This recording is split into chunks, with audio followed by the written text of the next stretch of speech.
The 26th session of the Senate in the third regular session of the 19th Congress is hereby called to order. Senator Grace Poe shall lead the chamber in prayer. You may proceed, ma'am.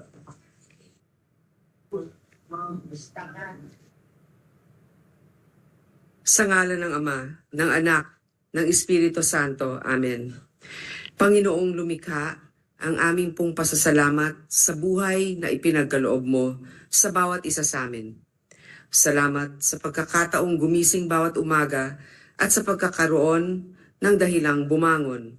Salamat sa pagkakataong magmahal sa aming pamilya, kapwa at bayan. Salamat sa pagtatanim sa aming puso ng paghahangad na maglingkod at maglingkod ng may puso. Salamat sa pagkakataong gumawa ng mabuti kung may nagawa man kaming mali. Salamat sa pagkakataong maitama ito at makabawi. Salamat sa tiwalang ipinagkaloob mo sa amin na mamuno sa aming bansa. Pribilehiyong itong aming pinahahalagahan gaya ng pagpapahalaga namin sa buhay at kapakanan ng aming mga kababayan. Sa aming gawain ngayong hapon, Panginoon, pagbigyan mo kami ng pagkakataon makapagtrabaho ang bawat senador na nasa bulwagang ito at bigyan ng direksyon at laging paggabay. Lahat ng aming trabaho sa inyo ay aming alay. Amen. Sa ngalan ng Ama, ng Anak, ng Espiritu Santo. Amen. Thank you, Senator Poe. Secretary will please call the roll. Roll call of members. The Honorable Senator Binay, Senator Cayetano Alan, Senator Cayetano Pia, Senator De La Rosa, Senator Ejercito, Senator Estrada, Senator Gatchalian, Senator Go, Senator Ontiveros, Senator Lapid, Senator Ligarda, Senator Marcos, Senator Padilla, Senator Pimentel, Senator Poe, Senator Revilla, Senator Tolentino, Senator Tulfo, Senator Villanueva, Senator Villar Cynthia, Senator Villar Mark, Senator Zubiri, the Senate President. With 21 senators present, Chair declares the presence of a quorum. Majority Floor Leader. Mr. President, before we proceed with the business for the day, I'd like to acknowledge some guests present in the gallery. The guests of our Minority Leader, Mayor Lori Lee Pacquiao, General Santos City.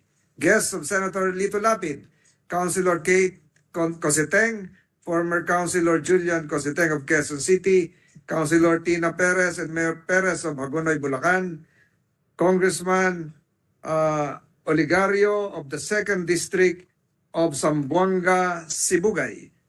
Guests of the Senate, the LGUs from the municipality of Maluso, Lamitan, Basilan.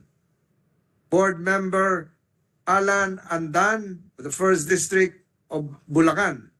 Guests of Senator Nancy Binay, incoming. Senior citizens from Barangay San Antonio, Makati City. Mayor Jarvis Acosta. Mayor C.I. of Zamboanga City. Guests of Senator Jinggoy Estrada. The officials and players of the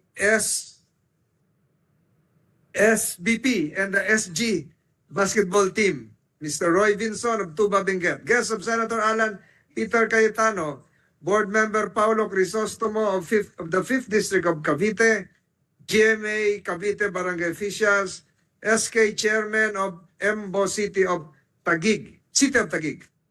Guests of Senator J.B. Ejercito, Mayor Norbert Sigunyal Jr., Vice Mayor Marie Sigunyal, and councilors from Santa Teresita, Batangas. Guests of this representation, Mayor Ami Oligario, Attorney Richard Chu of Ipil, Zamboanga, Sibugay, as well as the Sangguniang Kabataan of Ipil, Zamboanga, Sibugay. We welcome the said guests to the Senate, Mr. President. To the aforementioned guests, welcome to your Senate. Majority Floor Leader. Mr. President, I move that we transfer from the calendar for ordinary business to the calendar for special orders committee report number 319 on Senate Bill number 2818. This is the bill on the National Housing Authority Act. I so move, Mr. President.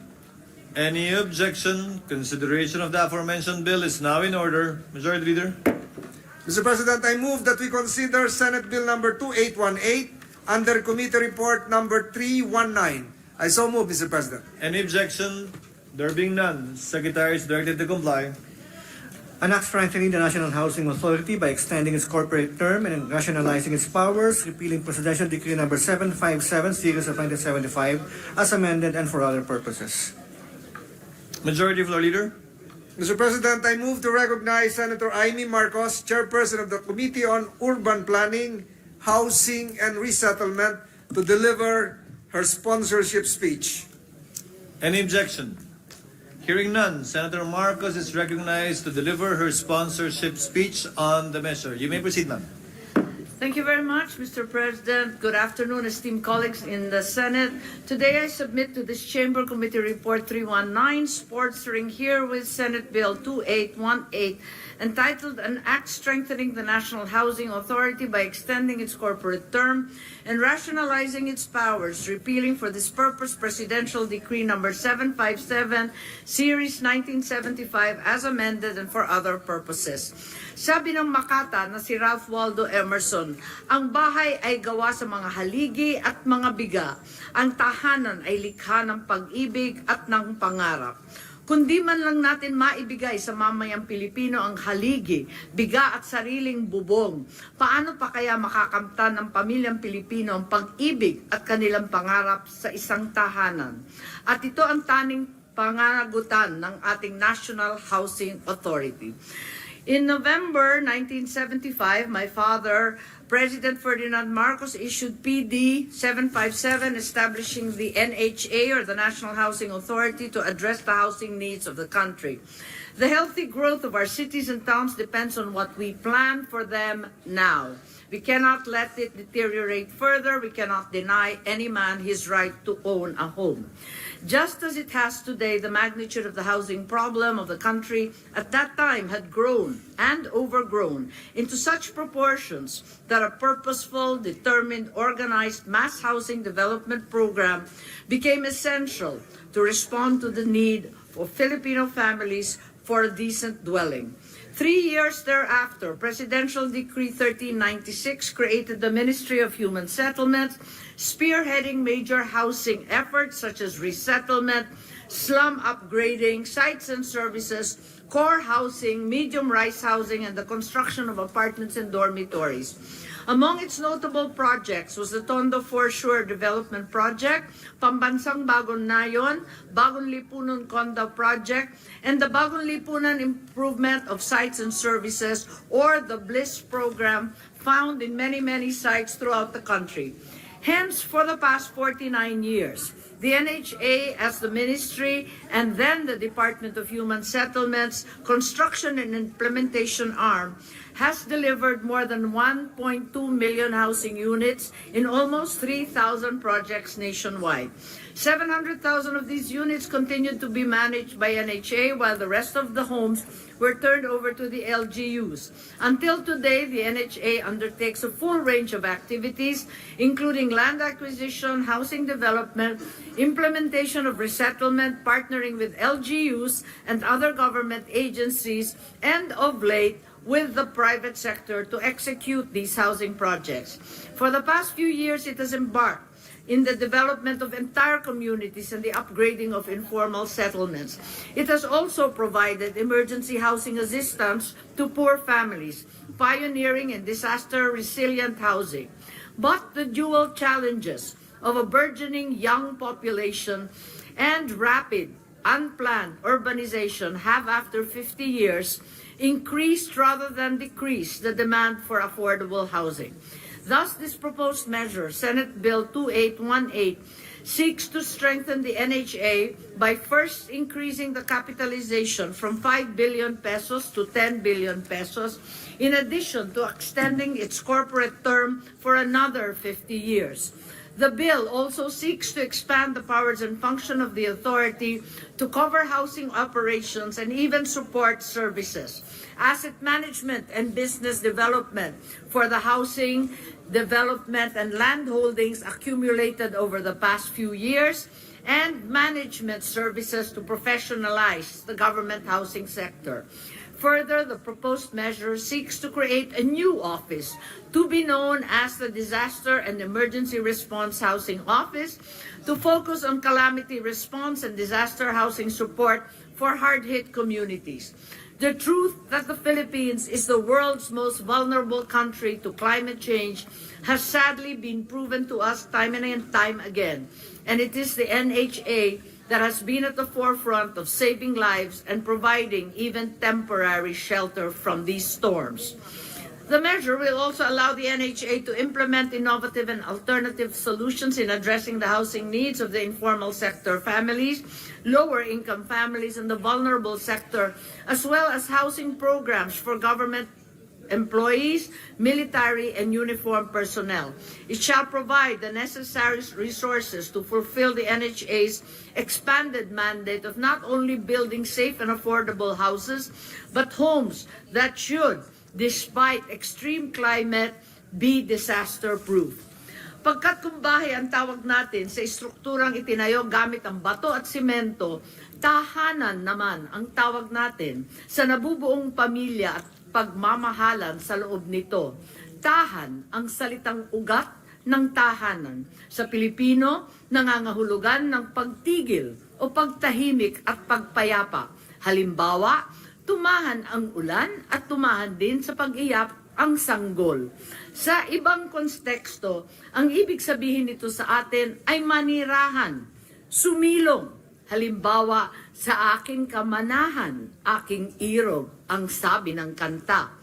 Subalit mauugat natin ang salitang tahan sa wikang bahasa sa kabila nating Indonesia na silang ating ninuno.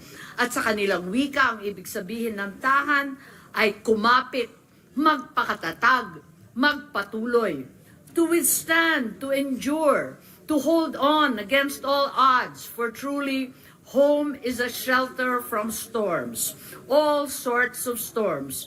Kaya naman malalim ang hugot natin, mga Pinoy, sa salitang tahanan. Maaring ang mga dingding at mga bubong ng bahay na humaharang sa hangin, ang sumasalo sa unos, pero ang pag-ibig sa loob ng pamamahay ang siyang tahanan, sumasalag sa anumang hamon ng buhay. Sana ay manahan sa ating mga puso ang mensaheng ito at naway sang-ayunan ng aking mga mahal na kasamahan sa Senado ang Senate Bill 2818 sa lalong madaling panahon. Maraming salamat po sa inyong lahat. Thank you, Senator Marcos. What is the pleasure Senator of J.D. Ejercito is seeking the floor. what is the pleasure of Senator Ejercito? Yes, Mr. President, I'd like to deliver my co-sponsorship on the measure. The gentleman is recognized. You may proceed, sir. Yeah, Mr. President, my dear colleagues, it is an honor and privilege to co-sponsor Senate Bill number 2818 under Committee Report number 319. Marami pong sangkap at kasangkapan ang kailangan para makabuo ng isang bahay. Magmula sa pagpili ng lupang pagtatayuan, hanggang sa pagkalap ng mga materyales, hanggang sa pagkuha ng serbisyo ng mga karpintero. Nakatutuwa pong makita na mula sa wala, mabubuo at titindig ang isang struktura na magiging tahanan ng isang pamilya. Isang lugar na matutuluyan at mauuwian, isang lugar ng pahinga. Malaga po ang ginagampanan ng National Housing Authority sa pagpapatayo ng mga housing units sa ating pinakamahihirap na mga kababayan. Para po sa mga halos wala, nakapagbibigay po ng pag-asa ang NHA sa pamamagitan ng mga programa bahay na makatuwiran at makatao, nakabatay sa kakayahan at kadayuan sa buhay. Ginoong Pangulo, halos 7 milyon na po ang housing backlog ng ating bansa at kung hindi po natin ito agapan ay maaaring pa itong lumobo sa mga susunod na taon. The NHA has as the primary construction arm of the Department of Human Settlements and Urban Development, or DSUD, plays a vital role in not only building houses, but most notably, fulfilling the dreams of informal settler families who long for an affordable and decent dwelling. As one of DSUD's key shelter agencies, the focused clientele of the NHA is the poorest of the poor. NHA serves as one of the pillars of the DSUD in providing the greatest number of houses to the greatest number of families in need of a shelter. Like any other structure, the loss of one of its columns might lead to an unstable foundation. That is why, Mr. President, Dear colleagues, I appeal for the immediate passage of the proposed measure seeking to renew the corporate life of the National Housing Authority. Notwithstanding all the difficulties they have encountered in the past, I fervently hope that the NHA finds success and consider this as a rebirth of their agencies.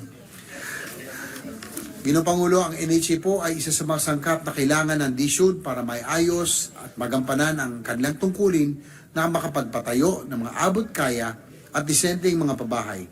Bigyan po natin ang pagkakataon ng NHA na magpatuloy ng makapagsilbi bilang kasangkapan sa pagpapatupad sa mga pangarap nating mga mahihirap na kababayang walang tahanan. Maraming salamat po, Ginoong Pangulo. Thank you, Senator Sito, Majority Leader. Mr. President, with the indulgence of the good sponsor, Senator Amy Marcos, I respectfully seek to be designated as a co-sponsor of this urgent measure, Senate Bill 2818. Noted. And Mr. President, this representation would just like to insert into the records a copy of the sponsorship speech, Mr. President. The manifestation of the majority floor leader is duly noted and inserted into the record. Mr. President, I move that we suspend consideration of Senate Bill number 2818. Is there any objection? There being none, the motion is approved. Mr. President, I move that we resume consideration of Senate Bill number 2826 under Committee Report number 329. This is the bill enhancing the fiscal regime of the metallic mining industry. I so move, Mr. President. Is there any objection? There being none, the motion is approved. The parliamentary status, Mr. President, is that having sponsored the measure, I move to open the period of interpellation and recognize the sponsor, Senator Joseph Victor Ejercito, and to interpellate the Honorable Minority Leader, Senator Aquilino Coco Pimentel III. Hearing no objection, period of interpellation is now in order. Senators Ejercito and Pimentel are hereby recognized.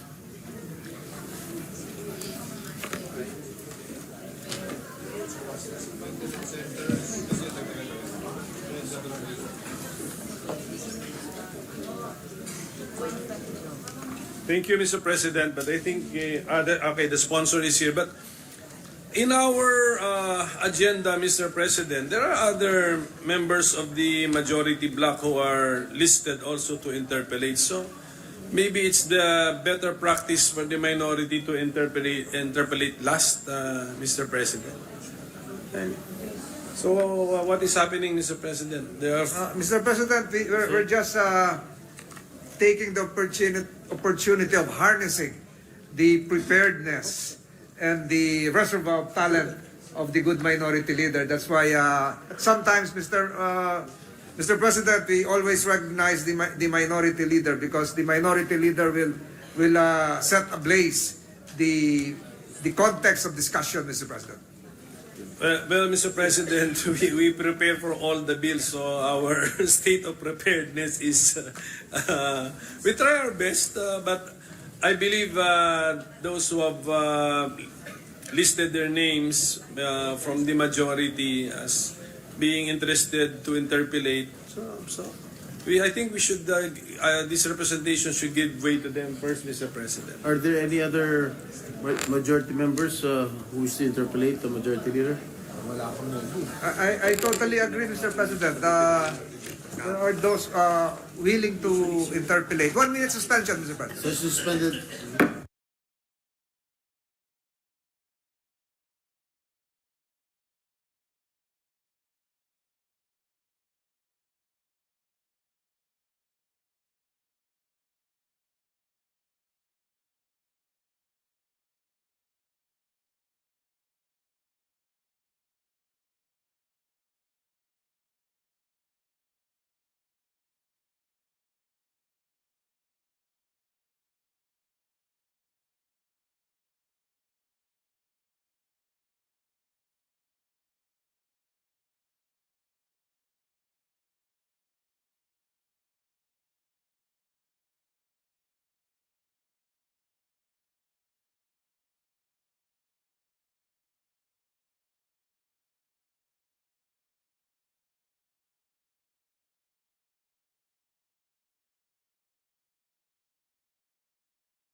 Mr. President, I move that we suspend consideration of Senate Bill number 2826.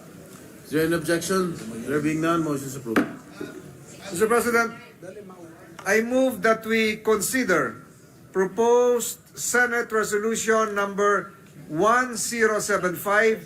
This is the resolution commending and congratulating the strong group Pilipinas basketball team. I so move, Mr. President. Is there an objection? There being none, motion is approved. Thank you.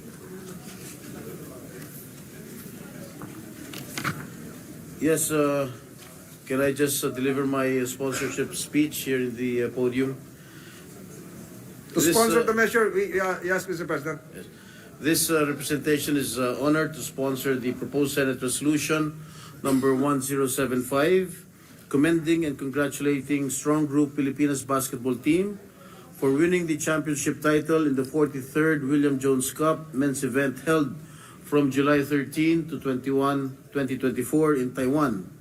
We Filipinos, including this representation, embraced basketball as our national pastime.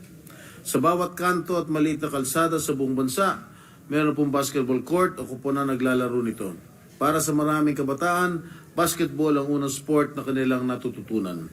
Kaya naman po, lubos na kasiyahan ng dulot ng pagkapanalo ng ating mga basketball teams sa international sports competitions.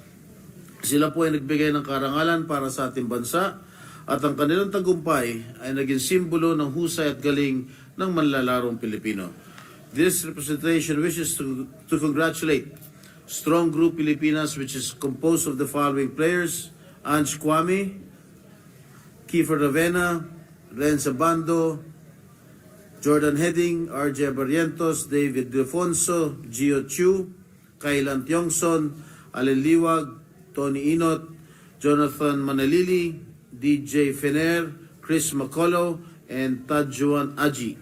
And head coaches Charles Chu and Rajko Toroman, and assistant coach Paolo Maligalig for their successful, undefeated 8-0 winning streak in the grueling 9 days Jones Cup tournament. The team managed to keep their perfect record despite at one point during the competition losing 3 of their players due to illness and injuries, playing against defending champions and in front of a hometown crowd. Ang kanilang pagkapanalo laban sa participating teams mula sa United Arab Emirates, Australia, Ukraine, Malaysia, Japan, Chinese Taipei at maging ang Estados Unidos na siyang may hawak ng pinakamaraming kampyonato sa Jones Cup ay patunay na kaya natin makipagsabayan sa pinakamagaling na manlalaro sa buong mundo. Ito po ang ika-7 championship title mula sa Jones Cup para sa ating bansa. Matapos natin mapanalunan ito noong 1981 mula sa Northern Cement Team, 1985 courtesy of the San Miguel Team, noong 1998 mula sa Philippine Centennial Team, noong 2012 courtesy of Smart Gilas Pilipinas, at noong 2016 at 2019 mula sa Mighty Sports Team. Their success secured the country's standing as a basketball powerhouse and the second best performing team in Jones Cup history, next to the United States. Maraming salamat po, Team Philippines. Mabuhay ang atletang Pilipino. Maraming salamat po. Majority Leader. Mr. President, Senator Bongo would like to insert into the records his co-sponsorship speech. The manifestation of the Majority Leader with regard to the co-sponsorship speech of Senator Bongo is hereby inserted into the Senator records. Joel Villanueva, Mr. President, is seeking the floor. Senator Joel Villanueva is recognized. Thank you very much, Mr. President, Mr. Majority Leader. Just a short co-sponsorship speech, if you may, Mr. President, mga kasamahan dito sa Senado. Tayo po ay lubos na nagagalak na i-co-sponsor ang Senate Resolution number 1075 na nagbibigay pugay, pagbati at parangal sa Strong Group Athletics Pilipinas basketball team sa pagsungkit ng kampyonato sa nakaraang 43rd William Jones Cup noong Hulyo sa Taiwan. Mr. President, as one of the millions of Filipino basketball fans and a former national team player myself, I was one of many that cheered for and prayed that strong group Pilipinas bring home the Jones Cup crown once again. At hindi nga po tayo nila binigo. They fashion an electrifying 83-79 come from behind overtime win against Chinese Taipei Blue in their championship match that saw our country reclaiming the title which we last won in 2019. Strong Group Pilipinas also competed a sweep after being undefeated 8-0 in the tournament. They bested talented basketball players from the UAE, Australia, Ukraine, Malaysia, USA, Japan, and Taiwan. Our athletes, Mr. President, showed their heart in every single game executed, their passion and their dedication as they bring home our 7th Jones Cup title. We'd like to congratulate all the players who displayed determination and resilience as they clinched the championship for the country. Ange Kwame, Dave Ildefonso, Allen Liwag, Winston Inot, Jonathan Manalili, Renz Abando, Kiefer Rabena, Chris Macaulay, R.D. Abarientos, Gio Chu, Jordan Heading, Tawan Aji, Kailan Chongson, and DJ Fenner. Binabati rin po natin ang coaching team na pinangungunahan ng ating head coach, ang ating kaibigan at matagal nang kasama sa larangan ng basketball, Coach Charles Chu at Coach Radko Toroman at team founder Mr. Frank Lau. Saludo po kami sa inyong lahat. Mabuhay po kayo at mabuhay ang Philippine basketball. Thank you, Mr. President, and God bless us all. Thank you, Senator Joel. The chair would also like to recognize the presence of Mr. Jacob Lau, the manager of the Strong Group Pilipinas. Welcome to the Senate. Majority Leader. Mr. President, no member wishes to interpellate or propose amendment. I move to adopt proposed Senate Resolution 1075, subject to style. So move, Mr. President. Any objection? There being none. Yes, resolution number 1075 is hereby adopted. Mr. President, with the permission of the body, I move that all present members of the Senate be made co-authors of this resolution. Duly noted. Mr. President, may I seek a 1-minute suspension to enable the members of the Philippine basketball team to have a picture with the major sponsor as well as the other members of the Senate. Session suspended for a minute.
Mr. President,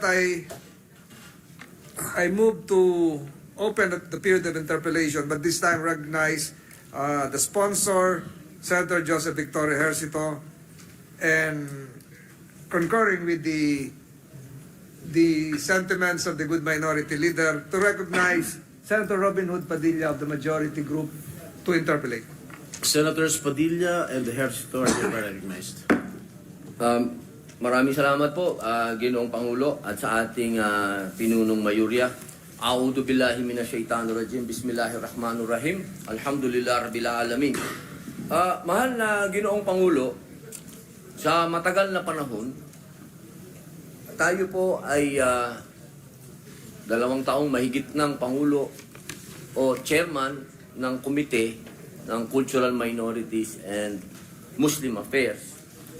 Marami na po tayong nakitang mga kaso, Ginoong Pangulo, na ang ating pong mga katutubo, yung ating pong pinakamamahal na mga dugong bughaw, na siyang tunay na nagmamay-ari ng mga lupa dito sa ating inang bayang Pilipinas, ay nagkakaroon po ng mga pang-aabuso ang mga mining companies.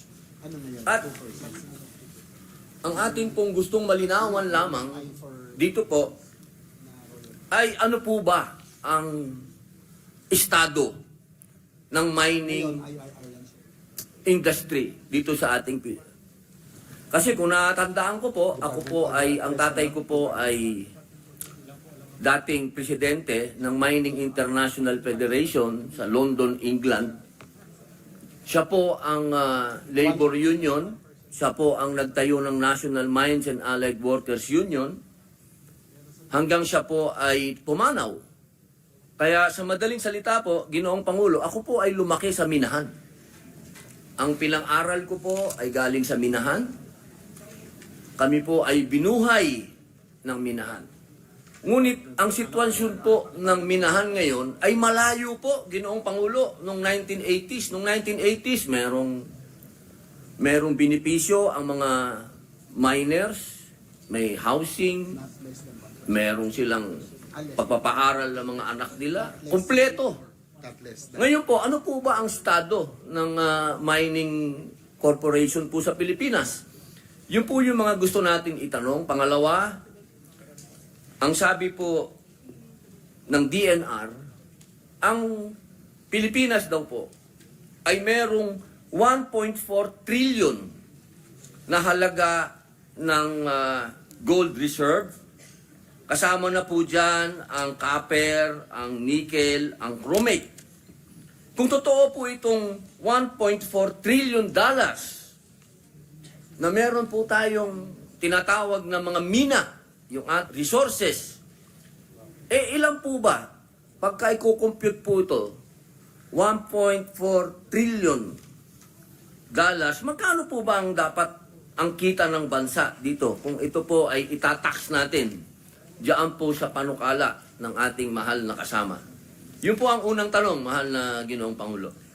Maraming salamat sa ating kasamahan na Robin Hood Padilla. Alam ko naman na ikaw ay talagang pagdating sa mga indigenous people sa ating mga IPs ay talagang iyong pagtingin ay nandun at alam naman po natin sa kasalukuyang struktura ng ating pong mining industry. Meron pong department order na nagbibigay at nag-aalap ng not less than 1% para sa mga indigenous peoples, So not less than 1% sa ngayon, Pero po ito po yung nasa department order na section 16 on ancestral lands, nandun po 'yon sa Mining Act. Actually nasa IRR po ito na not less than 1% of gross output dapat po ng mga mining companies ay ilaan po sa ating pong mga indigenous peoples o mga IPs. Pero sa ating pong bagong ito pong mining fiscal regime bill na ating pong minumungkahi, ang ating pong proposal ay imposition of a fixed IP royalty rate at 1% or 2%. So ito po yung ating pong minumungkahi na gawin pong fixed rate na 1% or 2%. So depende po yan sa ating po mapagkakasundoan dito po sa ating po plenaryo. Opo, napaka-ganda po nun, Ginoong Pangulo.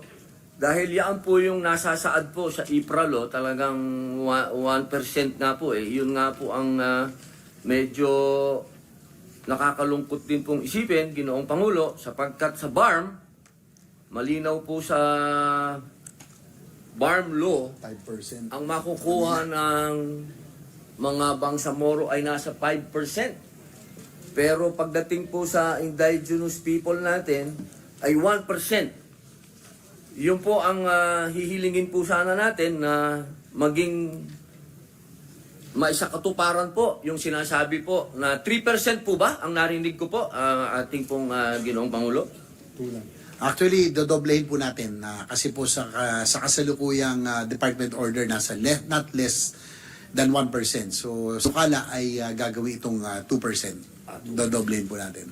Naku, malaking bagay na po yan, Ginoong Pangulo, sapagkat sa ating pong experience na pagiging chairman po ng komite ng cultural minorities, abay, napakalaki po ng problema sapagkat hindi po nakakasingil yung ating pong mga katutubo. Pero ibang problema po yan. Opo, yan po ay tatalakayin natin sa ibang panukala.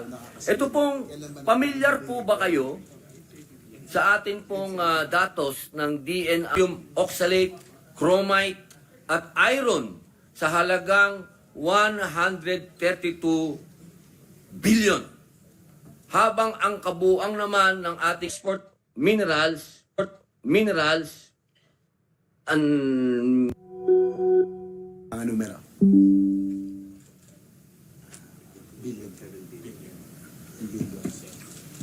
Ito po, ang noong 2021 po, nasa 40.19 billion.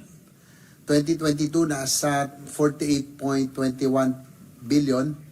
2023 ay 41.72 billion. So ito 2024 dahil hindi pa ho tapos. So ang average po ay nasa 43.37 billion pesos po ang taxes na ating po nakukuha mula sa mining industry.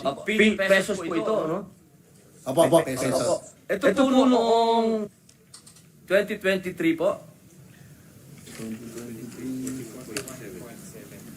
41.7 noong 2023. Opo. Dito po sa bagong panukala po natin, Ginoong Pangulo, tataas po ba ito? Inaasahan po natin ito itataas, no? Kasi nga po, nabanggit nyo kanina, no? Indeed, the Philippines is geographically endowed. Ibig sabihin, ang Pilipinas ay nabiyayaan, no? Na mayaman po talagang ating pong likas sa kayamanan. We are blessed with minerals, no? Nabanggit nyo yung copper, gold, nickel, chromite. Totoo po yun. Pati yung estimated value, no, napakalaki from gold to nickel, yung mga produkto na banggit nyo kanina. Kaya lang ang problema ho talaga, kaya nga po rason bakit ho natin pinapasa itong gusto natin maipasa itong panukalang ito ay ang ating pong kasalukuyang polisiya, no, ay hindi po kaaya-aya, no, sa mga investments sa sektor dahil nga po medyo komplikado, no. Siguro matatanong din po ito ng ating minority leader later on. Currently, there are 5 fiscal regimes governing the mining industry. No? 5 po yung ating po sinusundan na fiscal regimes. Ang nais po natin, kung maipasa po ito, gagawing simple na lamang. No? Single tax structure, pero 2 na lamang. Yan po ang Mineral Production Sharing Agreement or MPSA at yung Financial and Technical Assistance Agreement, no, sa ating pong national government. So magiging 2 na lang ang ating pong magiging pwede pong pasukan, no, na mga sistema. So dahil po dito ay inaasahan na mas tataas po ang investments, mas marami pong papasok sa mining industry ngayon dahil po mas magiging simple na po. Dahil nga according to Fraser Institute, no, ang Pilipinas ay pinakamalaki po ang potential, biggest mineral potential. Kaya lang po yung kasalukuyang pulisiya ay dahil nga po komplikado ay hindi po talagang kaaya-aya sa mga investments. So inaasahan po natin na ito po ilalago kapag naipasa po natin ito dahil mas magiging simple na po ang ating pong taxation o yung ating pong pag-classify, no, sa mga mining industry. Opo, Ginoong Pangulo, ako po ay nagkaroon ng pagkakataon na makapag-seminar po dati ng mining sa Sweden. Sapagkat ang Sweden po ang mining capital ng Europe at doon po ay pinalad po tayo na makapunta doon at nakita po natin sa Gallivare yung kanila pong pamamaraan ng mining. Ang gusto ko lamang pong malaman kung bakit po sa ating bansa ay hindi po state-owned ang mining. Karamihan po ng mga mining kasi sa ibang bansa ay state-owned. Alam niyo po, sa a single iron mine in Sweden, ito po medyo English po ito, generates 26 billion krona or 135 billion sa isang taon. Ang kita po ng iron mine sa Sweden ay kikitain ng Pilipinas sa loob ng 33 years. Sa kasalukuyan po, merong 12 mines in production at 140 mines under exploration. Ang revenue po ng mining industry sa Sweden ay nakalaan para sa edukasyon at iba pang social services. Sa Pilipinas po, ang share ng mga LGUs ay dapat gamitin sa mga local social development programs and projects. Ito po ang tanong. Ano po ang inaasahan nating magiging benepisyo po natin dito kapag ito pong batas na ito ay naipasa? Maaari po ba tayong maliwanagan kung anong inaasahan po natin magiging kapakinabangan nito sa ating ekonomiya? Dahil malinaw po sa bansang Europa na inaasahan po nila ang mining. Napakalaki pong kontribusyon ng mining sa kanilang ekonomiya. At ito po ay isinasagawa po nila ng, siyempre po, una sa lahat ay standard ng International Labor Organization para po dun sa mga minero. At siyempre po, para po naman sa kalikasan, ito po ay talagang bantay sarado ng European countries, ano? Lalo na po ang mga Scandinavian countries, masyado po sila talagang maingat sa magiging epekto ng mining. So dito po sa Pilipinas, hindi na nga po tayo state-owned. Ito po ay binibigay natin sa mga private.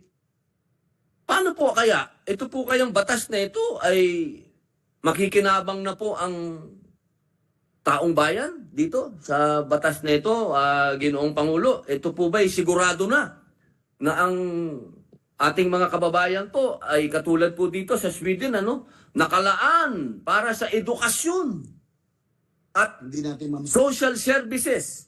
Opo, yun po ang gusto natin maitanong kung saan po ba ilalaan ng gobyerno itong pag naipasa itong panukala na ito at magkaroon po ng panibagong taxation, saan po kaya ito ilalaan ng gobyerno? Ito pong makukuha natin dito, Ginoong Pangulo. Ay, maraming salamat sa iyong katanungan. Ang pagkakaiba kasi po yung sa Sweden, sa kanila po ay iron ore, no? Ito talagang minimina. Yung dito po sa atin sa Pilipinas ay iron sand, no? Ito po yung black sand mining. Kaya nga hindi masyado natin ini-encourage kasi po yung environmental impact nito sa ating coastlines ay medyo makakasira, no? So yun ang pagkakaiba, no? Sa ating po iron sand, so binamagnet lang, pero po itong sa Sweden ay iron ore na yung kalaki, ito yung talaga pong minimina. Doon naman po sa pangalawang inyo pong concern, doon sa magiging epekto ng pagkakapasa po nito, nabanggit na namin yung figures kanina na nag-average po ng 43 billion ang taxes na ating po nakukolekta mula sa mining industry. Sa pagkapasa po nito, no, by 2025 ay ang ating estimate ay 5.81 billion, 2026 6.1 billion, hanggang 2028 po na 6.73 billion. So an average of 6.26 billion ang inaasahan na re-raise po natin, no? Ang revenue impact po ng ating mga proposal na ito ay 6.26 billion hanggang po 2028. Ang ano pa nito ay Ginoong Pangulo, ay incremental revenues to. Ibig sabihin, wala hong new investments. Ito po ay mga present mining firms, mining corporations, pero dahil sa magiging pagbabago at sa pagiging simple ng struktura dahil po dito sa ating pong Mining Act, yung improvement of the fiscal regime of the Metallic Mining Act, ay inaasahan po na umakyat ng 6 billion kada taon ang incremental revenues, Ginoong Pangulo. Opo. Ginoong Pangulo, tanong ko lang po, yung pong iron ore ng Sweden, ang sinasabi po natin, yung iron sand natin ay inferior po?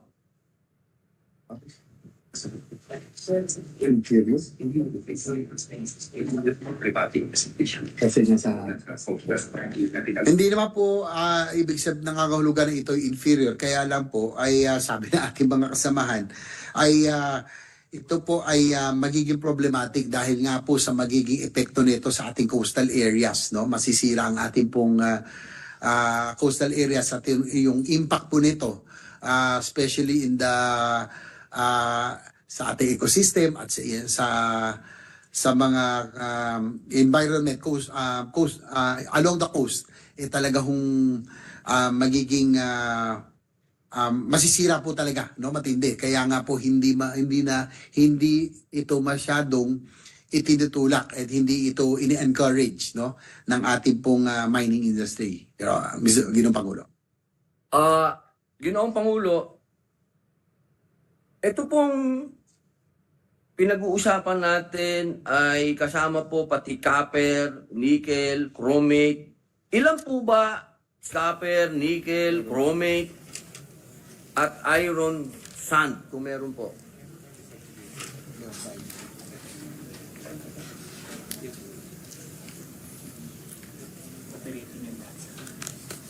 Ginoong Pangulo, ito po yung summary ng mga operating metallic mines from 2021 to 2024. Opo. Ang total ay 59, no? 89 po? 89? 59. 59. Lahat po Operating ito metallic mine. ay local o may kapartner po itong foreign?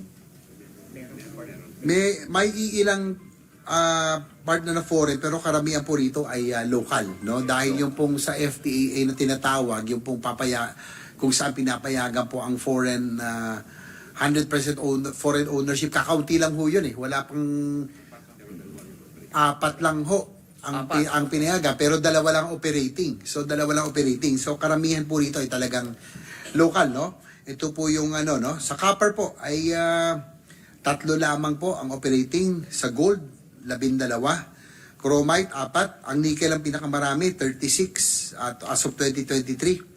Ang iron po ay 4 lang din, so a total of 59 operating metallic mine projects sa ngayon, no? Ang may commercial operations sa kasalukuyan. Opo. Ito pong lahat ng nabanggit niyo po, ito po lahat ay yung tinatawag po nating sumusunod sa mining law. Maipasa itong Enhanced Fiscal Regime for Large-Scale Metallic Mining Act para nga po ma-update na rin po dahil magta-30 taon na, no, yung Mining Act of 1995 para din po maging maging updated na rin po sa current market, no, international market ng ating pong mining industry. Ibig sabihin po, Ginoong Pangulo, ito pong lahat ng ito ay nasa ILO. Nasa ilalim po lahat ng ILO ito, yung labor po nila, labor conditions.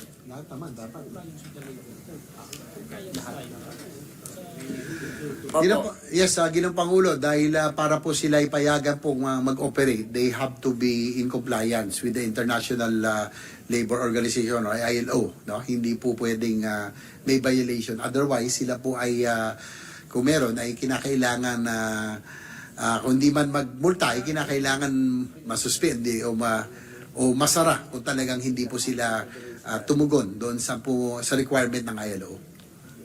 Noong panahon po ng tatay ko, ang pangalan po noon Mining International Federation. So, ibig pong sabihin tayo po hanggang ngayon ay miyembro po niyan. Member tayo, International Mining Federation.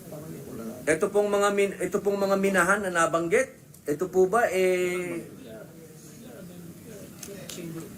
Miners International, opo, Federation? Ano yung Chamber of Mines sa local? Chamber of Mines. Chamber of Mines of the Philippines o Chamber of Mines. Yun ang Pangulo ay according to our resource persons, ang karamihan po ng operating mining companies ay under po ng Chamber of Mines of the Philippines. So yun lang po ang kanila pong Okay po. kinasasamahan. Okay po.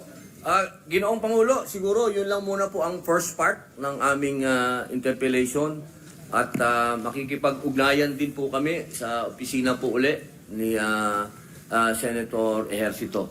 Maraming salamat po, Ginoong Pangulo. Maraming salamat, Senador Robin Hood Padilla. President,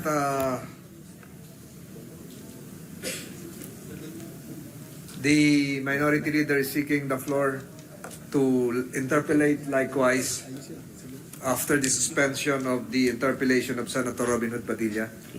The Minority Floor Leader, Senator Pimentel, is recognized to interpellate. Thank you, Mr. President. We just want to take advantage of the fact that the resource persons are here, Mr. President. Yes, thank you. Our minority leader, actually, I would just like to name them because you might ask for them. Yes. We are led by Assistant Secretary Carlo Adriano of the Department of Finance, who's incidentally celebrating his birthday. Dapat nakalip siya ngayon, but I requested him to come because I know that you're scheduled to interpellate, Your Honor. Attorney Ron Requidoro, Chamber of Mines of the Philippines. Mr. Romeo Bachoco, Philips Mining.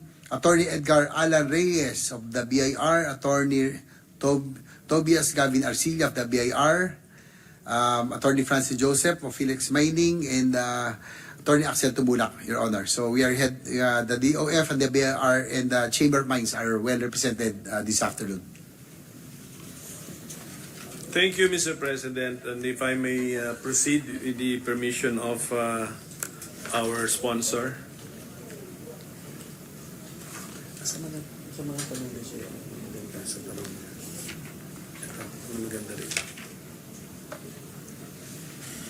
Sige po.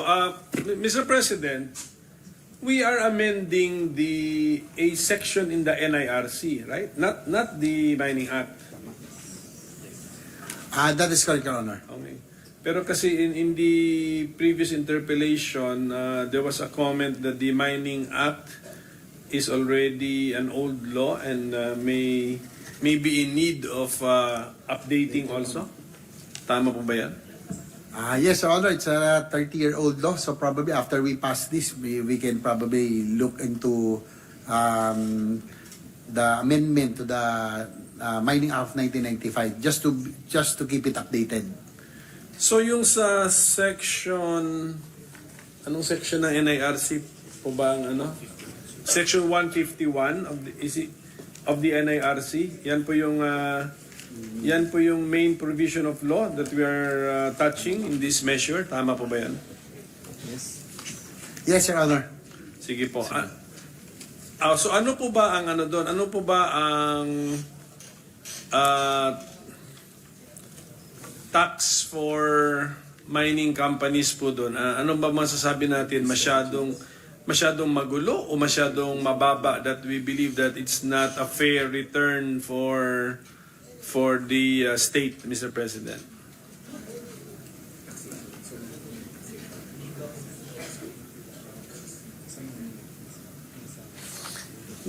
yung 151 is the excise tax, it's not the corporate income tax.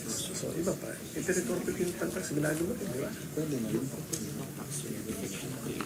Your Honor, Mr. President, according to our resource person, Asik Adriano, that in the mining code, it is already included, no? There are certain parts, there are provisions, they're already on taxation, but we intend to put all together in this bill, no? And just to put it in the tax code, Your Honor, Mr. President. And kanina nasabi nyo, no, that ano bang problema rito, magulo. Yes, Your Honor, as I mentioned earlier in the earlier interpretation, that the Philippine mining industry has a very big potential, no, considering that we are geographically endowed with abundant mineral. But the problem is that our current policies do not encourage investments kasi nga po medyo complicated. At present, there are 5 fiscal regimes governing the mining industry, namely the Mineral Production Sharing Agreement, or the MPSA, the MPSA in Ancestral Domain, number 2, number 3, the MPSA in Ancestral Domain and in Mineral Reservation, number 4, the Financial and Technical Assistance Agreement, or the FTAA, and number 5, the FTAA in Ancestral Domain with cost recovery. So 5 po, no? At present, yung fiscal regimes that is governing the mining industry.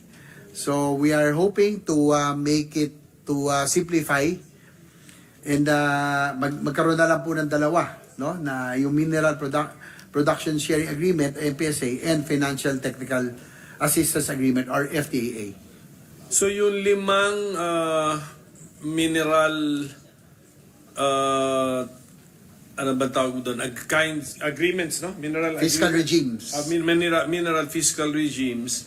May kanya-kanyang rules yon, yung 5. Now under our measure, magkakaroon ng we will recognize 2 mining regimes. One for MPSA and another one for FTAA. Tama po ba yun?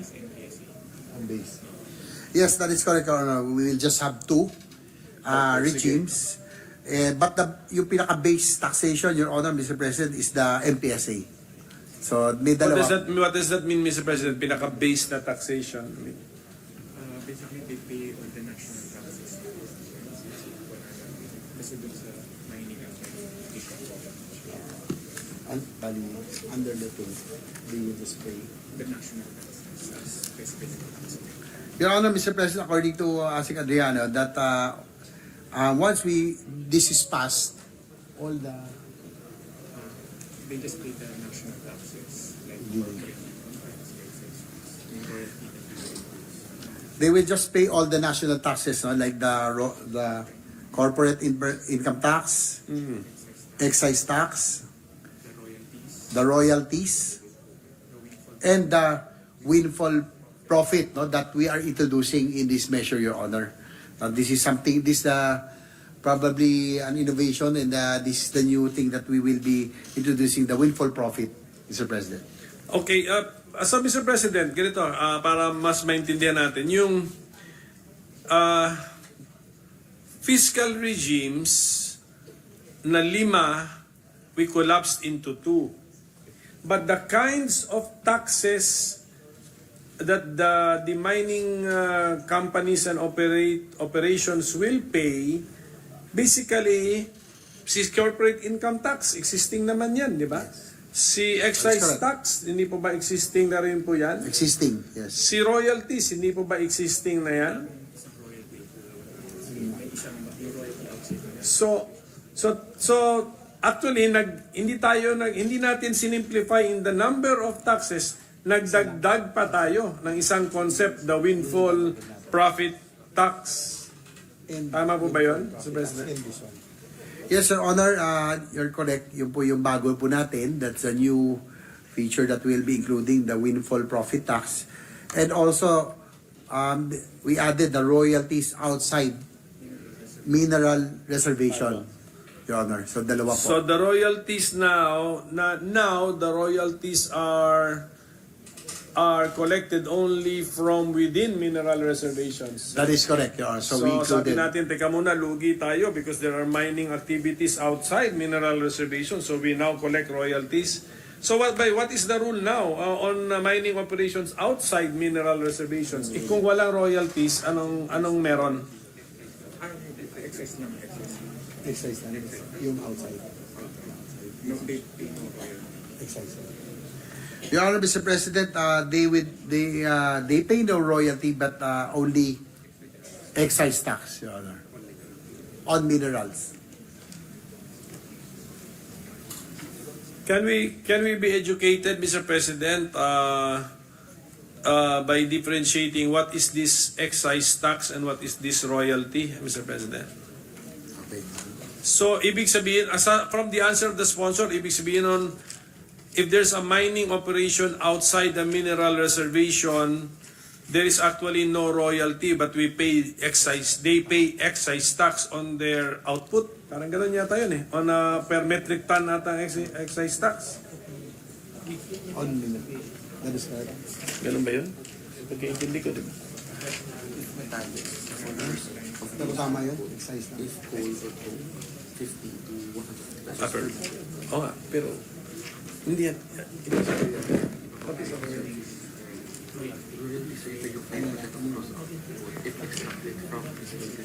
So, maganda yun. Hindi sila.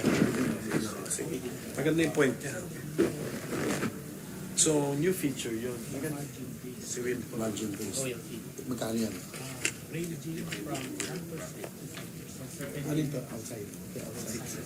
Abot tayo. Sige.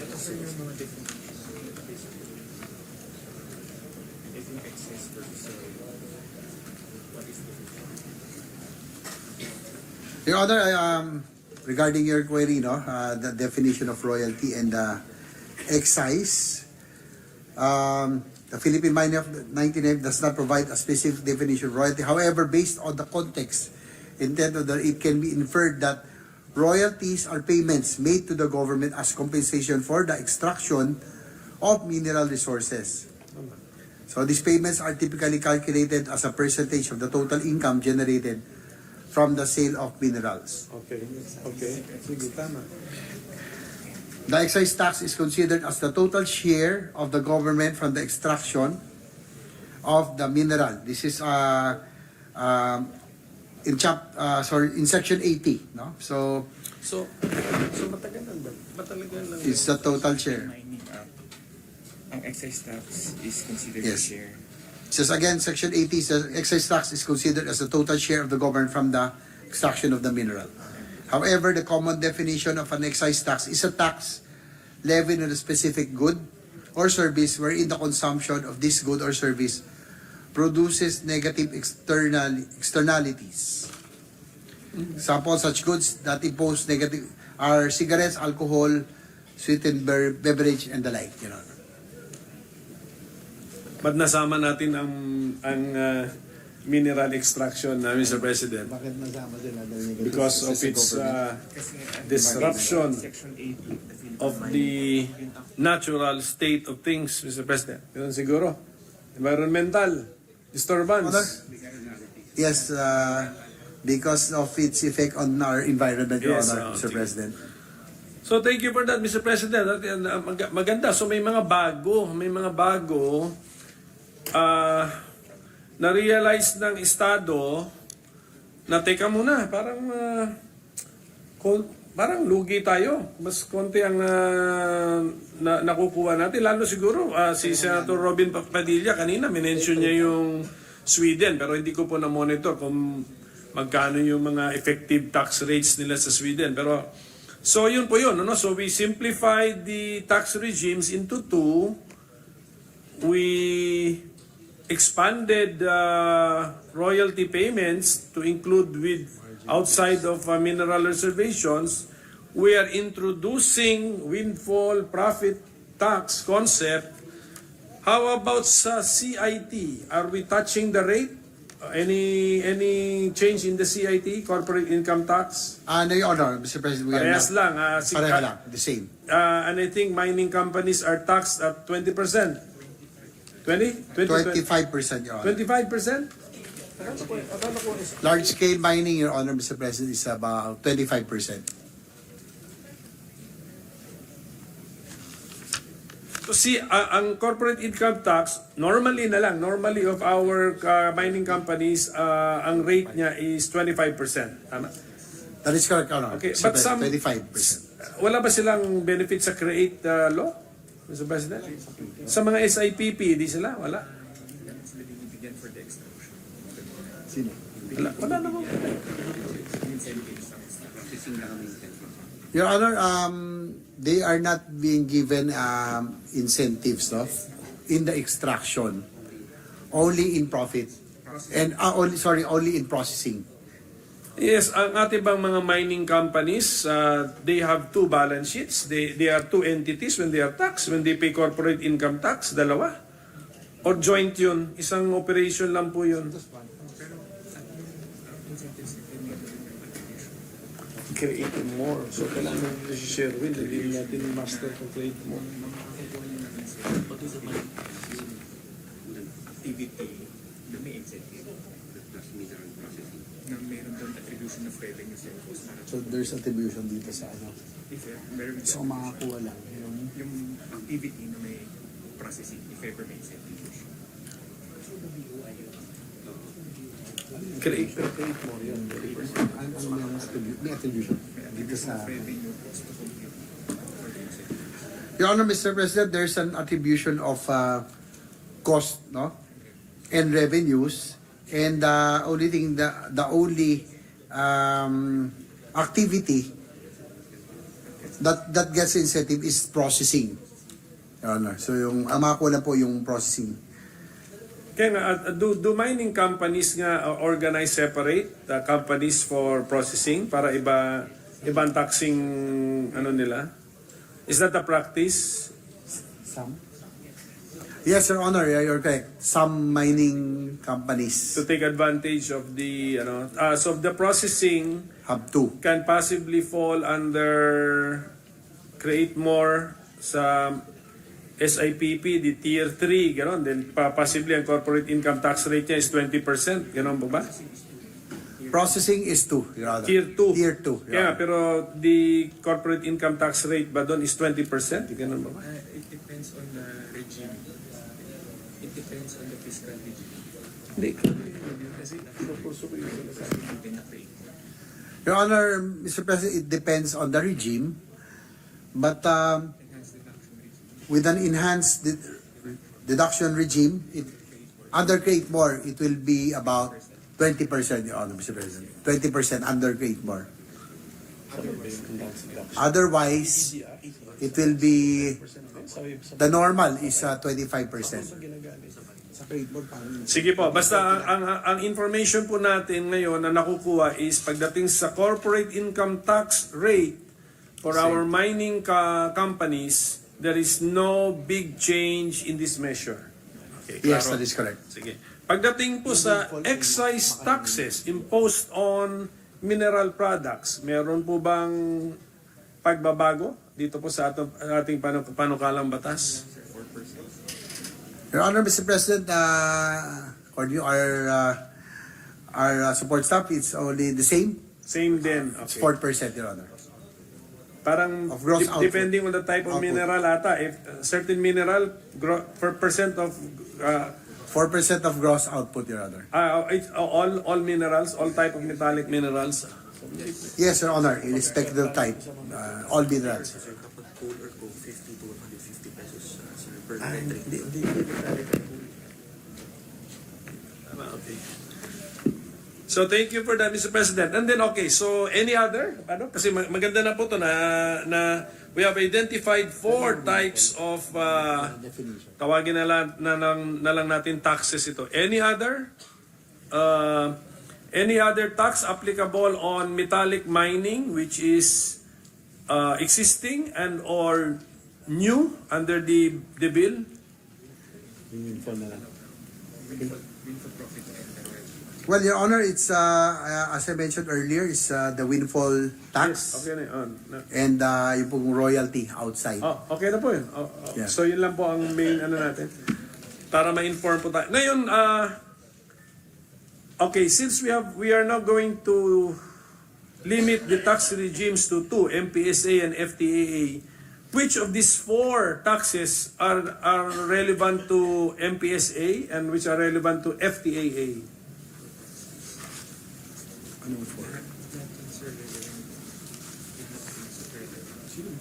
Ayun kanina. Ito sinula yung royalty, lahat dyan relevant. Ang difference lang mo, royalty inside nila, resolution to outside. Your Honor, Mr. President, according to the DOF, all taxes are relevant, no, to the two to the two fiscal regimes that we will be that we are currently proposing, Your Honor. Mr. President. Thank you, Mr. President. And then, can we differentiate, Mr. President, the MPSA from FTAA?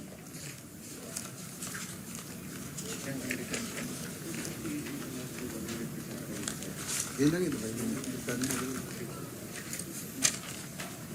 So, dalawa na lang yung fiscal regime, so two.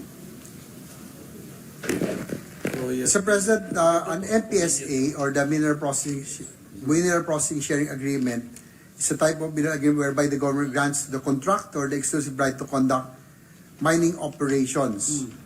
So the main difference, ang MPSA, the contractor should at least be 60% Filipino-owned.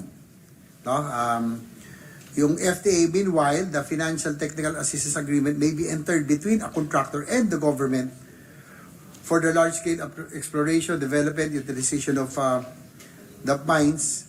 But in contrast to the MPSA, FTA allows 100% participation with the foreign contractor, providing all financial, technical, and entrepreneurial resources. And FTA requires the approval of the President of the Republic, Your Honor.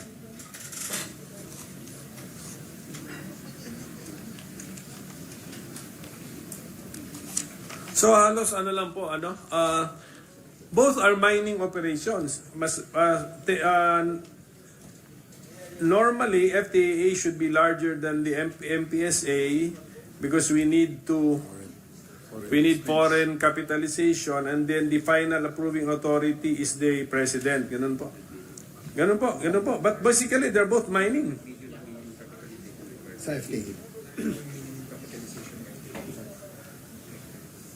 Your Honor, Mr. President, for FTA, the minimum capitalization is larger. The minimum is about 500 million, and they have a larger area. May we have an idea on mga more or less ano yung mga Gaano kalaki? grants?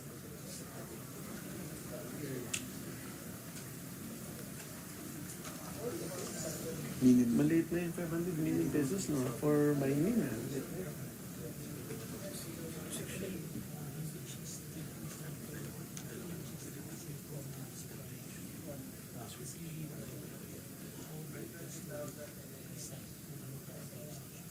sabihin? Pero yung area wala na, hindi sinabi natin. Hindi, ito, Ay, hindi ba nagbayad? for MR yung mineral resolution, this time yung outside na. Dinagdagan nila. So, More of the capital.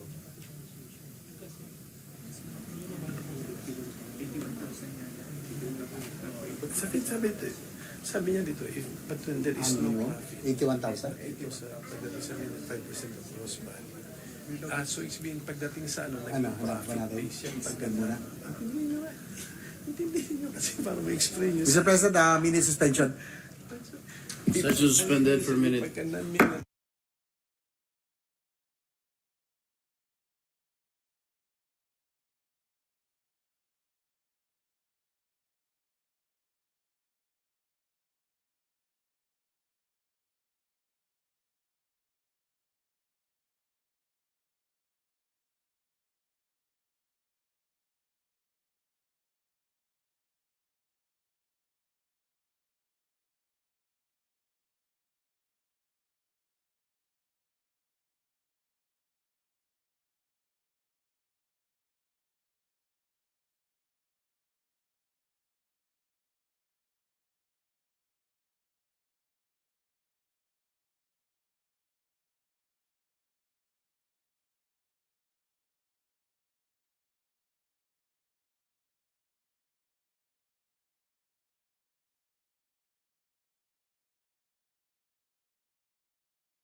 Yes, Mr. President, regarding the query of the minority leader, FTA yung minimum kanina no, that we discussed. It's about 81,000 hectares for FTA and they are engaged in more difficult mining projects. For example, deep-seated mining sites, so yung 2 kilometers underground, which needs large capitalization. That's why the minimum requirement is 500 million for FTAA, which most itong mga difficult mining projects which most domestic mining companies cannot undertake. So yun po yung for FTAA. And then for the main difference for MPSA and FTAA, the government has with FTAA the government has a minimum government share of 50%, yung minimum Sa FTAA. FTAA. So for example, kung 46% lang ang share, the entity has to may top up. Kailangan po niyang punuin ng 4% para maging 50%. So minimum guaranteed na po yung 50% government share honor with FTAA. So, yung 50% government share, that's in the form of royalty, di ba? So, All taxes paid, Your Honor, Mr. President. in lieu of all taxes, you know what I mean? What is it? May we know that? May we know na lang the legal basis for that minimum government share of 50% in FTAAs, Mr. President? Sige pa. Para masilip din po namin, what would be our legal basis in saying this, Mr. President?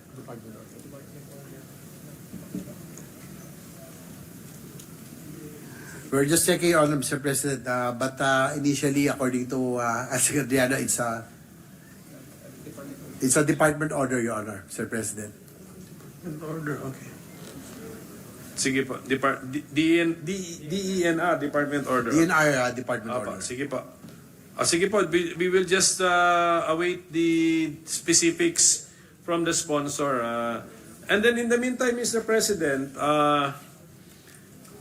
we will be requesting some studies and papers from our sponsor or through our sponsor from our resource persons so that during the break, we can put the break into to good use, Mr. President.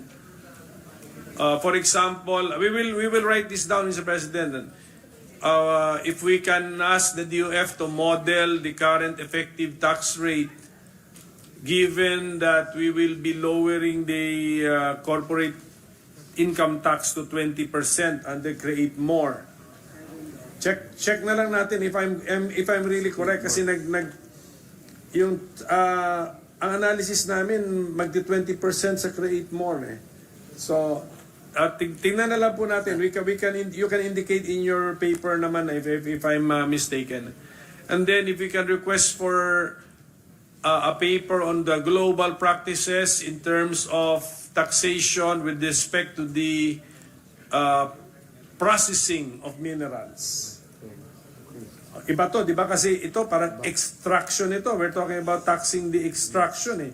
That is correct. Let us not forget also the processing. And then if we could request for a copy of the Mining Interagency Coordinating Council reports evaluating the different mining operations in the country, including the BARM. Pero does the DOF resource person confirm that there is such a report? Meron? Kanino to? It's an interagency coordinating council. Sino may hawak mo nito? Your Honor, Asing Adrian said that he's not sure if it's already out, but he knows that there is a draft already regarding BARM, Your Honor. But he's not sure if it's out already or official. Sige po, as soon as possible. Kasi we just want to take advantage of the break. Para hindi sayang yung break natin. So pagbalik po natin, we are better prepared and we better understand the measure. So with that, Mr. President, with the permission of our sponsor, if we could suspend our interpellation until we come back from our October break, Mr. President. Thank you, Senator. Thank you. We'd like to thank the Mr. President. I'd like to thank the Minority Leader. Majority Leader. Department order. Mr. President, I move that we suspend consideration of Senate Bill number 2826. Is there any objection? There being none, the motion is approved. Mr. President, I seek a 1-minute suspension. Session suspended.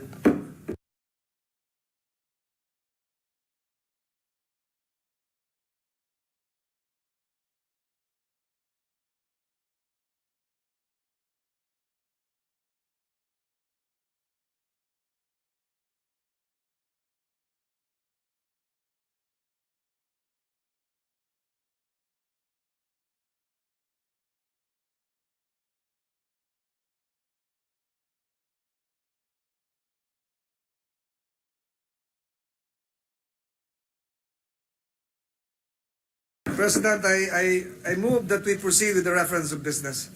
Secretary, please read the reference of business. Message from the House informing the Senate that on 4 September 2024, it passed the following House bills in which it requests the concurrence of the Senate. House number 10730, providing for the modernization of the Philippine Institute of Volcanology and Seismology and appropriating funds therefore. Science and Technology, Ways and Means and Finance. House number 10773, converting the extension office of the LTO in Sanchez Mira, Cagayan into a regular district office and appropriating funds therefor. House number 10774, upgrading the classification of the Partido District Office of the LTO in Tigaon, Camarines Sur from Class D to Class C, appropriating funds therefore. 10775, converting the extension office of the LTO in Bayambang, Pangasinan into a Class C District Office, appropriating funds therefore.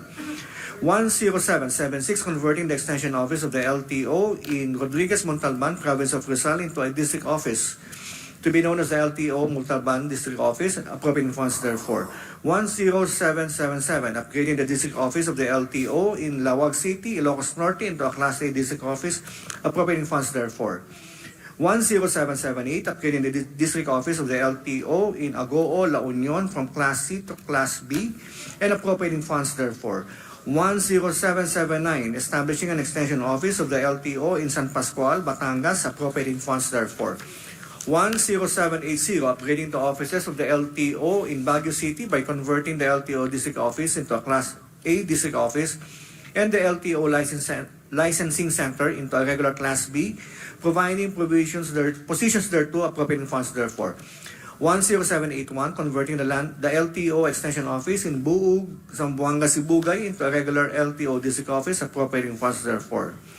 10782, upgrading the District Office of the LTO in Ligao City, Albay, from Class D to Class A, appropriating funds therefore. 10783, establishing an LTFRB office in Olongapo, Province of Zambales, appropriating funds therefore.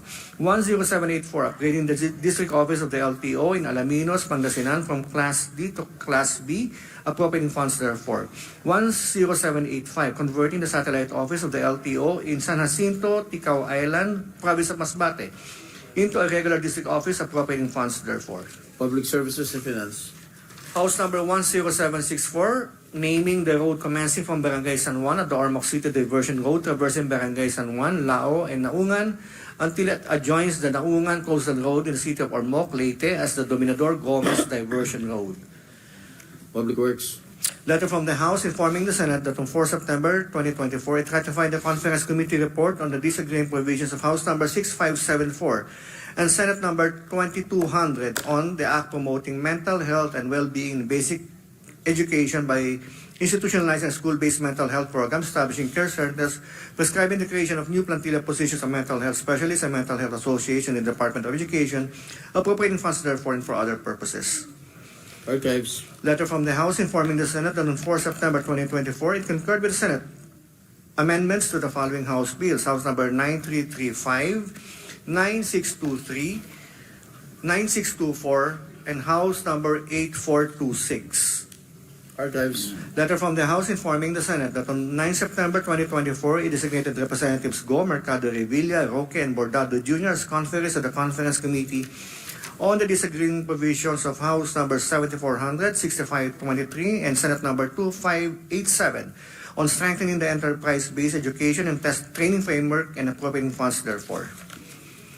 Archives. Letter from the House informing the Senate that on 9 September 2024, it designated Representative Sing Son Mihan, Valmayor Jr., Alvarez, Salceda, Mercado Revilla, Veloso Tuason, and Daza as conferees of the Conference Committee on the disagreeing provisions of House Number 9662 and Senate Number 2450, establishing a framework for blue economy, promoting stewardship and sustainable development of coastal and marine ecosystems and resources. Rules. Letter from the House informing the Senate that on 9 September 2024, it designated Representatives Go, Ecleo, Roque, and Magsino as conferees to the Conference Committee on the disagreeing provisions of House Number 9978 and Senate Number 1864, providing for a moratorium on the payment of student loans during disasters and other emergencies. Rules. Letter from the House informing the Senate that on 9 September 2024, it adopted Senate Number 2690 as an amendment to House Number 7986, declaring August 1 of every year a special working holiday to be known as the promulgation of the Solemn Declaration of Philippine Independence. Archives. Letter from the House informing the Senate that on 9 September 2024, it designated Representatives Salceda, Swansing, Haresco Jr., Lagon, Vergara, Reyes, Kimbo, Cua, Cruz Jr., and Lago as conferees of the Conference Committee on the disagreeing provisions of House Number 9794 and Senate Number 2762, amending Sections 27, 28, 32, 34, 57, 106, 108, 109, 112, 135, 237, 237A, 292, 293, 294, 295, 296, 297, 300, 301, 308, 309, 310, and 311, and adding new sections 135A, 295A, and 296A of the National Internal Revenue Code as amended and for other purposes. Archives. Letter from the House informing the Senate that on 9 September 2024, it ratified the Conference Committee report on the disagreeing provisions House Number 9034 and Senate Number 2665, authorizing the President of the Philippines to establish the archipelagic sea lanes, prescribing the obligations of foreign ships and aircraft exercising archipelagic sea lanes passage through the designated archipelagic sea lanes and other purposes. Archives. Additional reference of business, Senate Number 2835, an act mandating the establishment of a population development office in all provinces, cities, and municipalities, amending for the purpose Section 488A of RA 7160 as amended, introduced by Senator Lapid. Local government. 2836, strengthening the governance and management of the Philippine Science High School system and appropriating funds therefore, Senator Lapid. Science and Technology, Ways and Means and Finance. Resolutions. Proposed Senate Resolution 1206 congratulating and commending Senator Pia S. Cayetano and Padel Pilipinas for winning the group stage championship and the overall silver medal in the Asia Pacific Padel Cup held on 19 to 22 September 2024 in Bali, Indonesia. Senator Escudero. Rules. 1207 congratulating and commending the Philippine women's chess team for winning at the 45th FIDE Chess Olympiad held in Budapest, Hungary on September 22, 2024. Senator Lapid. Rules. Committee Report 331, jointly by the Committees on Government, Corporations, and Public Enterprises and Energy on Senate Number 2837, with Senators Ejercito, Tulfo, Villar M., and Cayetano P. as authors. An act extending the corporate term of the Power Sector Assets and Liabilities Management Corporation, amending Section 50 of Republic Act Number 9136, otherwise known as the Electric Power Industry Reform Act of 2001, recommending this approval in substitution of Senate Numbers 1975, 2580, and 2757, sponsor Senator Villar M. Ordinary business. Second additional reference of business, messages from the House. Letter from the House informing the Senate that on 10 September 2024, it passed the following House bills in which it requests the concurrence of the Senate. House Number 10805, converting the extension campus of the Southern Luzon State University in Gumaca, Quezon, into a regular campus and appropriating funds therefore. Higher Technical and Vocational Education and Finance. House Number 10820, converting the Southern Philippines Agribusiness and Marine Aquatic School of Technology in Malita, Davao Occidental into a state university and appropriating funds therefore. Higher technical and vocational education, Ways and Means and Finance. 10822, converting the Guimaras State University, Mosqueda, and Baterna Extension campuses in the municipality of Jordan and San Lorenzo, respectively, both in Guimaras into regular campuses and appropriating funds therefore. Higher technical and vocational education and finance. 10772, improving the delivery of socialized housing programs, amending for the purpose sections 10, 18, and 20 of RA 7279 as amended by RA 10884, otherwise known as the Balanced Housing Development Program Amendments. Urban Planning, Housing and Resettlement, Ways and Means. House number 10804, an act granting Philippine citizenship to Job Kalarakal Omen. Justice and Human Rights. Letter from the House informing the Senate that on 11 September 2024, it designated Representatives Envergas, Juancin Cruz Jr., Violago, Panaligan, Estrella Kimbo, Emano, and Lee as conference of the Conference Committee on the Disagreeing Provisions of House number 10381 and Senate number 2779, amending RA 8178 or the Agricultural Tarification Act as amended by RA 11203. Rules. Letter from the House informing the Senate that on 10 September 2024, it ratified the Conference Committee report on the disagreeing provisions of House number 9794 and Senate number 2762, amending sections 27, 28, 32, 34, 57, 106, 108, 109, 112, 135, 237, 2378, 292 to 297, 300, 301, 308, 309, 310, and 311. And adding new sections 1358, 295A, and 296A of the National Internal Revenue Code as amended and for other purposes. Archives. Letter from the House informing the Senate that on 10 September 2024, it ratified the Conference Committee report on the disagreeing provisions of House number 7400, House number 6523, and Senate number 2587, an act strengthening the enterprise-based education and training framework and appropriating funds therefore. Archives. Majority Leader. No?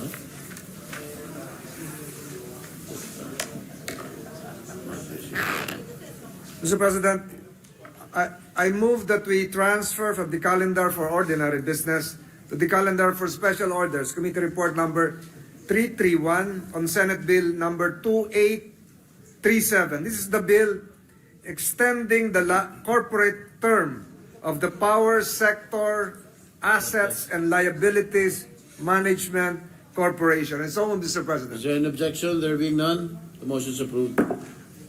Mr. President, I move that we consider Senate Bill number 2837 under Committee Report number 331. Is there an objection? There being none, the motion is approved. Consideration of Senate Bill 2837 is now in order. The Secretary will read only the title of the bill without prejudice to inserting into the record the whole text thereof. An act extending the corporate term of the Power Sector Assets and Liabilities Management Corporation, amending for the purpose Section 50 of RA 9136, otherwise known as the Electric Power Industry Reform Act of 2001. Majority Leader. Mr. President, I move to recognize Senator Mark Villar, Chairman of the Committee on Government Corporations and Public Enterprises, to deliver the sponsorship speech. Senator Mark Villar is recognized, but may I know, Mr. Majority Leader, why are there so many media here inside the gallery? Is there any fireworks that's going to happen? What's down? Should we amend the rules so that they can answer? Anyway, please proceed, Senator Mark. I guess exciting pala itong PSAM bill natin. What is the bill about? Anyway, Mr. President, dear colleagues, I stand before you to seek your support for the extension of the corporate life of the Power Sector Asset and Liabilities Management, or PSAM. PSAM was created in 2001 through the IPIRA law, which was essentially enacted to restructure the power sector previously monopolized by the National Power Corporation, or NPC. PSAM was entrusted to formulate and implement a privatization plan for the government's energy assets previously held by the NPC. The corporation also took over the ownership of all exciting NPC generation assets, liabilities, independent power producers or IPP contracts, real estate, and all other disposable assets. Additionally, PSAM was also mandated to manage the orderly sale, disposition, and privatization of these assets with the objective of liquidating all NPC financial obligations and stranded contract costs. For the past 22 years, PISAM has been fulfilling its mandate enshrined in the IPIRA. PISAM's wealth of experience and knowledge gained throughout its 22 years of experience serves to operationalize the policies and provisions enshrined in the IPIRA. As of December 2023, PISAM substantially reduced its financial obligations by 76%, or from 1.2 trillion pesos to 294 billion pesos. PISAM likewise remitted to the Bureau of Treasury around 26 billion pesos as dividends to the national government. PISAM is at the crucial point where the wheel has to continue spinning for the corporation to fully achieve its mandate contemplated under IPIRA. That is why, Mr. President, I'm asking for your support in extending PISAM's corporate life for another 25 years to give them sufficient time to settle existing obligations. This would also enable PISAM to commence asset and management plans for several significant independent power producers, facilities, and real estate assets. Non-renewal of PISAM's corporate life entails management of financial obligations that necessitate funding of the projected deficit of 275 billion pesos. Should it be untimely abolished, the national government would have to absorb all of PISAM's outstanding financial obligations. Sasaluhin po ng national government ang mga obligasyon ng PISAM kung hindi magkakaroon ng extension ng kanilang corporate life. This means that funding for critical development projects would have to be reallocated to avoid potential legal issues should PISAM be substituted by another party. Maraming development and crucial social economic projects ang maapektuhan ng mawawalang 275 billion pesos. Magiging inefficient rin po ang operations dahil sa iba't ibang institutional constraints and functions which PISAM has taken the helm since their inception. Magkakaroon ng malaking domino effect sa pondo ng gobyerno kung hindi mabibigyan ng sapat na panahon ang PISAM to settle all of their remaining obligations. Before I end, I would like to extend my warmest gratitude to our dear colleagues who helped in the crafting of this bill, Senator Raffy Tulfo, Senator J.V. Ejercito, and Senator Pia Cayetano. Mr. President, together with the co-authors of this bill, I am earnestly seeking the support of this august chamber for its passing. Maraming salamat po. Thank you, Senator Mark.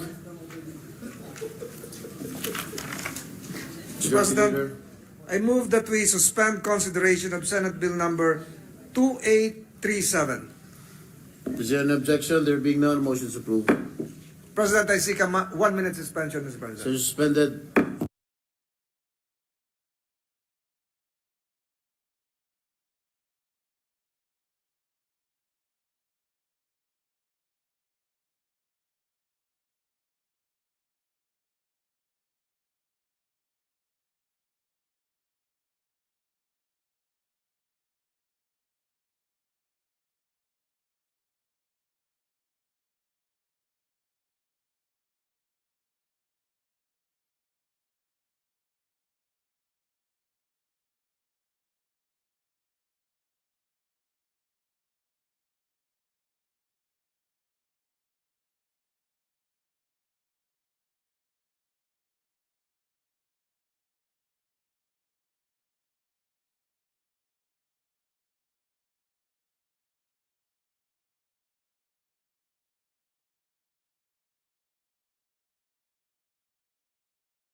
Ako na.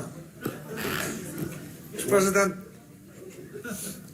Majority Leader. I move that we resume consideration of Senate Bill number 2793 under Committee Report number 304. This is the bill on the Philippine Natural Gas Industry Development Act. So move, Mr. Is President. there an objection? There being none, motion is approved. I move to resume the period of interpellation and recognize the sponsor, Senator Pia Cayetano, and to continue to start with her interpellation, Deputy Minority Leader, Senator Risa Ontiveros. Senators Pia Cayetano and Risa Ontiveros are hereby recognized. Thank you. Before Her Honor starts her interpellation, the body will recall yesterday Senator Sherwin had a long manifestation. If I may just address that first so Her Honor can take a seat. It won't be that long, but it's long enough that she may want to take her seat. Certainly, Mr. President, and thank you, good gentlewoman from Taguig and Pateros. Thank you. Mr. President, as mentioned yesterday, I wish to address the concerns raised by our esteemed colleague, former chairperson of the Committee on Energy, Senator Sherwin Gatchalian, regarding the Philippine Natural Gas Industry Development Bill that I am currently sponsoring. This bill aims to develop the natural gas industry, which is critical to energy security, by revitalizing indigenous gas exploration, giving importance to the country's own gas supply, and developing liquid natural gas infrastructures as well. Mr. President, this measure will benefit both investors in indigenous natural gas and imported natural gas, and of course, the Filipino people. Contrary to yesterday's manifestation by the gentleman from Valenzuela, we are not leaving the entire supply of natural gas in the hands of one entity.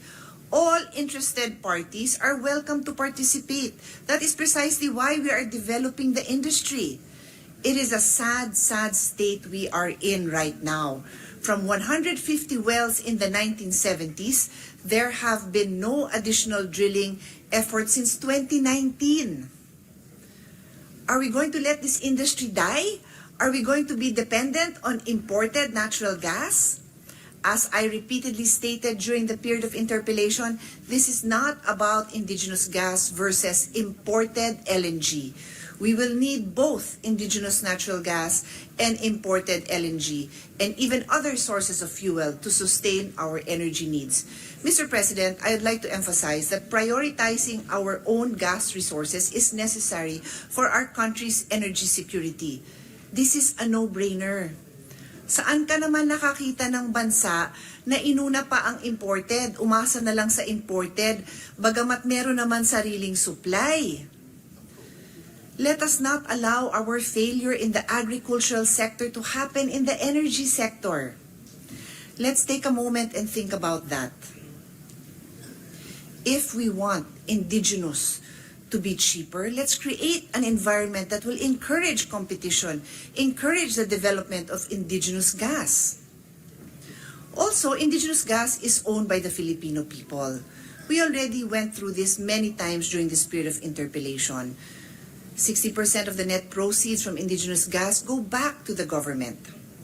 Simply put, it's Filipino gas for the Filipino people. We must support the growth of natural gas, which includes imported gas.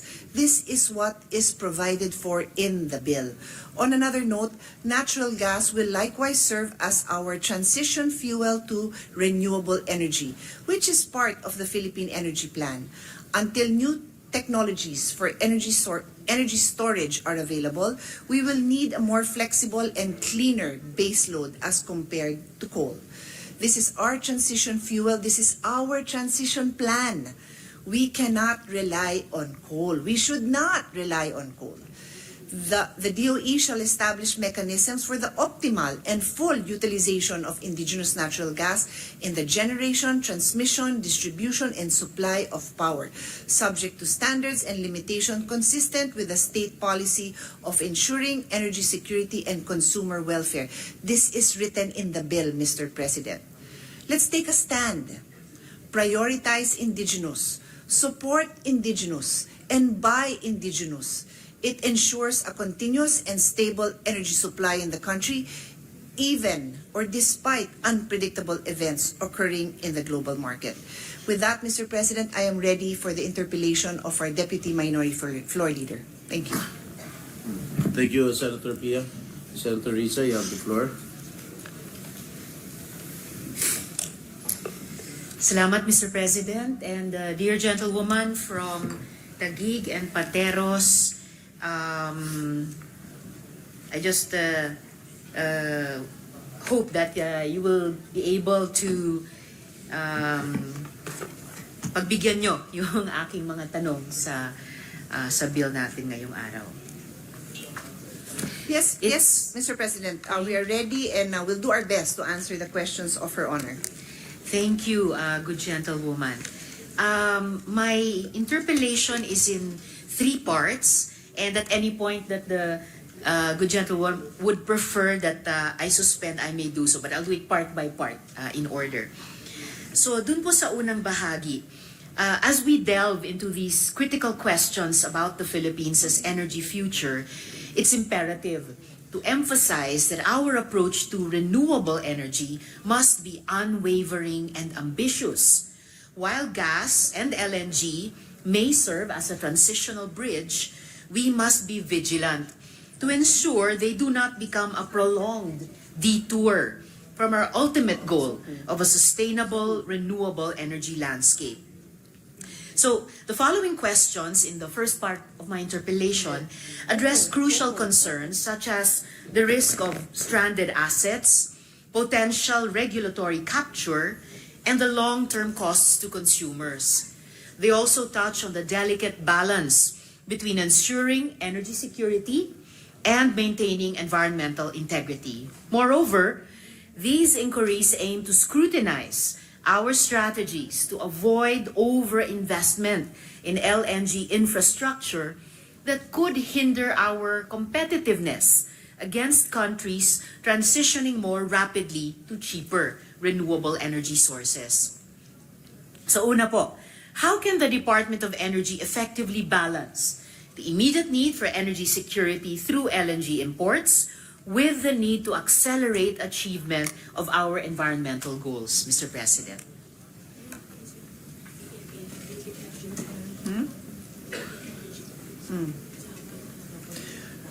Mr. President, the long answer to Her Honor's first question on how the Department of Energy will make that transition, and I think she wants it to be an ambitious transition to renewable energy, and at the same time, I guess, use the transition plan as very responsibly, is contained in the Philippine Energy Plan, no? But precisely why we need this transition plan, because, and I did not know this, dear colleagues, until very recently when I had to, of course, read up and educate myself when I became the chairman of the Committee on Energy. I'm very pro-renewables, but I did not know what I know now, which is for us to really be able to transition to renewable, we need to invest in storage. That is the biggest issue with renewable. That is precisely why it cannot be used as a base load now. In as much as we would like to all be renewable, we do not have the capacity to make that happen because it cannot be used as the base load. Now, can we just purchase overnight by next year the storage facilities to make this happen? I don't think so, Mr. President. I would be very happy to be educated by anyone in the room, any expert that will tell us that that can happen. But not only is it extremely expensive, the storage, I think the hope is that in a few years, it can become more reasonably priced, because until we can store it, ang dami ring natatapon din na renewable energy, sayang. So what is our transition plan? Precisely itong natural gas. And then, as to go into details on this, is the balance now between indigenous natural gas and imported natural gas. Thank you, Mr. President. Actually, my second question, after a follow-up question to this first one, will actually be also about that matter of storage. No, yung FSRUs ba, or floating storage and regasification units, or land-based LNG terminals. But a follow-up question first, or a couple of follow-up questions first to this first question. Can the good sponsor provide specific metrics and timelines for this phased approach? And how would they compare to countries successfully balancing LNG and renewables? Is that the international standard? 50% by 2040.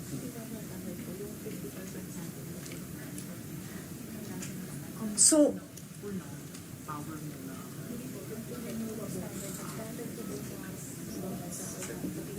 check the SDGs. Check the SDGs.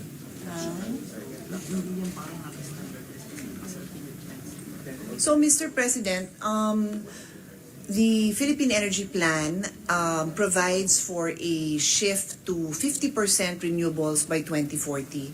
And what I am checking right now is what are the different standards of the other countries. We can easily provide that in a few minutes. So if Your Honor doesn't mind proceeding to the next question, but that is a metric that we can easily pull up. All right, no problem. Good sponsor, thank you. I can wait for that during our interpellation, particularly this first part of my interpellation. Also, how will you ensure, good sponsor, that the bridge provided by LNG doesn't become a long-term dependency, potentially hindering the urgent transition to renewables? Well, that, Mr. President, I think is not very difficult to project because if the energy plan states a shift to 50% renewables in 2040, so that is around 15 years from now, then 50% will still not be renewable.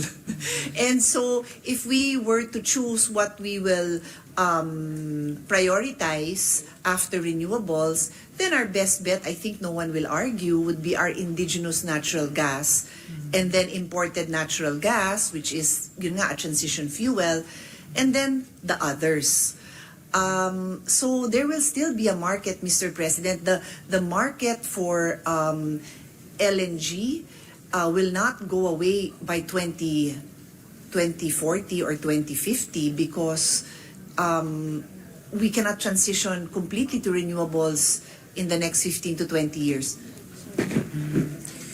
Of course, Mr. President, I guess that we could project that 50% would still not be renewables by 2040. Yes. Only because DOE set that very modest target of only 50% by 2040 instead of stretching further for a higher percentage of our energy mix to be made up by renewable energy. So this is related to this whole first question about a balance, about timelines for a phased approach, and about making sure that the transition, or rather making sure that our shift to renewable energies is not pegged on the transition, kundi kabaliktaran, na yung transition is pegged to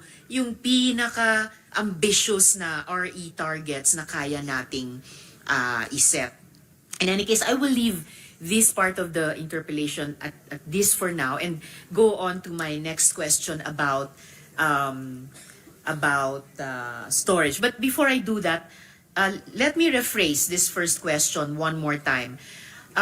How much LNG? Mr. President, Yes, Mr. Good sponsor. I'll just add, no, because I know Her Honor is like this representation, very keen on expediting, and ayaw din natin minsan yung masyadong modest, di ba? So I wanted to ask, and I did ask our resource persons, ano naman yung hindi modest na expectation? So to be more aggressive in the shift to renewable, then that would now include, Mr. President, the mix of nuclear. And Sorry, by the mix 20 of nuclear. Naku. Yes, I know. So but that is Okay. that is the reality. When and I mean this bill does not include nuclear, so I wouldn't really want to go in that direction on the discussion, but I am being honest about what those projections are. If we will include nuclear, and many countries have made that shift during the Ukraine shift in direction during the Ukraine war, then by 2050, 70% na yung target. So I'm just putting that there for Her Honor to include in her notes. Thank you, good sponsor. Of course, prejudicial question. and I've long answered it, at least for myself, just for this representation, ang nuclear energy ay hindi renewable energy. So hindi ko rin siya maikwenta sa energy mix natin. Even for a more ambitious target of 70% mix of renewable energies by 2050. I do think kaya sanang magtakda ng mas ambisyosong target ang DOE for renewable energies in the energy mix using true renewables and excluding nuclear. But let me rephrase my first question one more time. Sorry again for yes, interrupting. So good one sponsor. last point. Apo. DOE actually has different scenarios. So listening to her honor's concerns that what would it be if it did not include nuclear, we will just submit because they are different combinations, Mr. President. So her honor can proceed, but we will just submit that to her. Thank you, good sponsor. Actually, helpful yon kasi mag-figure din yon sa yung isang follow-up question na specific metrics and timelines for the phased approach. So I'll just rephrase my first question one more time. How much LNG does DOE envision in our energy mix by 2040? And would this bill enable us to reach the RE mix by 2040?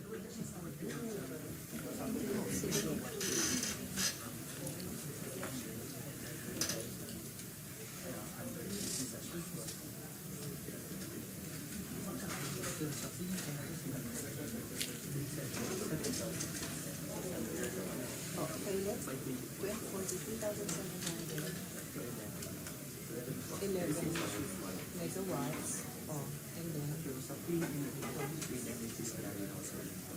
is what? From where to what? Same. From 3,000. I'm sorry. So, ang LNG ngayon is 2,700. Then by natural gas. And then by 2040, it will be 11K. For business as usual. Pero kung gusto natin pure clean energy, i-loss nila. Ang natural gas is 3.7, aakyat ng 11. So what is 7.6? That will be natural gas. I thought the first one is natural gas. In 7, 11. 2040, ang assignment wala nang malampaya and we're not yet sure kung meron pa pala. Kaya ito, posible may potential na pwedeng fuel, pwedeng pumasok yun. I'm very lost now. A minute suspension. Okay. A minute suspension, please. I'm very lost. Sorry. They're just telling me now, natural gas is 3.7.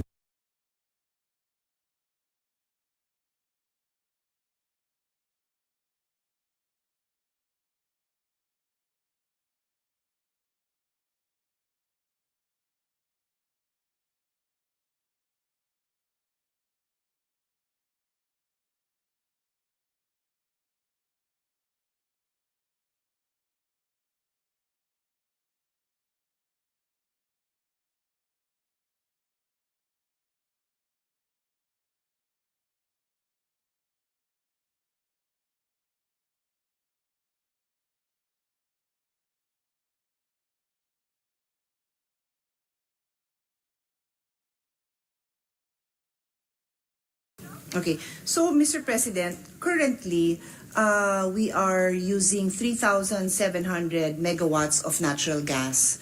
And this is projected to go up to 11,000 megawatts if we continue if we only have the same volume coming from renewable energy. But so the second scenario is if we increase our renewable energy, then in 2040, our nat gas will still go up from the current 3,700, but only to 7,600 megawatts, because the rest will be taken up by renewable energy. And that, I suppose, is the scenario that Her Honor and this representation would be happier with. Yes, good sponsor. It would be better, And I'm glad that the good sponsor and I share that sentiment about it. But we could make it even better. And actually, there might be an unintended consequence of our bill, because currently, under the Philippine Energy Plan, the plan is, or the current situation at present is 60% is accounted for by coal in our energy mix. If we add LNG, would this formula allow us to increase the RE energy mix by 50%, or would it, on the contrary, further increase the fossil share in our energy mix? Kasi ang LNG ay fossil din siya. So, baka yung unintended consequence ay mas lalong hindi natin matupad yung commitments natin under the Paris Agreement of 70%, 75% reduction in our emissions. Good sponsor. Well, actually, Mr. President, we've also asked those questions, and the reality is the demand for power and electricity will keep on getting higher in our country. We're a developing country. If you look at what our targets are, it is to even further industrialize. We still have many areas that do not have adequate electricity. So the demand will continue to be higher. So the challenge is for the DOE to allocate those increased demands for more renewables, and to the extent that it cannot, and I am with Her Honor there, that we don't want our reliance on natural gas to be the deterrent to transition to renewable energy. And that is why the energy plan is very clear that it is a transition fuel for the totality of the energy that is needed. And I have put it on record, and again, I also am very willing to be educated, that one of the major the obstacles for a complete shift to renewable right away is really the storage. That is something, like I said, I only learned when I had to study this energy issues more closely. We do not have this, and it is also very expensive. And if you, I have asked other players in the field, and it's not something readily available yet, Mr. President. Maybe there will be new technology, there will be improvement in the discovery of ways to store, but until that happens, the transition will not be something available to us in the next decade. Salamat, good sponsor. Dadako na nga ako ngayon sa tanong tungkol sa storage. Saying only, just to, by way of closing my first question for now, na masaya ako na the good sponsor has indicated that there's a possible range of upping the LNG share from the current 3,700 megawatts to a range of 7,600 to 11,000 megawatts. To be clear, ma'am, yes, good to be sponsor. clear, Mr. President, that is not LNG, that's natural gas. Oh. Which includes... Okay, natural gas, not Kasi gas. yung liquefied, pag sinabing LNG, liquefied na yon, and then they have to regasify, which is why this representation keeps on repeating that is why it is inherently, it tends to be more expensive because yung LNG, hindi yan pwedeng i-pipe diretso sa atin. So dadating yan ng liquid tapos i-regasify. So if our colleagues will recall during the interpellation with Senator Sherwin Gatchalian yesterday, for 2 days in a row, we clarified that yung presyo na sinasabi niya na medyo dikit sa presyo ng indigenous gas, if you add the cost of regasification, by far mas mahal yung imported LNG. By about 2 pesos, good sponsor, if I remember. Dollars. From the previous. Dollars. All right, good sponsor. And salamat for the important correction. Yes, nat gas. Since this is our nat gas bill. Still, gusto ko lang i-appreciate na pinoint out ng good sponsor that there's a range of possible Yes, target you are and correct with achievement. that. Opo. Yes, Mr. From President. 7.6 megawatts to 11K megawatts from the current 3,700 megawatts. At kung magiging purposeful talaga ang DOE at mas ambisyoso dun sa RE target sa energy mix natin, then pwedeng talagang mas i-push muna yung pag-up ng share ng RE sa energy mix, so that we may not have to go on the high end of the 7,600 megawatts to 11,000 megawatts target for not gas, pero kumbaga maging first option ang renewable energies, and tunay na pantawid lang, no, transition yung natural gas. So I'll leave that question here for now. Dako na ako dun sa tanong tungkol sa storage na sinabi nga ng good sponsor, napaka-importanteng pag-usapan in terms of investment. So, given the uncertainties in future gas demand, and sinabi na nga ng good sponsor, the demand will rise for energy in general. But given the uncertainties in future, in particular gas demand, and the rapid evolution of renewable energy technologies, how should the DOE evaluate the trade-offs between flexible, lower-cost FSRU or floating storage and regasification units solutions, trade-off sa pagitan nun at yung mga more capital-intensive land-based LNG terminals?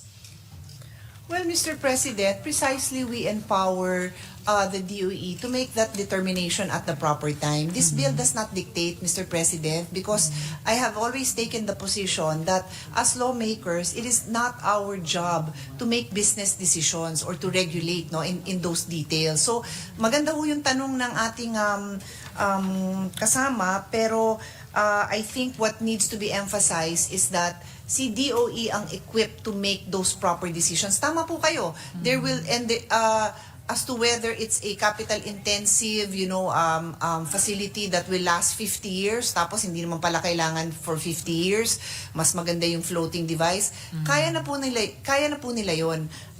In fact, if you look at the bill, we are supportive of the manpower that will be needed. Diba, we have our regulatory bodies that really need to be experts in this so that they can make the proper decisions or give the proper guidelines to create that environment. Kasi pangit naman talaga na magki-create ka ng environment pointing to one thing when that demand for that might be not as long term.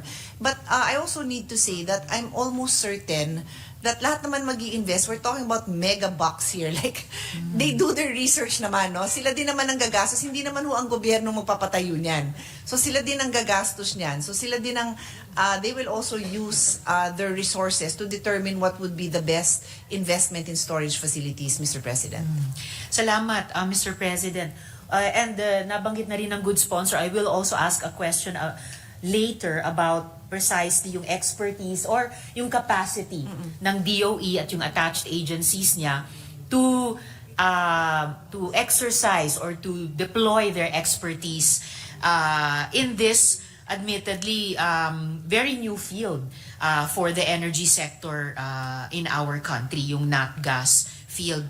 And of course, bagamat yung mga stakeholders natin from the private sector will be deploying the greater part of the capital here, kailangan sabihin din ng DOE sa kanila ano yung specs na sa tingin ng department pinaka-optimal para sa ating public. Dahil these may be business decisions primarily for the private sector stakeholders, pero para sa energy regulatory bodies natin, importante din mag-weigh in sila ngayon pa lamang. In terms, yes, of the business or the economics of it, but also in terms of the environmental aspect, at saka in terms of achieving the overall objectives of the Philippine Energy Plan. Diba? Ano yung wisdom ng DOE sa ngayon tungkol sa anong klaseng storage mas gusto nilang kumiling ang ating private sector stakeholders, whether itong floating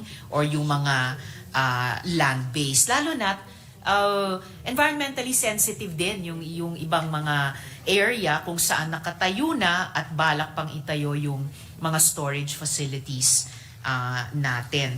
So, follow-up question po, how does DOE plan to mitigate the risk of stranded assets, particularly nga dun sa land-based terminals, just in case the optimal scenario materializes if renewable energy adoption outpaces projections, Mr. President?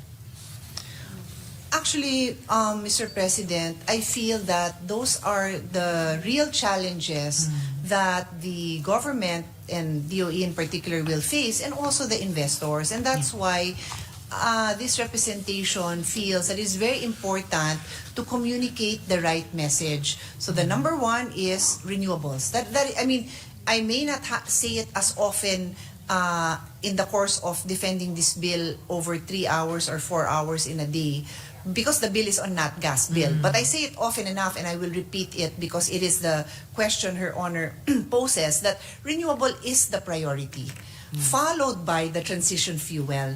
So yes, it is tricky. Let's not pretend that it is not.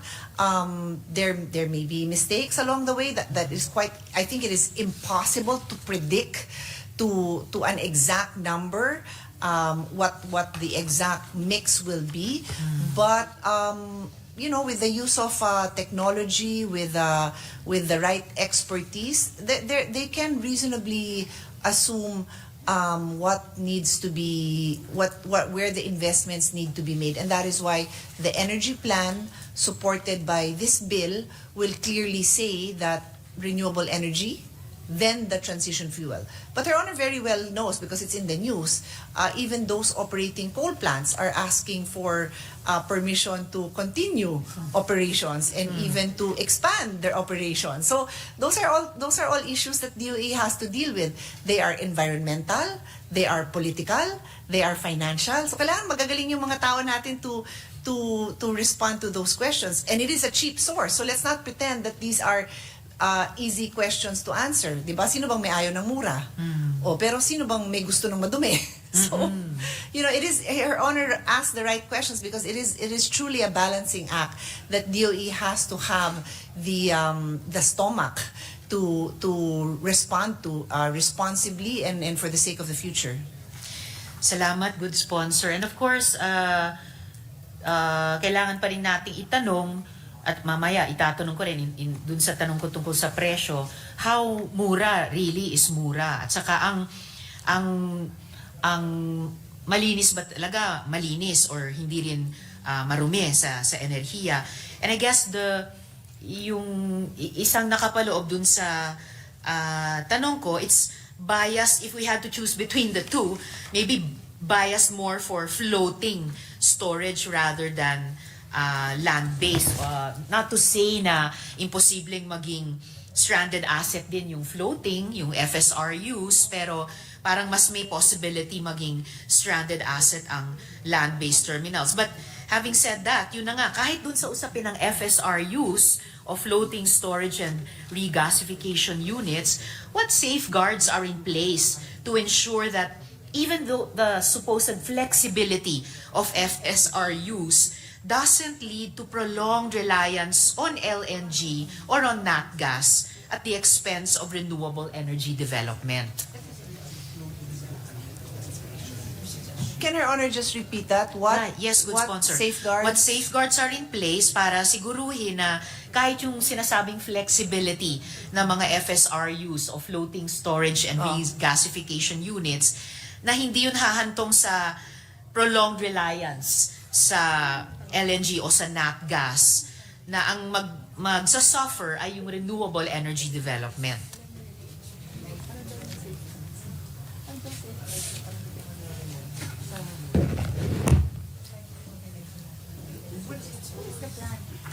Actually, Mr. President, they just have to follow the plan.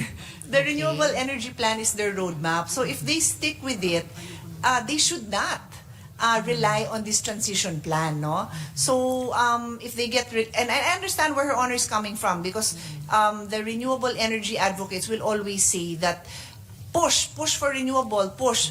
In fact, some don't even believe in a transition fuel. But like I said, I would be happy to be educated if how to make a transition plan that by next year renewable na kaagad. I would be happy to, because sino bang may ayaw? I'm an environmentalist. I run I used to run in the heart of Makati with all the construction going on, with all the tambuchos. Of course, I don't want to do that, but wala akong choice. Nagtatrabaho ko as a lowly associate in a law office, and that's the place I run. So I want cleaner energy. I want to run in a cleaner place. I want my children and grandchildren to live in a cleaner environment. But if the DOE sticks to the plan, then that is their guide. I cannot really assure Her Honor other than, and Her Honor has been witness to this. Pag hindi nasunod yung plan, di ba? And we have unraveled so many of those in the Senate.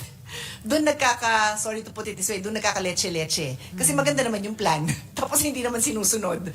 So, I think what we need here is to be very clear, and we'll be very happy to include stronger provisions on the importance of sticking to that energy plan, or even not being kampante about that energy plan and seeking to yung sinabi nung what Her Honor said na she's not so happy with these modest targets, diba? Let's be aggressive about it. And that's why, in that sense, maganda naman din yung facilities na may flexibility ng konti, kasi pag medyo yung demand for LNG is higher, pwede naman ma-expand itong facilities na to. But, those are the risks then that I've come to learn, and the example I like to give is when we determine that it is a necessity that we do not, wag natin tipirin yung paggawa ng matinong school building. On hindsight, pwede mong sabihin na, 10% lang naman pala ng school building yung nababagyo, yung tinatamaan ng earthquake. Hindi na kailangan yung heavy duty. But you can't make those mistakes, hindi ho ba? So in the same way with energy, they have to go full speed ahead and invest in the renewables, and also make the investments in the transition fuels as well, Mr. President.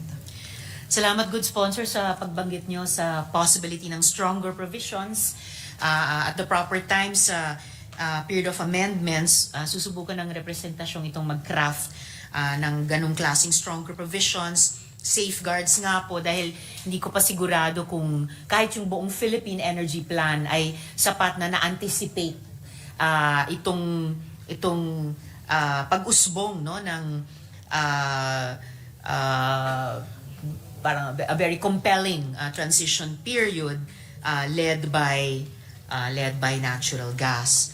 So, dako sa susunod na tanong ko, good sponsor, Mr. President. In the course of the hearings and even the briefings, has the sponsor perhaps required DOE to provide an accounting and analysis of the financial incentives and support mechanisms that will be made available, particularly for LNG importation, and specifically focusing on the following areas? Dalawa po ito.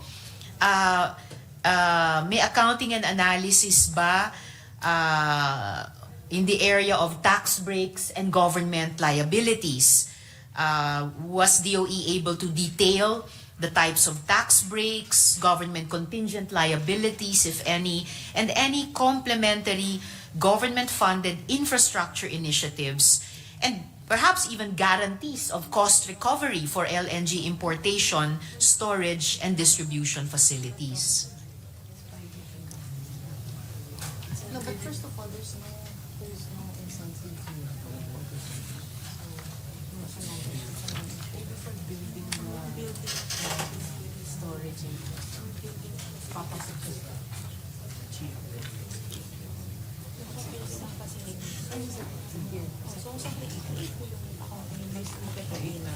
So actually, Mr. President, the importation of LNG has been ongoing, and there is no new incentive.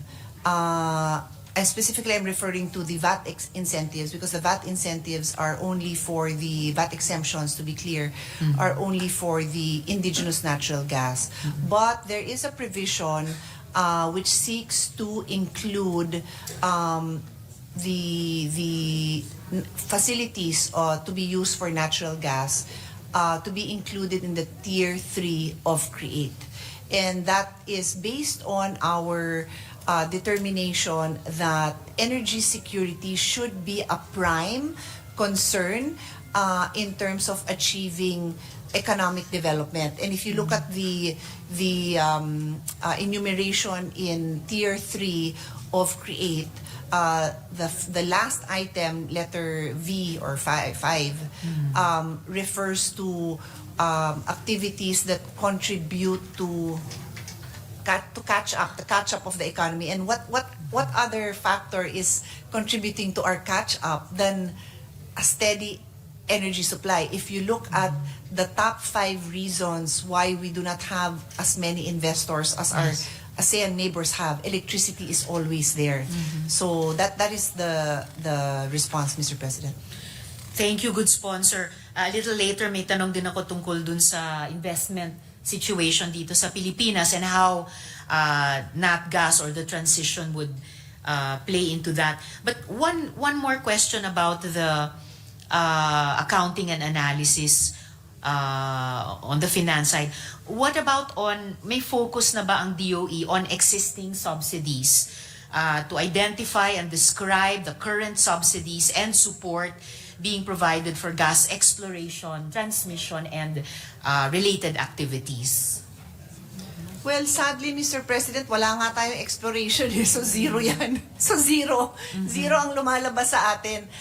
But should there be takers, which is what this bill intends to support, but even without the bill, DOE has taken the lead on that and they have bidding going on, then PD 87 provides for those incentives. And basically, I can explain what it is in a nutshell, is that this exploration and development costs hundreds of millions into the billions of pesos to happen. And if they don't discover anything, there is no cost to government. But if they do discover, then that is where the formula kicks in and there is a sharing. And I think Her Honor has heard this representation explain that sharing quite a number of times already. Yes. But 60% of the revenues would go back to government. Thank you, good sponsor. Ito bang mga initial analysis on the tax breaks, on subsidies, these analyses that are inputs to cost-benefit analysis, available na po ba sila?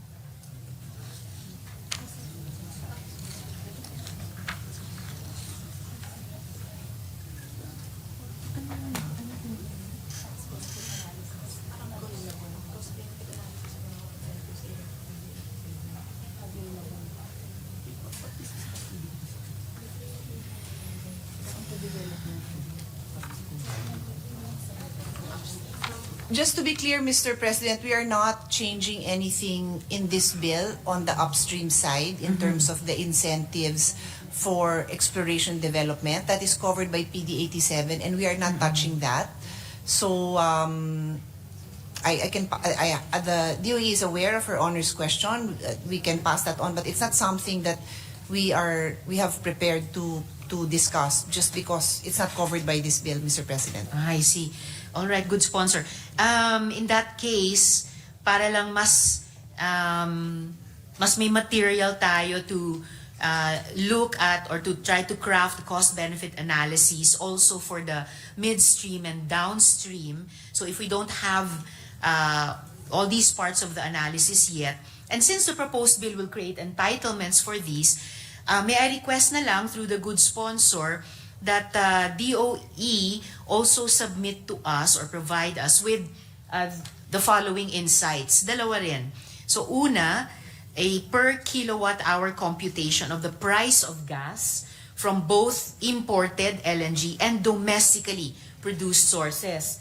And if the department could include in that any assumptions of government support or variables that may affect these calculations. And secondly, kung maaring makapag-submit ang DOE sa atin through the good sponsor, computations for a scenario where, at dito bumabalik ako sa naunang tanong ko, a scenario where we exclusively build only floating storage and regasification units or FSRUs, taking note of their redeployability. If DOE could include computations on the potential resources that could be then freed up for renewable energy programs. If FSRUs are utilized instead of traditional land-based and more financially massive LNG facilities. Your Honor, the DOE has heard Her Honor's questions and we have instructed them to provide. But we just like to put on record that the investments are coming from private individuals, private entities. So as long as the renewable energy plan if we stick to that renewable energy plan, then it is up to the investors to determine if they are investing in renewable energy, if they are investing in LNG. Some of them may be the same parties, some of them may be different parties.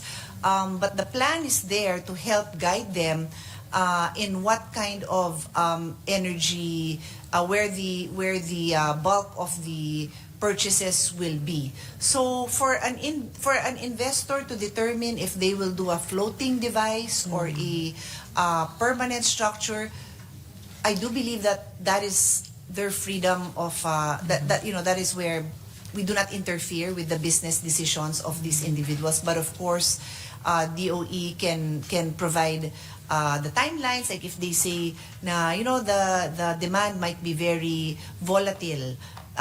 Because ang dami nating indigenous gas. So baka konti lang yung demand, you might prefer to build a smaller storage facility na magagamit parate pero small, or you might prefer a floating vessel that can be expanded and retracted. So that's where, Your Honor, to be perfectly honest, we leave it to the DOE and the private investors to hash out, that will no longer be covered by this measure, Mr. President. Perhaps this representation can just attempt in the period of amendments to push this idea a bit further, because of course government does not interfere with the individual business decisions of private investors. Pero dahil ang Philippine Energy Plan, yung kumbaga biblia natin dito, even in discussing the bill, although all stakeholders could have participated, government led the formulation of the plan, and government could also recommend or guide improvements to the plan. Kanina pinag-usapan natin stronger provisions on on storage. So and government could, still within the context of the Philippine Energy Plan, visualize alternative scenarios and compute on those alternative scenarios. So lalo na kung bukod sa economic, there are also environmental and other considerations. So I'll just return to this at the proper time, good sponsor, in the period of amendments. So dako po ako sa susunod na tanong ko. Okay. In an unlikely scenario where new technologies make for much more available and cheaper LNG from abroad, in that unlikely scenario, how could the Philippines ensure that its investment in LNG infrastructure genuinely supports the transition to renewable energy rather than create a long-term dependence on fossil fuels, Mr. President?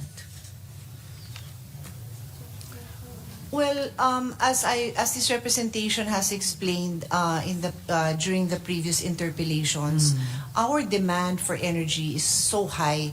If we were a Nordic country, and I'm just making this up, but I always use that as an example, where you have 8 million people and they are fully able to supply all the energy needs, I think they would be more problematic about how to make those shifts. But we have brownouts happening all over the country. And even in the next 10 years, our indigenous gas will not be able to supply all the transition fuel that is needed. So I think that is not the biggest problem we will have.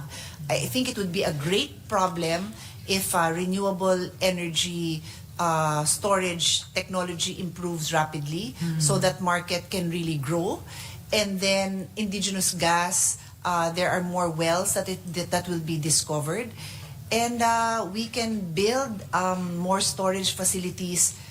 If Her Honor prefers that it's more conservative, DOE can listen, but that will at the end of the day also be based on the business judgment of the investors. When they see that the opportunities are there, they will make those decisions. But they already know that the goal is renewable. They know that already. And next, if we pass this bill, the second priority will be indigenous gas. But the discoveries will not happen immediately. In fact, after discovery, it takes, did I hear right, 6 years? 4 to 7 years after discovery.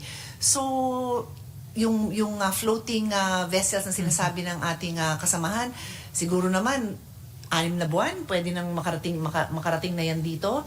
So they can use some of those, and then they can even rent that, I suppose, and return it, and then build a storage facility. So I think they can manage. Ang hina naman natin if we can't manage that. Thank you, good sponsor. And how will these phase-out timelines and renewable energy milestones be enforced? And what penalties will be in place for non-compliance? I think that would be a subject matter of another bill. This representation would be happy to take a look at that. If Her Honor would like to file a resolution, I think that's a great idea to really see how these phase-out plans, because even now, I've seen very interesting shifts in the technology of solar panels. Like, parang mukha na lang siyang tint. Mukha na lang siyang tint na pwedeng idikit sa mga salamin. So, paano kung may investor dyan na bumili na ng mga ang bibigat na ang lalaki? But I suppose for the next, I don't know how long, may demand pa doon. Baka yung tinted na yun, ano pa lang, nasa developmental stage. But that is the world we live in, no? Technology changes rapidly. And even those in renewable, now, if they're not willing to make the shift, mapapag-iwanan din. So, I think it's a sector that people are willing to take risks, but also very much willing, I hope, to take the risk in the right direction. I share that hope, good sponsor. And salamat dun sa suggestion na maybe craft another bill or file a resolution regarding this question. Another option, of course, is also to look at... Madam, Yes, Mr. good President, sponsor. I forgot the point of giving that example pala in the shift to the easier, the thinner, the lighter solar panels is what then do you do with all these big heavy panels. solar equipment? So that's why I believe that Her Honor's question is valid, and the need for legislation may be very important, because what do you call that phase, yung when you clean it up and you decommissioning, yon. Kasi sa natural gas we have that, the decommissioning. But if you think about it, and I don't know what the proper phrase is sa renewable, di dapat may ganun din, di ba? Kasi magshi-shift ka nga sa mas there will be a natural shift. So I think it's worth looking into another time, Mr. President. I agree, a good sponsor, Mr. President, it's worth looking into. But I think not necessarily another time. Possibly even within this bill. Kasi, Meron na. ang tawag nito, We we're have that, guided. Your Honor, Yes, good within this sponsor? bill. We have the provision on the decommissioning. Ah. That's part of the lifespan from the exploration, discovery, development, transportation, and then delivery to the end user, and then the decommissioning. That is covered, Mr. President. As far as natural gas is concerned, this is the right time. Her Honor is correct. So any Great. concerns or improvement on the measure on that is very welcome here. Maraming salamat, good sponsor. That is great to hear, Mr. President. Dahil, di ba, guided overall by the Philippine Energy Plan, papunta naman tayo sa gusto natin mas sustainable na energy mix, energy situation by 2040. As the good sponsor said, that's a good sweet 16 years from now. And yung ibang mga timetables na pinag-uusapan natin in terms of nat gas in particular are shorter chunks, smaller chunks of time. 6 months or 4 to 7 years kanina pinag-uusapan. So there's really an opening by insisting that the renewable energy targets envisioned in the Philippine Energy Plan will indeed be targeted at hopefully mas ambitiously, and that with the emergence of this scintillating transition period of nat gas, that we don't fall in love with it for too long, na may natural na pagpipigil tayo sa pag-accelerate ng RE, na in a way there will be some restraint or just some sense of timeliness on the part of the nat gas part of our energy mix para paunahin talaga yung renewable energies. And that's why I'm concerned about timelines and milestones and non-compliance. So lastly, about this topic, good sponsor, Mr. President, what measures therefore are being taken to prevent regulatory capture by LNG interests that might seek to extend the lifespan of LNG infrastructure beyond the transition period?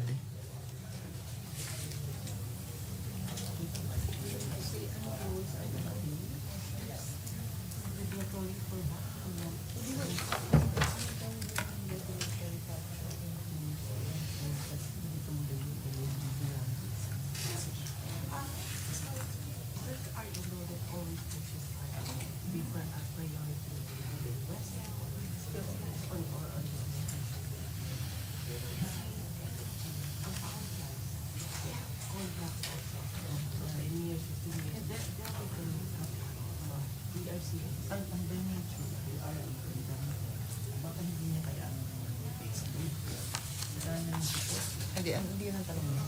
Ang tanong is, ano yung regulatory capture? So, Mr. President, what is very clear in our current laws and regulation now is that we are prioritizing renewable energy.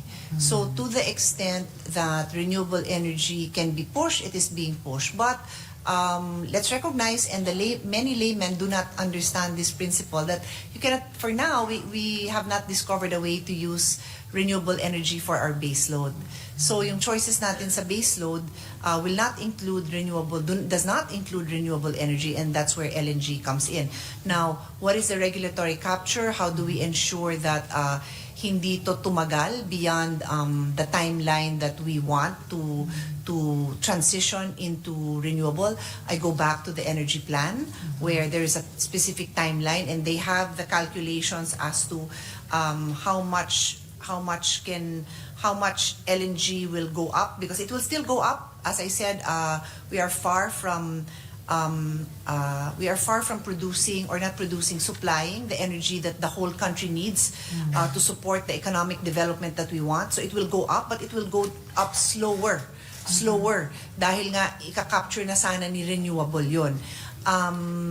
And then let's keep in mind that there are supply agreements that the ERC is required to approve, and they can also come in there. Obviously, if they know na wala nang demand for LNG, o hindi na pwede, then they will not approve a long-term plan.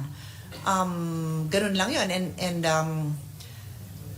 I think that's what we're already seeing now with the coal. There is a demand because, as I said, there is a continuing need for energy. But I think DOE is trying, I'd like to think that they are trying not to be too dependent on coal. Despite the fact that ang dami pang brownout. It's a tough decision. Yes, I agree, good sponsor. Thank you for that, Mr. President. And of course, mayaman na sa karanasan yung ERC in particular, and DOE of course, and the attached agencies. Yung pressures din, yung push and pull, even about what should be purely economic forces of supply and demand. Minsan, and this is bahagi ng maraming heartaches and heartbreaks natin about the implementation of the EPIRA, minsan kahit wala nang sasabihin ganyang kataas na demand for a certain energy because there's a supply, somehow na in a way na distort yung sitwasyon at either kulang yung pag-pushback ng ating energy regulators or out and out may mga reklamo ng regulatory capture. And since we know na naging karanasan natin yan from time to time in the past, syempre on the eve of the dawn of a new transition era of nat gas, gusto nating maiwasan yon. Hindi naman innocents ang ERC et al. They know about these realities sa landscape and they should be the wisest how to prevent recurrence of this para rin manatiling tapat dun sa Philippine Energy Plan. So just to make that of record, good sponsor, Mr. President, sa susunod kong tanong, what steps is DOE taking to enhance its regulatory framework to effectively manage the energy transition, particularly in terms of balancing LNG development with the growth of renewable energy sources and ensuring grid stability, Mr. President? I'd like to think I've answered that question, Your Honor. Okay. Because the energy plan is the roadmap that is being followed.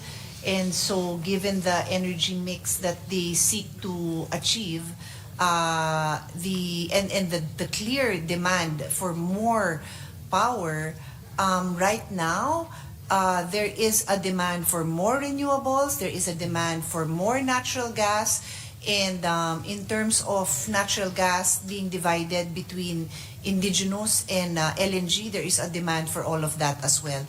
But they do have a few more, they have scenarios, Mr. President, but I can say with certainty that right now, there is so much more demand. And to be clear, Mr. President, the bill actually refers to a comprehensive plan that DOE will provide. This is the Philippine Downstream Natural Gas Distribution Development Plan. And this will contain, among others, information on the distribution systems and virtual transportation systems, including location, construction, operation and maintenance, expansion, modification, rehabilitation, decommissioning, and abandonment, whichever is applicable. The plan shall also include all studies, programs, and policies for the promotion and development of the distribution sector. So I think in addition to the energy plan, ito na ho yung mas detalyadong mga plano na tinatanong ng ating kasamahan na baka it's not yet available in the energy plan.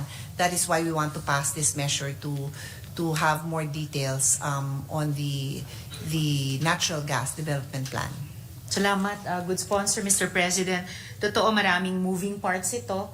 And with this question, isinama ko na yung part yung grid, no? Ensuring its stability. And dito, syempre, papasok yung nat gas development and andun na yung ating efforts na yung RE sources ma-upload din, no, sa grid at ma-distribute sa pamamagitan ng grid. Follow-up question to that, how does DOE plan, ito nabanggit na rin natin ng good sponsor kanina about capacity, how does DOE plan to address potential limitations in government capacity to effectively implement and oversee these complex regulatory changes? Pakiulit yung tanong. How Sige po. does DOE... Paano pinaplano ng DOE i-address yung mga potential limitations sa kapasidad ng gobyerno na effectively i-implement tas mag-exercise ng oversight dito sa mga complex regulatory changes na ito? Yeah. Well, first of all, Mr. President, we know that we are government run by people. And so I think the first step should be really capacitating our people, and we provide that in section. And the declaration of policy, it includes the developing the necessary technical expertise and skills of personnel in government agencies and the private sector to support the development of the natural gas industry. Kasi kung ako tatanungin nyo, wala talaga akong capacity to implement this. No, I think I understand enough to provide for the policy framework, which is this bill, but we really need technical people. And yeah, we've included that in the bill precisely because we feel that is very important. Agree. Thank you, good sponsor.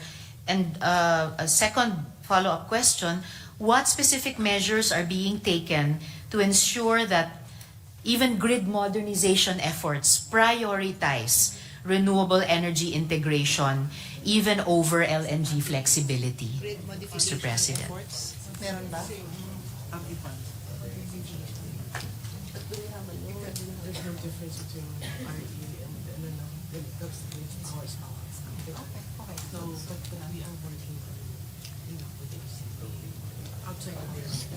So, Mr. President, to be clear, there is no difference in the capacity of the grid to facilitate power that comes from renewable energy or others. So there is no need to make a specific shift or to prepare for that. Having said that, though, DOE is constantly updating, or at least trying to update themselves and keep themselves abreast with changes in the landscapes in other countries, which makes it easy for us in a way because we can just look at what's happening there, and then also working with the private sector as well. Thank you, good sponsor. So again, at the proper time during the period of amendments, probably this representation will attempt to propose amendments that will indeed prioritize RE over LNG, even in the grid. Thank you, good sponsor. So, huling tanong ko dito sa first part ng interpellation ko.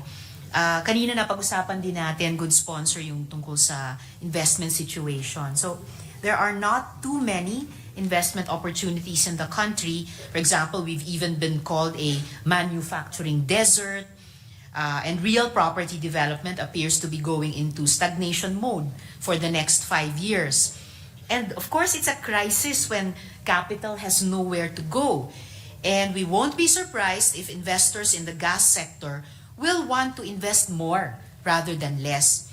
So, what specific measures and assessment tools is the DOE implementing to prevent the overbuilding of LNG infrastructure and to protect consumers from the financial burden of potential stranded assets?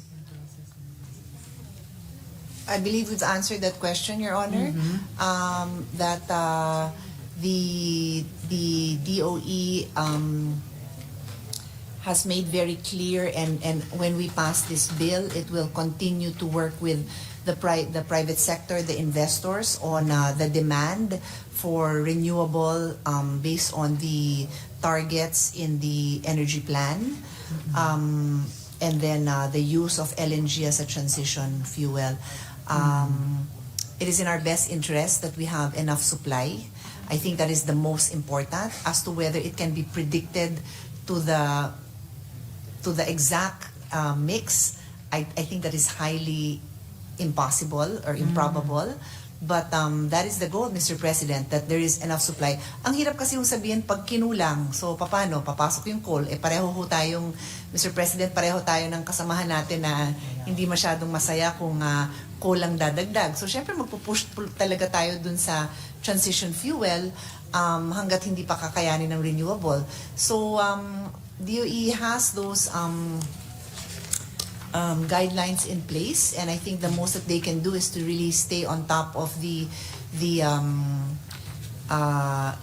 always analyzing the data. And I mean, if things go well for us and there is a boom in our economy, as that is the objective of Create More, which we just passed, the objective of so many bills, even in education, so that we have a vibrant employment sector.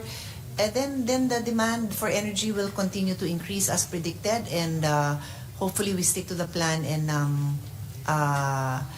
don't allow ourselves to be derailed by the availability of both natural gas and other sources, because we do want to make the shift to renewables. Yes, thank you, good sponsor. I guess this representation will continue to think on how to craft proposed amendments regarding this issue, because kung like with any infrastructure, I suppose, halimbawa sa mga syudad natin or even just in our homes, kapag alam natin na meron tayong transition period, we would tend to build yung sakto lang or even minimalistically, dahil ayaw natin na kapag lampas na tayo sa transition period and papasok na tayo sa long term, in this case, a bigger renewable energy share sa energy mix, na burden tayo sa mga hard infra of the transition period, na kapag naging stranded assets ito, ay baka patuloy pang pagkakagastusan ng consumer. So bringing us farther away from rather than nearer to least cost at yun na nga, mas murang kuryente para sa ating mga kababayan.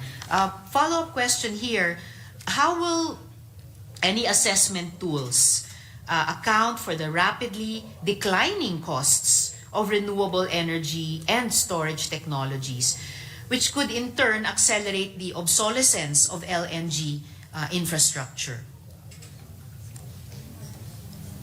The question is, how would assessment tools, what is that? What Paano follows? ikikwenta nitong assessment tools yung magmumura na yung RE and storage technologies, at dahil nagmumura ito, baka pabilisin niya na maging laos na yung LNG infrastructure. How will the assessment tools account for this? I think, Mr. President, like I am not I cannot even consider myself yet an energy expert, but it's very clear to me that the shift will be to renewable, and we are waiting, and we know that there will, as we've seen in everything, there are those moments where suddenly there's new technology that is cheaper. We do expect that to happen, but the demand, as I have kept on repeating, for power is so high in this country that the need for LNG to support renewable will be there for quite a while. And even in 2040, which is when we have that plan to be 50% renewable, there will be still 50%, Mr. President. So, medyo malayo hong mangyari yung situation na ang biggest problem natin is mag-over-invest siguro. But it is good that Her Honor points that out, so DOE is aware. But right now, hindi ho tayo pinipilahan. Wala ho tayong exploration. We are even only in the bidding phase, so it is a concern that should still be there in our radar, but it is far from our major concerns. Okay. Fair enough, good sponsor. Although I would also, this representation would also rather na kahit habang hindi pa tayo pinipilahan, we, the Philippines, set ourselves up as in a way, even if modestly or less modestly, hopefully, a pioneer for RE after a quick transition period. Huling follow-up question ko dito sa huling tanong ko But sa... just for Her Yes, Honor's good sponsor. own for her information and her team that clearly is very concerned with renewables, the renewable energy law itself creates a body. It's called the National Renewable Energy Board, and it is their responsibility to monitor and review the implementation of the law, to review technologies. So sila ho ang titingin at mag-guide siguro ng mas detalye sa DOE din to say na, may mga bagong technology, baka yung timeline natin ng pag-shift ng 10 years, 7 years. You know? So all of these things, thankfully we have passed that law, yung binabanggit ko, batas na yan, and that is in place already. Thank you, good sponsor. That should really come in helpful. dito sa pagbaybay natin sa bill. So yun na nga, huling follow-up question ko dito sa unang bahagi ng interpellation. What specific consumer protection mechanisms are being put in place to shield Filipino consumers from bearing the costs of stranded LNG assets in a scenario in which renewable energy comes to be far more commercially viable even than gas? Mr. President. I think I've answered that. Okay. If with all due respect, I think it boils down to the same question that Her Honor has been asking the last 2 or 3 questions. Well, I guess beyond the actions of the National Renewable Energy Board, ito namang huling tanong in this part ay yung consumer representation and participation. Pati sa pag-design nitong transition period of nat gas in between the coal, but as a transition dahil fossil din naman ang nat gas, then papunta sa long-term na renewable energy. And I share the hope of the good sponsor na mas maagang aabot tayo dun sa scenario na yung renewable energy really has a significant or even a dominant share in our energy mix. Dagdag ko lang, yes, good Mr. sponsor. President, that this bill includes the creation of a technical committee, and doon sa kasi Her Honor mentioned consumers, no? So doon sa technical committee, meron tayong representatives from the academe, trade and industry, consumer, to be very specific, professional associations, research institutions, government agency, testing institutions, and other relevant sectors. This can be found in Section 5. Thank you, good sponsor. So, good sponsor, Mr. President, I'm 1/3 of the way through in my interpellation.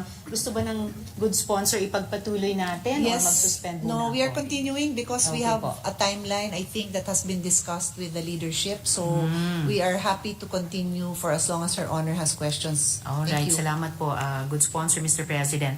So, itong midway na note, as we continue to examine the Philippines' energy strategy, it's crucial to maintain a laser focus on the ultimate goal, a sustainable, renewable energy future. While LNG may play a transitional role, we must be vigilant against the risks of over-reliance on this fossil fuel. So the following questions delve deeper into the technical, economic, and regulatory challenges of integrating LNG into our energy mix while prioritizing renewable energy development. So these inquiries address critical concerns such as the potential still for stranded assets, the need for flexible infrastructure, and the importance of robust environmental safeguards. They also explore the delicate balance between short-term energy security and sustainability goals, always with an eye towards maintaining the Philippines' competitiveness in a rapidly evolving global energy landscape.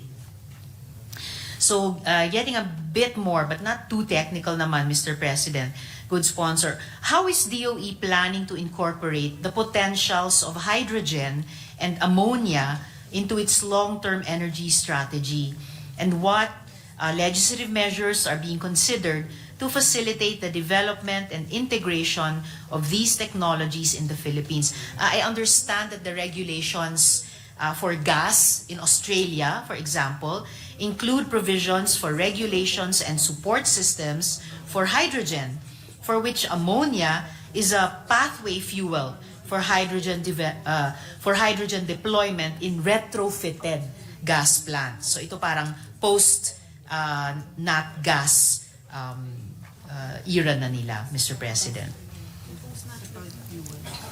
Mr. President, I quickly conferred with DOE, and they're familiar with this, but with all due respect, it's no longer covered by the scope of this bill. So if Her Honor won't mind, either she can directly relate it to this bill, because we're here to answer, but this in particular about their plans, like if Her Honor asks about nuclear, I'll also say the same thing. It's not the scope of this bill if we talk about, but to the extent that we talk about the energy mix, then of course I will just give my answer about the Philippine Energy Plan. So, but do note that we've referred it to the DOE, and they will be happy to provide response if Her Honor would like to discuss that at another time. Thank you, good sponsor. That's enough for me for now to be able to discuss this further with the DOE. Noting lang na it's also related to my first or one of my first questions about comparing and contrasting yung plano natin to get to RE through gas, comparing with yung nagiging proseso sa ibang mga bansa, which is also why I mentioned Australia. All right, since my follow-up questions are about hydrogen and ammonia technologies and about blue hydrogen from LNG, if the good sponsor won't mind, I'll just put them on record, tapos i-follow up na lang ng office ko sa DOE. One follow-up question is, how will the department ensure that investments in hydrogen and ammonia technologies don't divert resources from more immediate and cost-effective renewable energy solutions? And what safeguards are being put in place to prevent the development of blue hydrogen from LNG, which could extend fossil fuel dependence? So, dako na ako sa susunod na tanong. What specific design criteria and technologies should the DOE mandate for new LNG facilities to ensure maximum flexibility and nabanggit na rin ng good sponsor kanina, cost-effective decommissioning or even repurposing, considering the uncertain future of gas in the Philippine energy mix, Mr. President?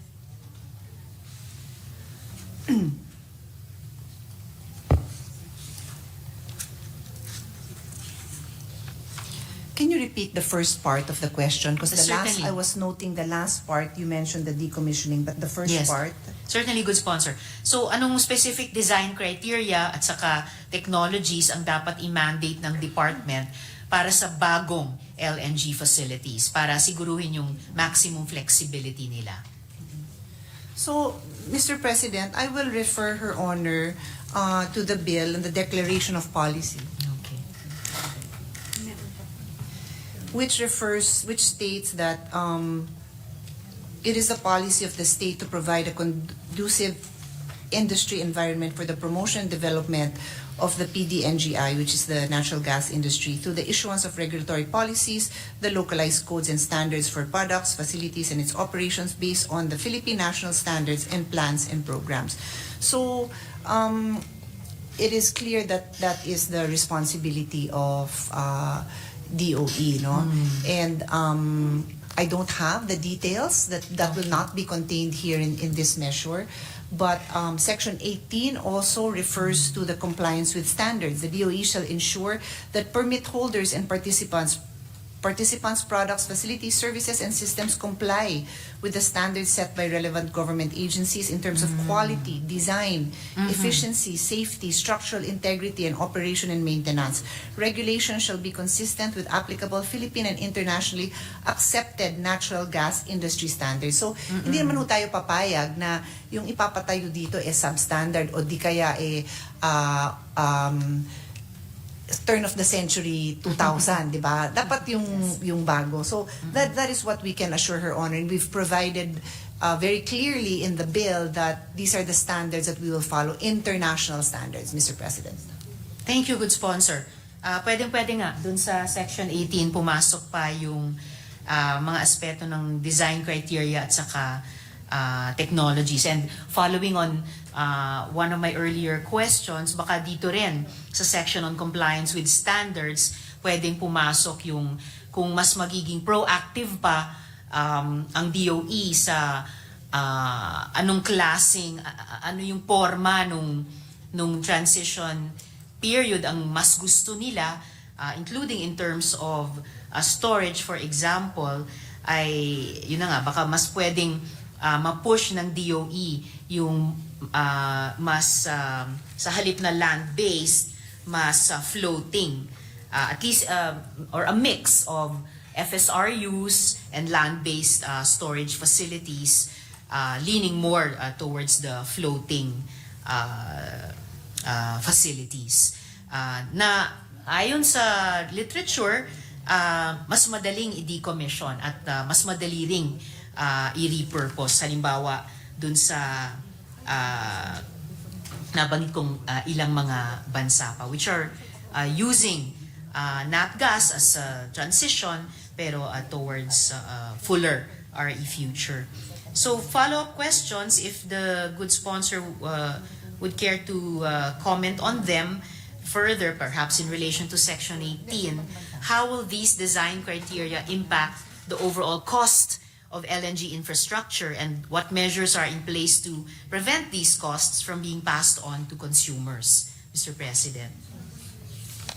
What is Her Honor's question? What are the designs? Ano yung impact nitong design criteria sa overall na presyo ng LNG infrastructure?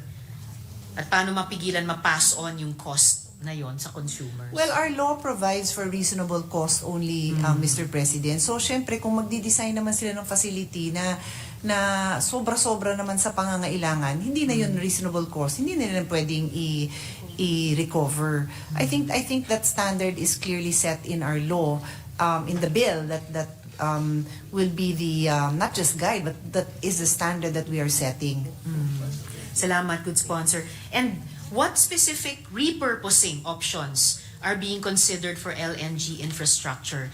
And how feasible are they in supporting a renewable energy future?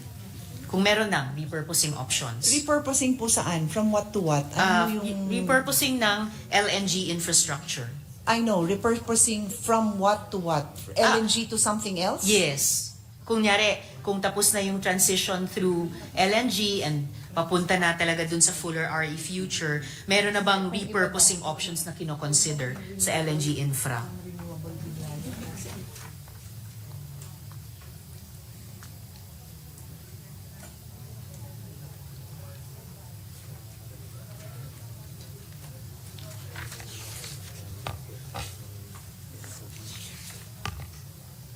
It appears that for now, they are not aware of a specific repurposing, I don't know what you call it, technology or plan.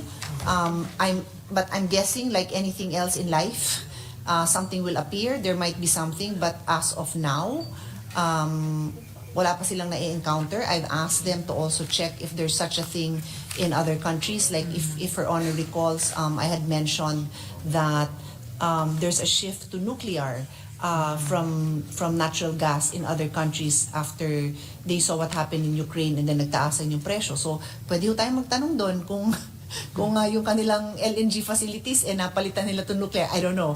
I'm not an expert. I do know that nuclear is very, very specific. So baka LNG to nuclear hindi mangyayari.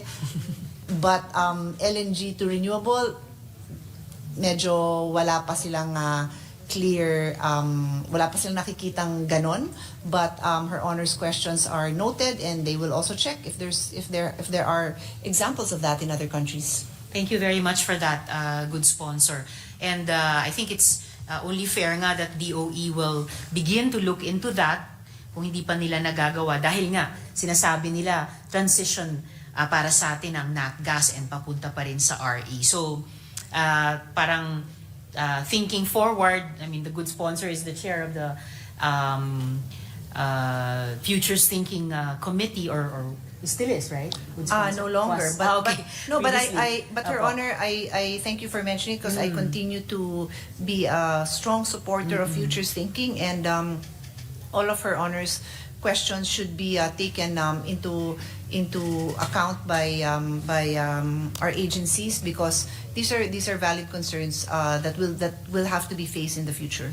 Salamat, good sponsor. So I appreciate the pioneering work that the good sponsor had done in that committee, and napaalalahanan ako nun dito sa pangangailangan sana na since nat gas is proposed as a transition papunta sa RE future, na pati yung mga hardware, yung mga infra natin ay pag-isipan na natin kung papaano yun na nga i-repurpose o i-redesign para di siya sayang, di siya maging white elephant lamang, at lalo na kung pagbabayarin pa ng ating mga consumers ay dahil patuloy pa rin namang pinakikinabangan even in that RE future.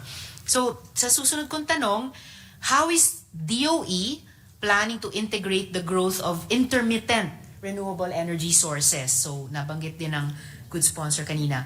But how integrate the growth of these intermittent RE sources with LNG-powered generation to ensure grid stability? And what role does DOE envision for energy storage technologies in this integration, Mr. President? That's currently being done already. We all know, well, no, we don't all know, but those in the industry know that RE is intermittent. And so it is already being integrated because hindi talaga siya maasahan sa baseload. So as we speak, natural gas is already contributing to the baseload, and intermittent for intermittent sources, dun ho pumapasok ang renewable. That is our situation right now. Salamat, good sponsor.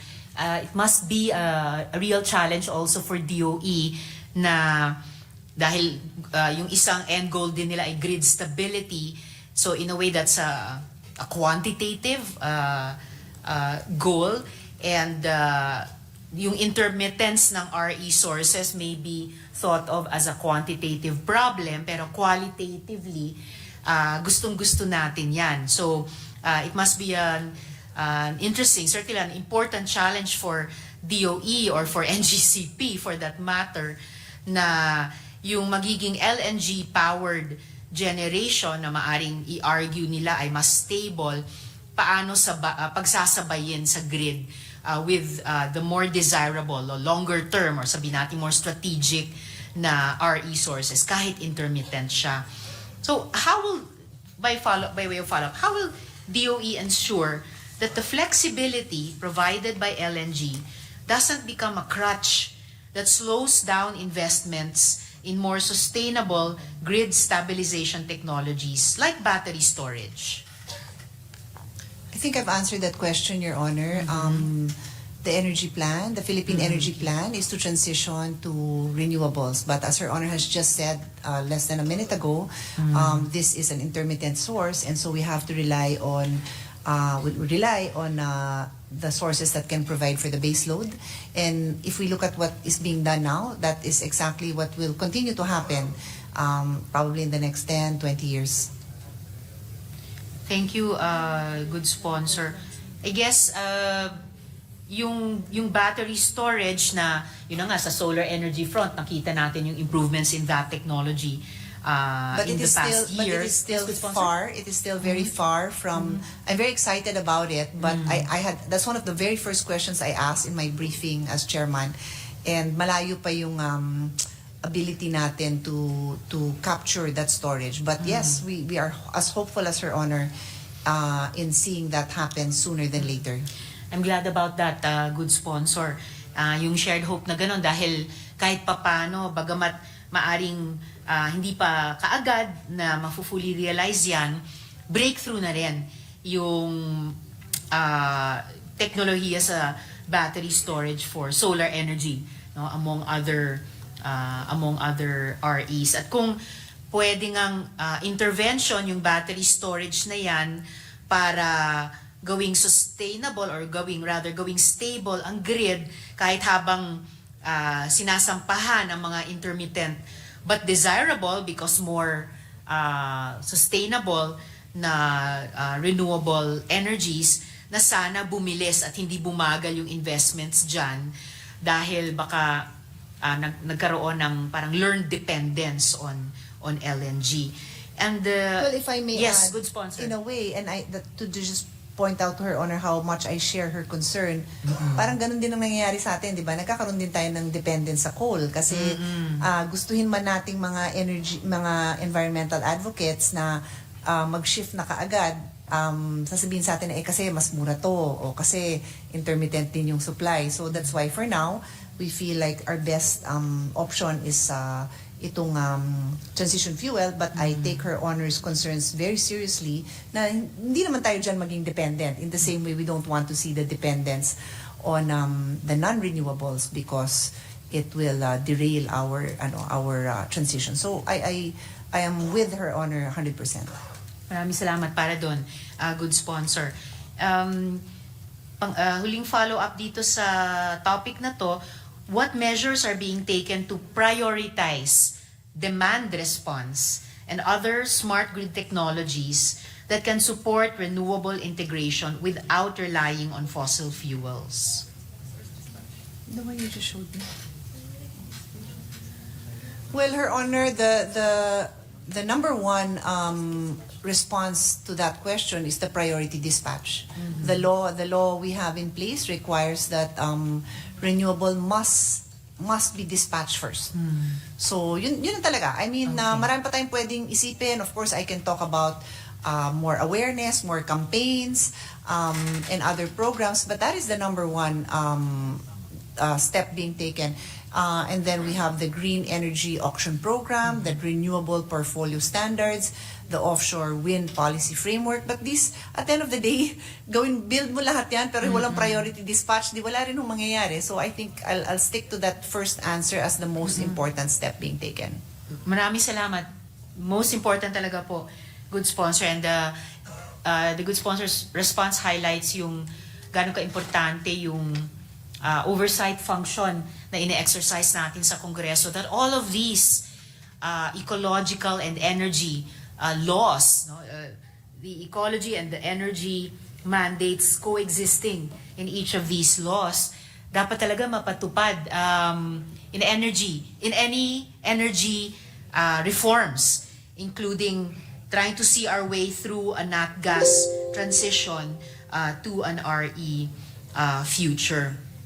And what comprehensive measures is the DOE implementing to ensure that the entire LNG supply chain in the Philippines, from import terminals to end use, will meet or exceed potential future international standards for methane emission control?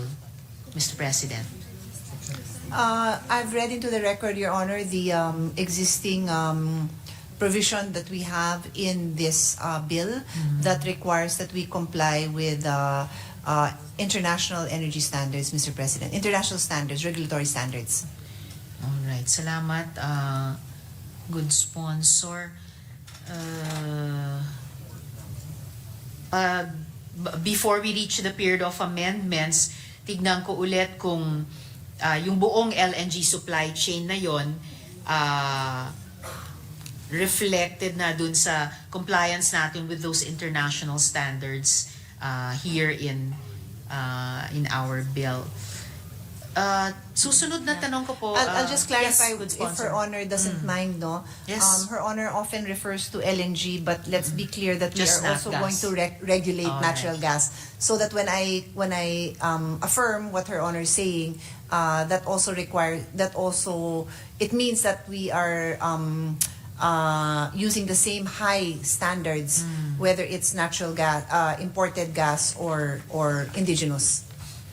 Thank you, good sponsor.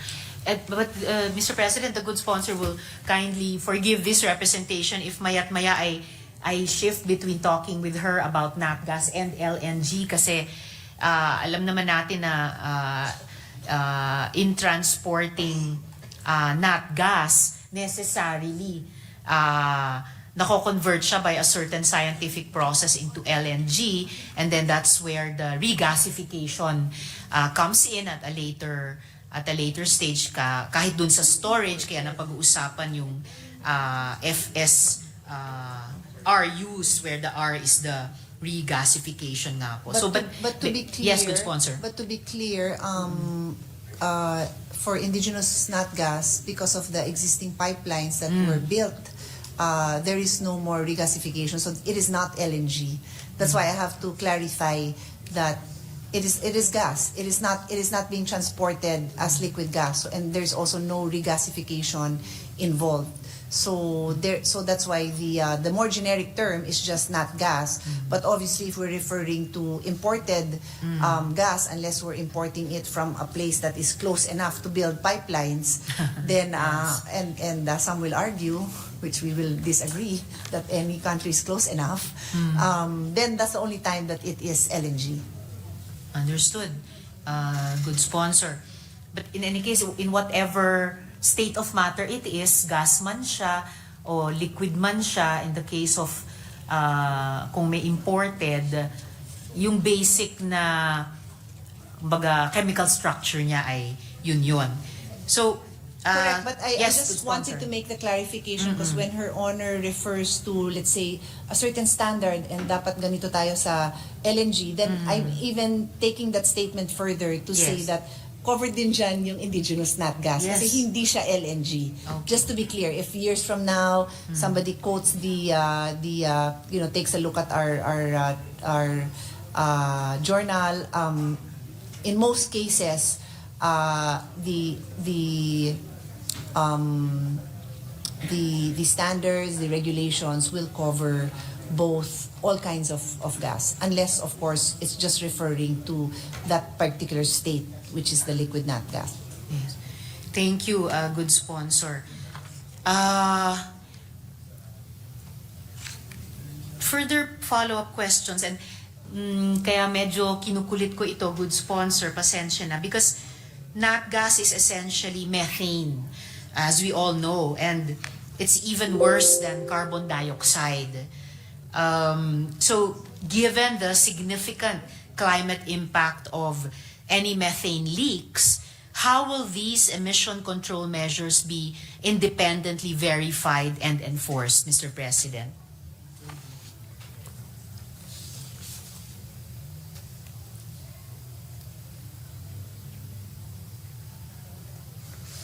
This is where our provision that we've spread into the record comes in, because the DOE is guided by international standards, and all of the investors, all of the bidders will have to comply with those international standards.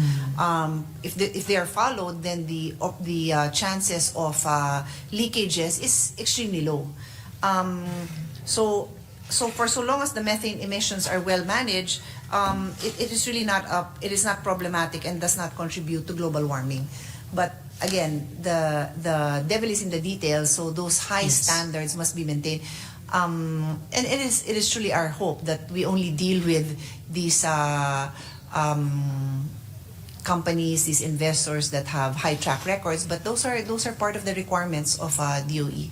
And I welcome Her Honor's earlier suggestion that we exercise our oversight committee, oversight function, to ensure that these high standards that we expect to be honored are put in place. And then to add also, Mr. President, we are creating in this bill an interagency health, safety, security, and environment inspection and monitoring team. And this is composed of co-chaired by DOE and the DNR, and then its member government agencies are the Maritime Industry Authority, the Philippine Coast Guard, the Department of Labor and Employment, Bureau of Fire Protection, Department of Health, and other relevant government agencies. Thank you, good sponsor. So yung mga bodies na i-create din nung bill natin will really be very important also nga in terms of these emission control measures, kasi any methane leaks would contribute further to global warming. Kung yung mga baka nga di ba, sa agrikultura, sa animal husbandry, sinasabing nakakadagdag sa overall methane in our atmosphere, ano pa kaya ang higit na high-tech na industriya tulad ng nat gas sa ating energy sector? And how do these methane control measures factor into the overall cost-benefit analysis of nat gas versus RE sources, Mr. President?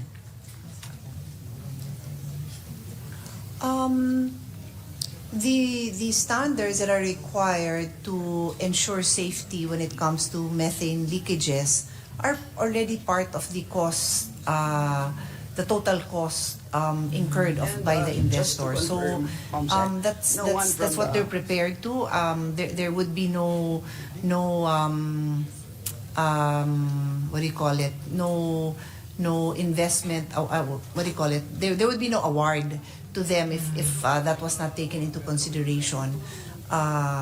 And then when Her Honor is asking for a comparison with renewables, well, with renewables, I'm not aware that is the issue, that there's a similar issue, but in terms of proper disposal of the end of life equipment like of the solar panels, nandyan din yun. Kasama din Yes. talaga lahat yan. Totoo, good sponsor. Although of course in terms of RE, kahit when we have to think about the decommissioning nung kung anumang mga equipment nila, hindi kasama sa mga problema doon yung methane control. And after all, and I'm glad na factored in na sa cost-benefit analysis pati ng private sector investors ito, dahil in the same way na in fact yung major energy players natin sa fossil fuels or even sa coal, certainly sa petroleum, in fact are also pioneers in the RE sector, and sila rin yung magpa-pioneer dito sa nat gas transition. So it's good to know na factor in nila sa cost-benefit analysis nila. They can compare and contrast even in their own operations yung cost-benefit ng nat gas vis-a-vis RE, and see how in each of these stages, and I would say, and I'm guessing the good sponsor might also say na dun sa strategic phase ng RE future, mas sulit yung cost-benefit analysis overall. I have two related points, good sponsor. Maybe I'll just put them on the record before going on to my next question. Just welcoming if the good sponsor would care to comment on either of these.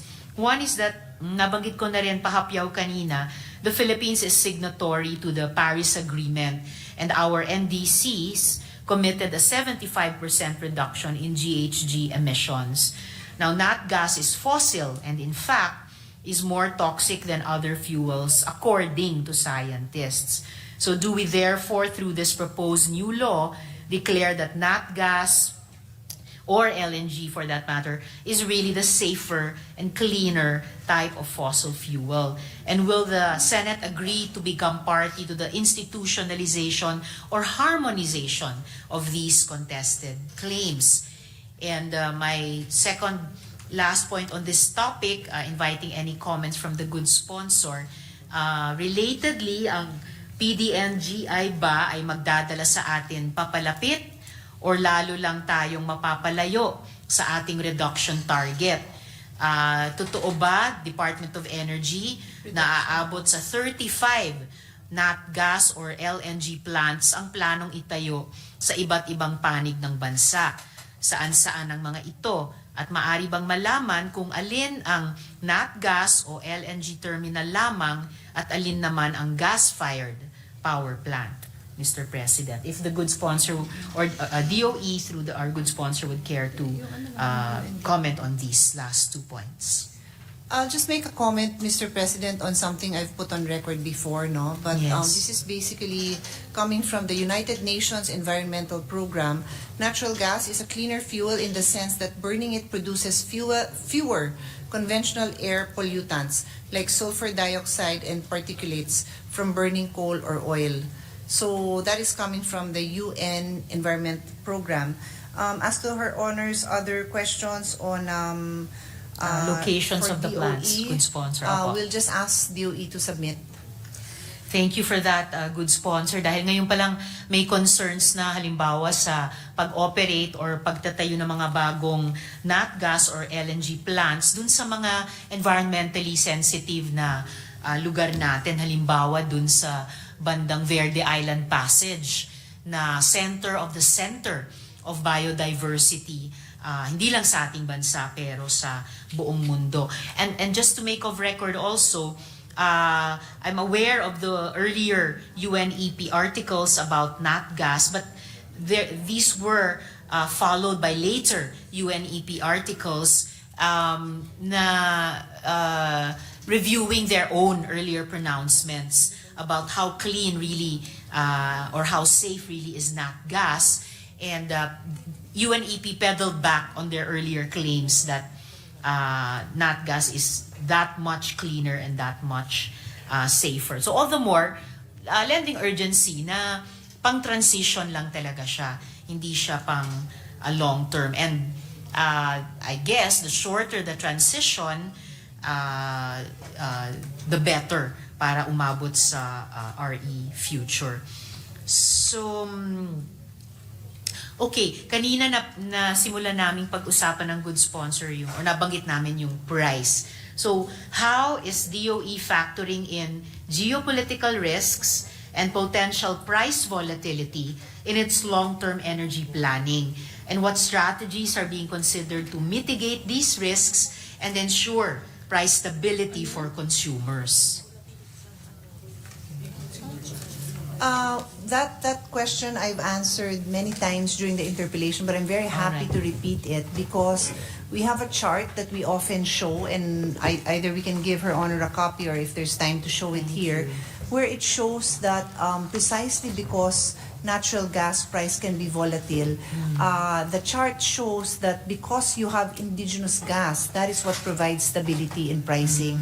So until we can provide Her Honor with that copy, which we have, I'm just going to make gestures with my hand.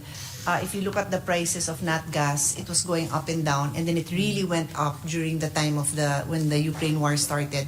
But if you look at the price of indigenous gas, it was very stable here. So that is precisely why we are pushing for more support and the creation of a really strong natural gas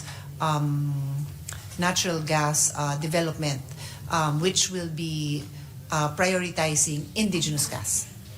Thank you, good sponsor, and this representation looks forward to the information that she will share regarding this question. That's it. Yes, So good the red line is the price of natural gas. Nat gas. And the blue line, which is quite stable, is the price of indigenous gas. So repeatedly during the not Her Honor's interpellation, the other interpellations, when the questions keep going back about nat gas being very volatile, kaya nga ho tayong may sariling atin, para nga may energy security tayo. This is what will provide us with energy security, indigenous gas. Thank you, good sponsor. And the record speaks for itself. That's also what I wanted to emphasize. It's not a prediction.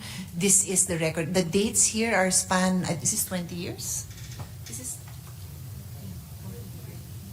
2017? 14? 2010. 2010 until 2024. Yes, Mr. President, the minority leader would like to interject. Very interesting graph, Mr. President, with the permission of our sponsor. So yung LNG, ano bang color yung mustard yata, o orange? Orange, that would be now the cost of the power from the point of view of the consumer generated by imported natural gas. So that includes now freight plus the regasification niya. Twice, di ba? The regasification would be 2 times. Regasification would be once, but the liquefaction, yes, would also be 1 pa. So that already includes the red line already includes the regasification. The cost of regasification kasama na. Hindi, gas siya. So liniquefy siya, tapos transport siya, at rinigasify siya. And that's the yellow line. That's the orange line. Yes. Yes. So from July 2019 to July 2020, it was even lower than the indigenous natural gas, Mr. President. Is that how we interpret it? Na meron din siyang point in time, mas mura pa siya, even with liquefaction, freight, and regasification. Is that correct? Yes, once in a while. But, once in a while. But to emphasize, if you look at over 14 years, it's a very, very small window. Sige po. And then meron pa lang recently, mga January 2024, meron din po. So, I'm just asking for help to interpret the chart. Thank you. Thank you, Mr. President. Thank you, Mr. President. Thank you, Minority Leader. So, And if I yes, may also good add, sponsor. that is precisely why the industry practice is to have long-term agreements, because you also want to secure the best price. And that's really how it is with commodities, no? Ang lamang lang natin dito is not only is in the 14 years, not only is indigenous gas cheaper by far most of the times over the 14-year span, but there is revenue that goes back to the government. So we just want to emphasize that. Plus the fact of energy security. And when we say revenues that goes back to the government, idagdag pa natin doon yung savings on foreign exchange. Kasi that's another factor. Hindi tayo vulnerable sa mga foreign exchange rate changes. And then with energy security, we have more control than gas that is coming from other countries. Because like the example that I mentioned in one of the interpellations is that some countries, some suppliers just unilaterally canceled their supply contract was it Pakistan? I keep forgetting what country. Was it Pakistan? And they were left, like they endured major power disruptions because they were just so vulnerable. So I end with saying that I don't think there's a price you can put on energy security. Thank you, good sponsor. Just to make of record, follow-up questions about this, about the price of nat gas or LNG. Just to reflect continuing concerns, no? How does the inherent price volatility of nat gas or LNG compare to the long-term price stability offered by RE sources in the department's risk assessments? And what measures, and these are my last two follow-up questions for this second part of my interpellation, what measures are being taken to ensure that the costs of mitigating nat gas or LNG price volatility don't hinder investments in more stable RE sources? Mr. President, if the good sponsor would care to comment on those 2 points. So I think what I'm getting from the resource persons are fairly stable ang renewable energy prices, which is good for us because that is the shift that we eventually that is the direction that we're going into. The issue that we have with renewable is really that we do not have the capacity to store it, and for now it cannot provide for the baseload. So that is the bigger issue, not that the prices are volatile. So if we can solve the storage and the baseload issue, then we are well on our way to having more renewable sources of energy. Thank you, good sponsor. So as an opening point on my final third of my interpellation, as we approach the final set of questions, it's crucial to maintain our focus on the ultimate goal of transitioning to a sustainable, renewable energy future. These inquiries delve into the intricate challenges of balancing short-term energy security with environmental and economic sustainability goals.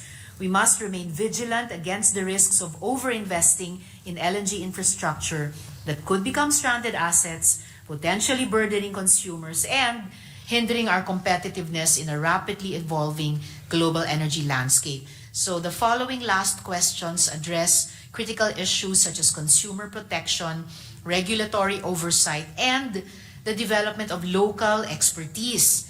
They also explore the delicate balance between leveraging international knowledge and fostering domestic capabilities, always with an eye towards ensuring that our energy transition serves the best interests of the Filipino people and positions the Philippines as a leader in RE adoption. Mr. President, good sponsor, I'm able to skip my first 2 questions in this last part since they've already been discussed by the good sponsor and me in the earlier part of my interpellation. So I will go to my last 3 questions for this interpellation. Good sponsor, what specific emergency supply measures and contingency plans is the DOE developing to maintain energy security during the transition period from Malampaya gas to a more diverse energy mix, including nat gas or LNG and renewables, considering that Malampaya supplies most of Luzon's plants, and neither renewable supplies nor nat gas import facilities will be instantly ready to take up the slack, Mr. President. Next year, ano pa?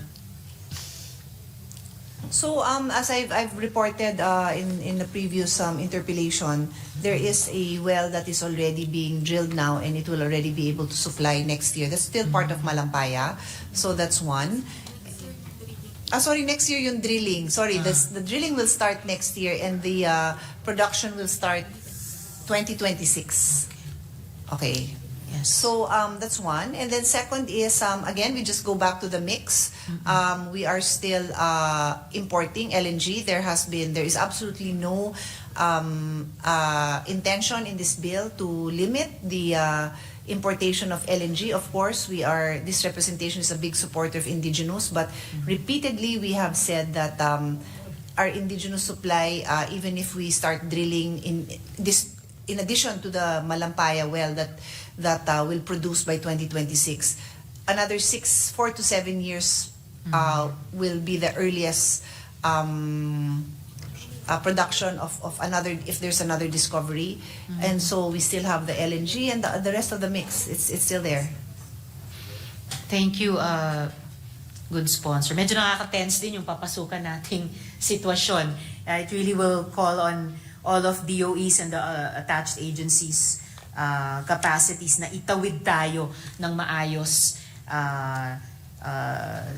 through the transition and towards the RE future.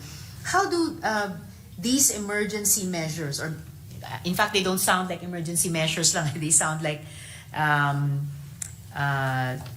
strategic measures, if you can call them that, even during a transition. How do these emergency measures compare in terms of cost effectiveness and environmental impact to alternatives such as demand response programs or increased investment in energy storage, Mr. President?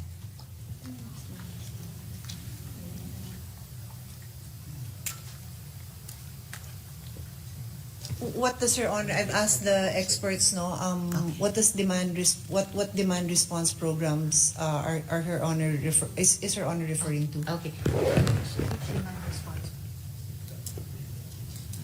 Ito, which one's in particular?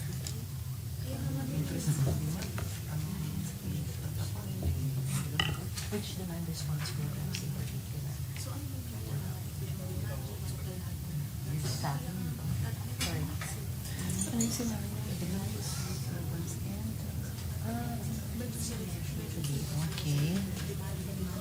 Okay. Good sponsor, I'll get back to you on which particular demand response programs. Pero I think we can pick up the question from the increased investment in energy storage. So how will this compare in terms of cost effectiveness and environmental impact dun sa emergency measures that we've discussed so far, Mr. President?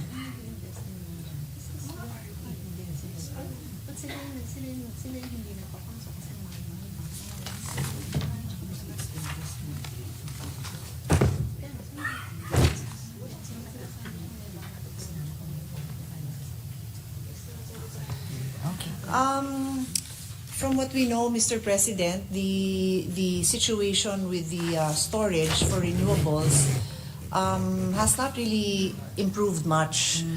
There are discoveries, but I'm told that they're in the developmental stage. So our desire is that they will be ready for production and that they will be reasonably cost. But right now, there's no way to compare because, from my understanding, they're not really commercially available. So I guess DOE has to accelerate bringing the first crack in terms of storage, for example, for solar energies No, forward. it's not DOE, Mr. President. It's the investors in the because sila ho yung nagpo-produce nun eh. Okay. So and it's not DOE. I mean, I wish we were in a country dito papasok yung mga investments natin sa DOST. If we can, but I'm guessing that other countries are way ahead of us in trying to develop this technology. So yeah, I'd like a piece of the pie in being a pioneer in that technology. But I think others are ahead of us, and there is not really anything commercially viable yet that will drastically change the landscape for now, Mr. President. Okay. And then one last time with this question, once more with feeling, what steps are being taken to ensure that these emergency measures, again, don't become a crutch that slows down the transition to a more resilient, RE-based energy system, Mr. President? I think I've answered that question, Your Honor. Even Your Honor knows, I think, when you're reading the question that I've answered that. All right. But I guess we have to think out further how the transition doesn't become a permanent period and really eases the transition. There is a to the transition RE plan, Your Honor. future. Yes, Mr. President. I think Your Honor and Your Honor, this representation would be both extremely disappointed if there was no transition plan. There is a transition plan, and I think what we can do as the legislative body with our oversight capacity is check how it's moving along. Maybe every 2 years, every 3 years. Yes, that's a good idea, good sponsor. Thank you. To my next question, what strategies is the DOE implementing to promote technology transfer and build local capacity in the nat gas sector? And how will these efforts be balanced with the need for international expertise in the short term? And I ask this good sponsor because just as we don't want to be dependent on the Chinese for running the national grid, we also don't want to be dependent on US experts who have been engaged with the DOE to always be at hand to keep the nat gas or LNG subsector running, Mr. President. Well, on one hand, I'm very excited to share that when I visited the Malampaya platform, I saw with my own eyes, and I was told that our human resources are very much coveted in other countries, and that's something that cannot be replaced by a computer, by a textbook, because these are humans that need to operate this platform. And if the sad scenario, which I believe we will not go there, especially if we pass this bill, is if Malampaya ends up closing its operations and there are no other new drillings going on, we will lose these remarkable well-trained individuals, no? Because even up to now, they're being pirated, they're in demand in other countries. And if I remember right, they're actually sharing, tayo nga yung nag-share nung ating knowledge with them, because that is how highly skilled they are, Malampaya having been operational for quite a few years. So that is technology, that is skills that we have learned, and now it is 100% Filipino-run platform. It's something to really be proud of. So not transfer na talaga yung technology. So if we can replicate, we should, not if we can. The goal is to replicate that in all future drilling operations and development that will occur. And also to add, in the bill in section 12, we empowered DOST to undertake scientific and technological research and development for the improvement of new technologies in the natural gas industry. Thank you, good sponsor. Nabanggit din nga ng good sponsor yung challenge ng pirating or piracy. In fact, by way of follow-up, ERC can't even retain its lawyers and technical staff today. So, given the limited lifespan of nat gas as a transition fuel, how will we ensure that investments in nat gas-specific skills and technologies and regulatory capacities don't create a workforce and infrastructure bottleneck for the renewable energy transition? So, pati yung workforce at infrastructure nga natin, marirepurpose beyond nat gas into the ER future. Well, the lifespan of a Filipino worker is about 30 to 40 years. And like we have said, by 2040, we want to have 50% renewable. So there's still 50% out there. So if they started working 10 years ago, in 2040, that's plus 16. So that's 26 years. Trabaho pa rin naman sila after that. And then it's going to be a new generation. So all of this, I think, will work well with us. We have a robust and young human resource population. But yeah, I mean, I think what the bill has tried to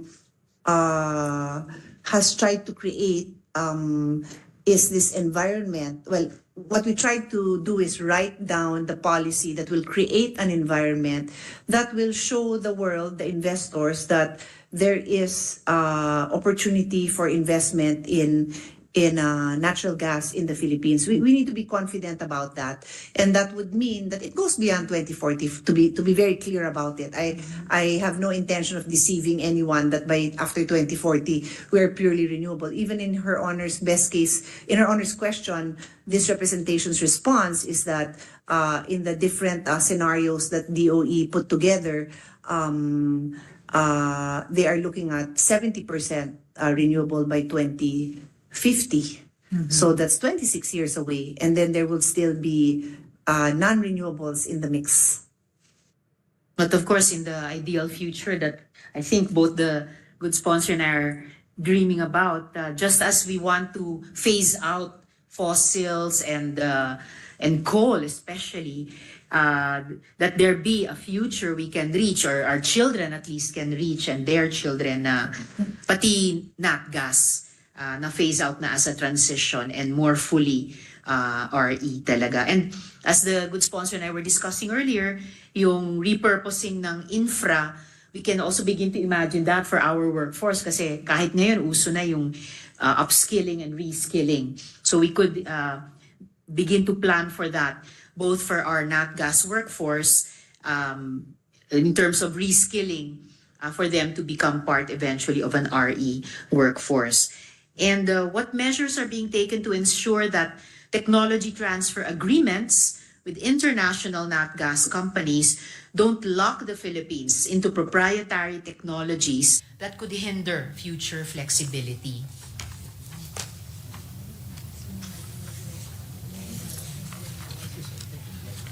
I'm imagining that in the agreements that will be entered into by the Philippines and consortiums, they will use the best technology available. We will rely on DOE to ensure as much flexibility and room for growth as far as this is concerned. But like any technology, of course, I think it's a given that the investor would expect that there is sufficient time to make use of said technology. But I think in this day and age, and I'd be very happy, I'd be very curious, in fact, to look at sample agreements on how they treat, because we treat these technologies, because obviously if there's a way that you can produce the gas more efficiently, it is in the best interest of the investor to invest in those technologies. So, but her honor's concern is well taken, and DOE is duly notified of this concern. Thank you very much, good sponsor. So just to my last two shorter questions for today, for tonight. Ito nabanggit din namin ng good sponsor kanina on the absorptive capacity of different agencies. Matatanong talaga, kaya pa ba DOE? Kaya ba ERC? Kasi sa tuwing magkikita tayo sa mga hearings, parang kulang na lang na sabihin ng department o ng commission na hirap na kayo sa kasalukuyang industriya. Sa NGCP, GENCOS at DUS pa lang ay halos sumuko na yung dalawang ahensya. And here, we're establishing an entirely new industry in which none of the department or the commission, or very few among them, within them, have solid experience and competence. So new transmission and distribution systems will be built with more nat gas terminals and gas plants to be accounted for to comply with the highest standards that the department itself and the commission itself will need to establish, including through this bill. So I wonder if the good sponsor has any comment on that before I go to my last question. So, Mr. President, in our bill, we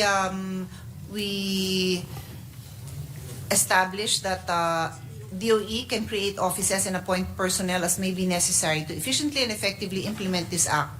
And then we have a similar provision, Mr. President, for ERC. Because and just for the record, we agree with Her Honor's observations. In our preliminary meetings with both DOE and ERC, they are really in need of personnel and qualified personnel, Mr. President. And maybe they wouldn't mind a bit of hand-holding from Congress in thinking about the policies also in terms of the capacity building or absorptive capacity with this new industry. So to my last question for this interpellation, good sponsor, Mr. President, on the revenue side, magkano ang kikitain ng gobyerno sa industriyang ito? Hindi kaya ito ay maging negosyo lamang para sa iilan at bulsa din lang nila ang mas makikinabang katulad ng nangyari sa NGCP, Mr. President?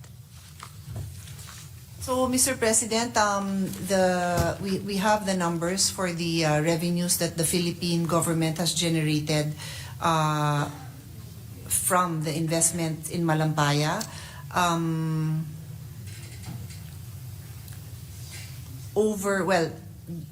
The total figure is over almost $3 billion US dollars. Sorry. Over $3 billion was invested in Malampaya. And the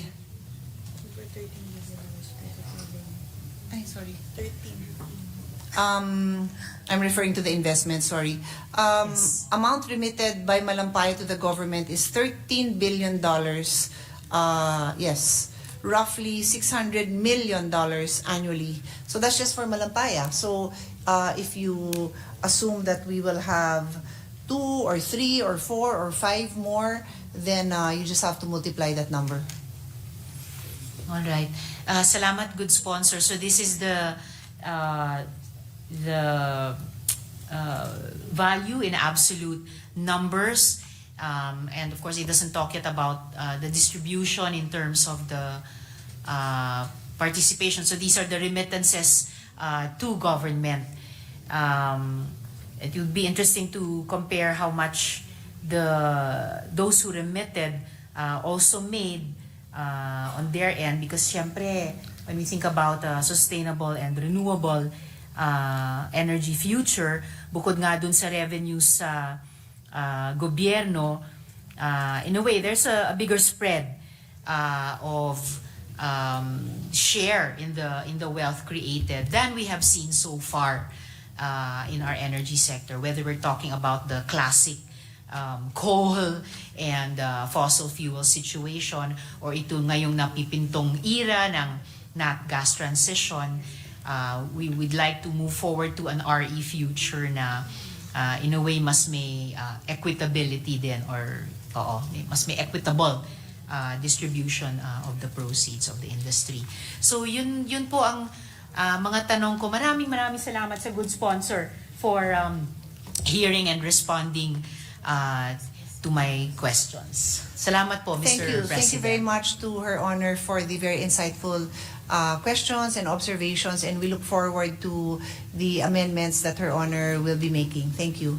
Thank you, Senator Ontiveros and Senator Pia. Majority Floor Leader? Yes, Mr. President, I move that we suspend Mr. consideration. President, Yes. Mr. President, as far as this representation knows, there's no other reservation for interpellation, and therefore we move for the...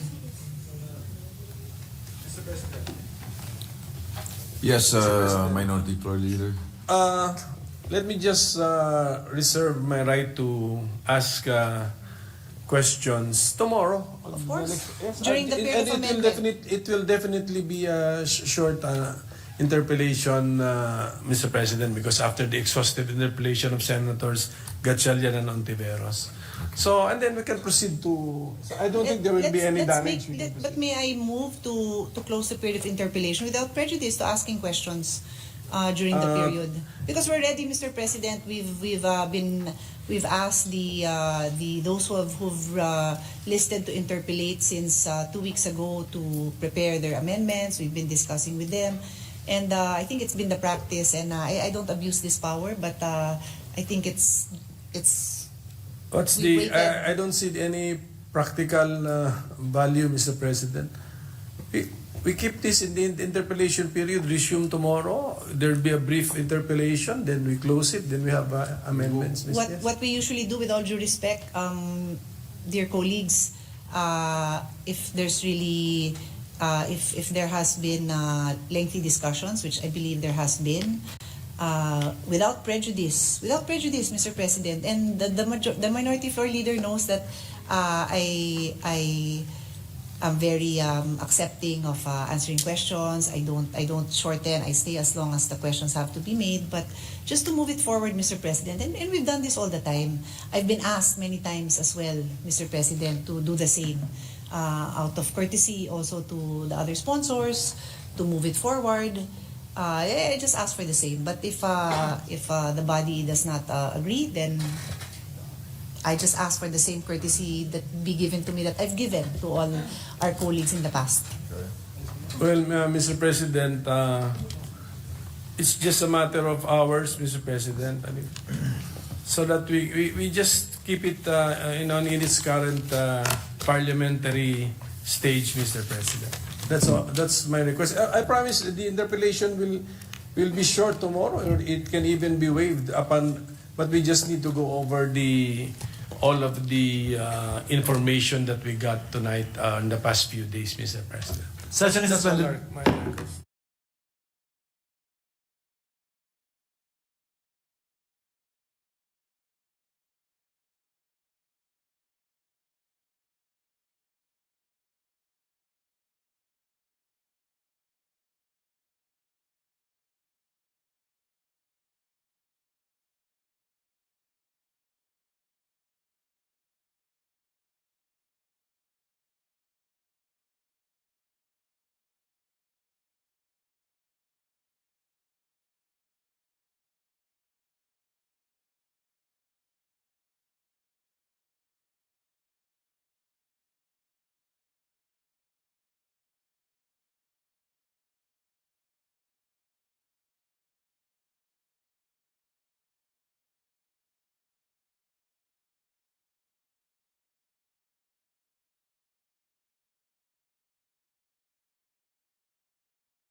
Is resumed.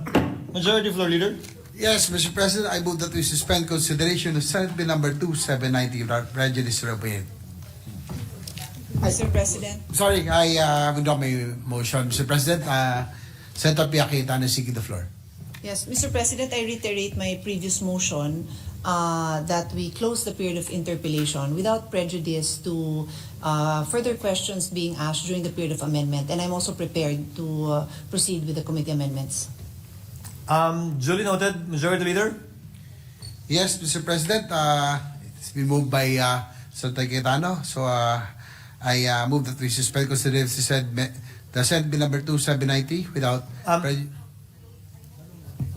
Session is suspended.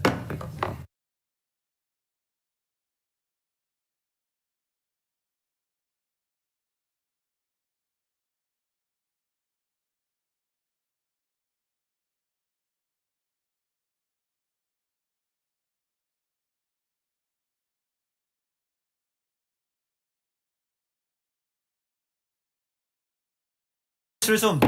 Yes, Mr. President, I move to suspend consideration of Senate Bill number 2790 without prejudice to reopening the period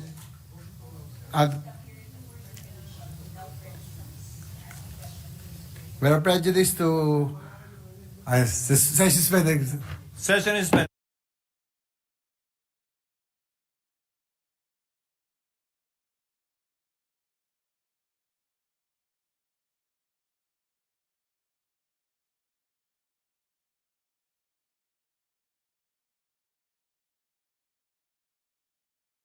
Session is resumed. Acting on the motion of Senator Cayetano to close the period of interpellation without prejudice in order for it to introduce individual amendments, given that this is a substitute bill. Is there any objection? Hearing none. The same is approved. Majority Leader. Yes, Mr. President, I move that we dispense with the reading of the journal of the 24th session, Wednesday, September 18, 2024, and consider same as approved. Session is suspended.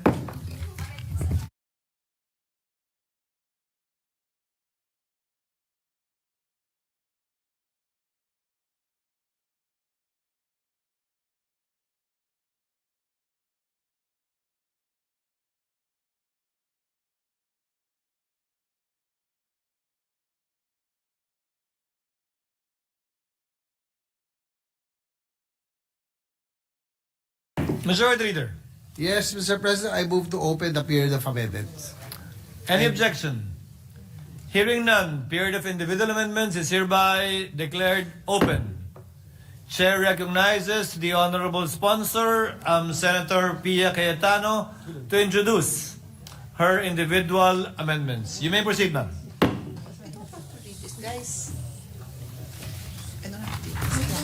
Okay.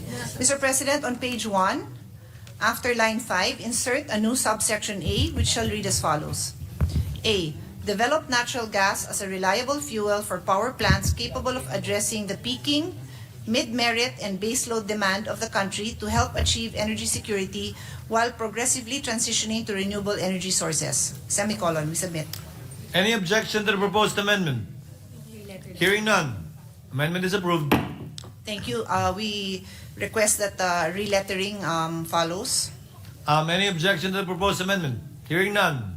Renumbering, relettering of the subsequent sections is hereby approved. Page 1. Okay. I need a copy.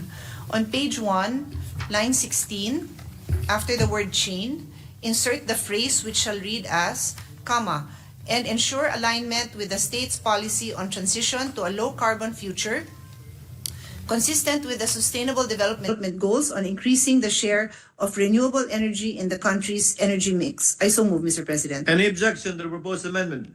Hearing none. Same is approved. Just for the record, that is Senator Villanueva's amendment. Next item is on page 2, line 12. After the word security, add the phrase, without impairment of contracts. I so move, Mr. President. Any objection? There being none, same is approved. This is the Senate President's amendment. Next item. On page 3, line 29. insert a period and a new sentence after the word corporation, which shall read, as used herein, control, in quotes, shall mean the power to direct or cause the direction of management policies as an inherent part of decision-making power. So move, Mr. President. Just to clarify, delete the semicolon and replace it with a period. And the amendment read will be a new sentence. Would that be correct? No. Insert a period. On page 3, line 29, insert a period and a new sentence after the word corporations. Exactly. So the semicolon will be deleted. Yes, yes. No. No, the semicolon will happen after the insertion, Mr. President. Just to clarify, thank you for the clarification. Any objection? There being none, same is approved. Thank you. That was a Senator Villanueva amendment. Next item is also a Senator Villanueva amendment on page 4, line 5. After the phrase shall be determined by the DOE, delete the phrase based on production levels of indigenous natural gas source and other relevant factors, and insert the phrase taking into account the production levels of indigenous natural gas sources, the capacity of existing and future PDNGI facilities, and other relevant factors to ensure a stable and reliable supply of natural gas. I so move, Mr. President. Any objection? There being none, amendment is approved. Thank you. That was a Senator Villanueva amendment. Next item is also a Senator Villanueva amendment. On page 5, line 13, delete the word condensers and replace with recondensers. I'll continue, Mr. President, because it's on the same page. Same page and same line number. After the word send out, insert the word systems. I so move, Mr. President. Any objection to the proposed amendment? There being none, amendment is approved. Thank you, Mr. President. Next item, on page 7, line 11, after the word PDNGI facilities, insert as defined in section 4AA of this act. I so move, Mr. President. Any objection to the proposed amendment? Hearing none, same is approved.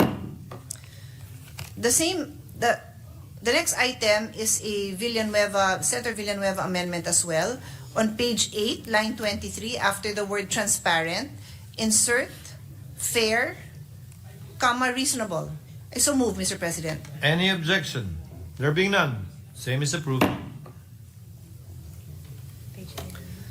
The next item, Mr. President, is also a Senator Villanueva amendment. It's on page 11, line 2.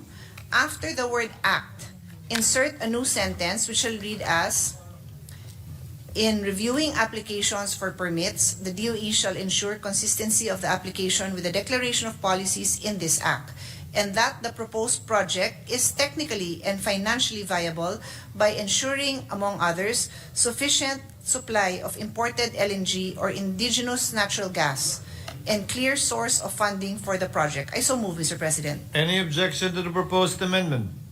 There being none, same is approved. Thank you. The next item is an amendment coming from the Senate President. It's a few items, but all in the same section. On page 12, line 10, after the acronym EPIRA, delete the word end and replace it with a comma. And then on the same page, line 11, after the phrase power as may be, insert the words given to it under applicable law or.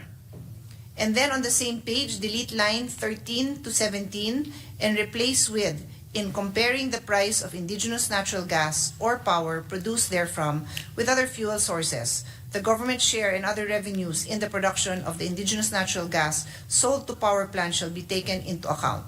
Then on the same page, delete line 18 to 20. I so move, Mr. President. Any objection to the proposed amendment?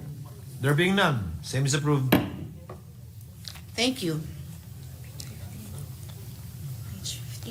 On page 15, line 10, after the word shall, delete the phrase exempt such project from the, And then on the same page, delete lines 11 to 12 and replace it with process the application for the certification precondition under Section 59, Chapter 8 of the IPRA in accordance with the processes provided in the Republic Act number 11234 or the Energy Virtual One-Stop Shop EVOS Act. I so move, Mr. President.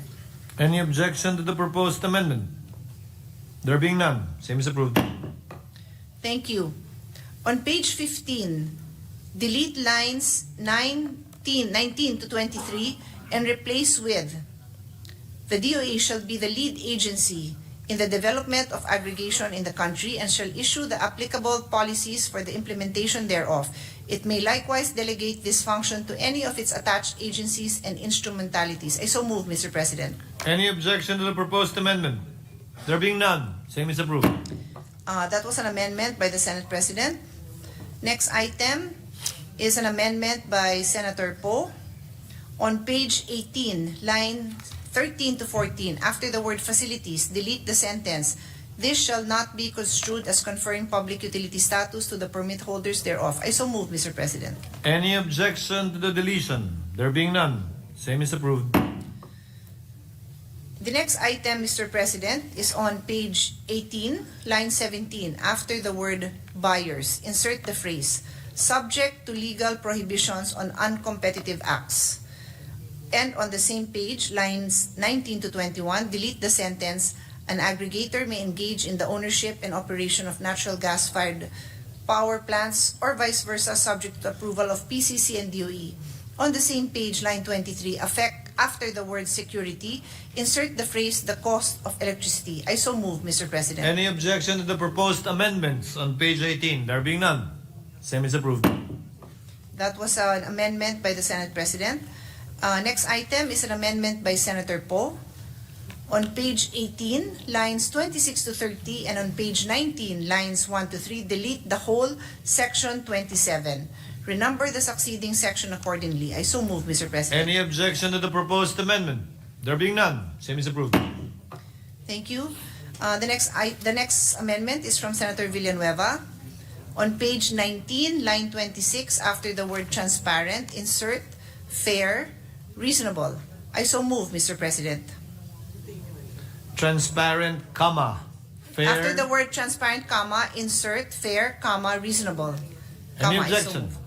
There being none, same is approved. Thank you, Mr. President.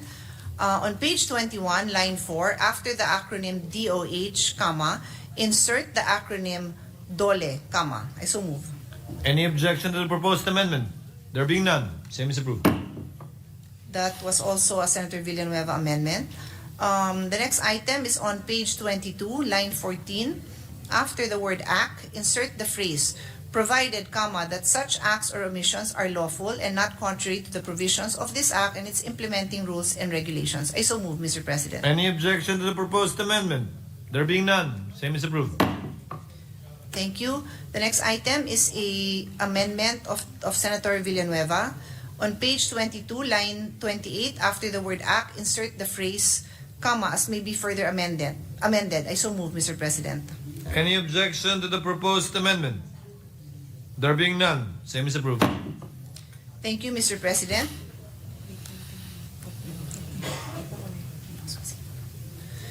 The next item on page 25, delete lines 11 to 13 and replace with the obligations of contracting parties to NGSPAS entered into prior to the effectivity of this act shall not be impaired. I so move, Mr. President. Any objection to the proposed amendment? There being none, same is approved. That was an amendment of the Senate President. Next item is on page 26, after line 24, insert a new section which shall read as follows. Saving clause. The provision of Presidential Decree number 87, otherwise known as the Oil Exploration and Development Act of 1972, shall remain applicable and shall not in any way be amended or repealed by the provisions of this act and its rules and regulations. Renumber the succeeding sections accordingly. I so move, Mr. President. Any objection to the proposed amendment? Okay. Hearing none, same is approved. That's all, Mr. President. Thank you. Thank you. Majority Floor Leader? Yes, Mr. President, I move to suspend consideration Senate Bill number 2793 without prejudice to ask questions. Any objection to the motion of the Majority Leader, rather? There being none, same is approved. Mr. President, I move that we dispense with the reading of the Journal of the 24th Session, Wednesday, September 18, 2022, and consider the same as approved. Any objection? There being none, reading of the journal is hereby dispensed with, and the same is considered and deemed as approved. Some admin matters, Mr. President. Mr. President, about discussions with the chairperson of the Committee on Energy and the Committee on Government Corporations and Public Enterprise, I move to transfer the primary committee referral of House Bill number 10592, rationalizing the mandate of the Power Sector Assets and Liabilities Management Corporation from the Committee on Energy to the Committee on Government Corporations and Public Enterprises, and subsequently be considered as part of Committee Report number 331, which reported out Senate Bill number 2837. So move, Mr. President. Any objection to the motion of the Majority Leader? There being none, same is approved. Mr. President, I move that we consider and adopt proposed Senate Resolution number 1204. Any objection? There being none, the motion is hereby approved. Proposed Senate Resolution number 1204 is hereby adopted. Mr. President, I move that we adjourn the session until 3 o'clock in the afternoon of Wednesday, September 25, 2024. Any objection?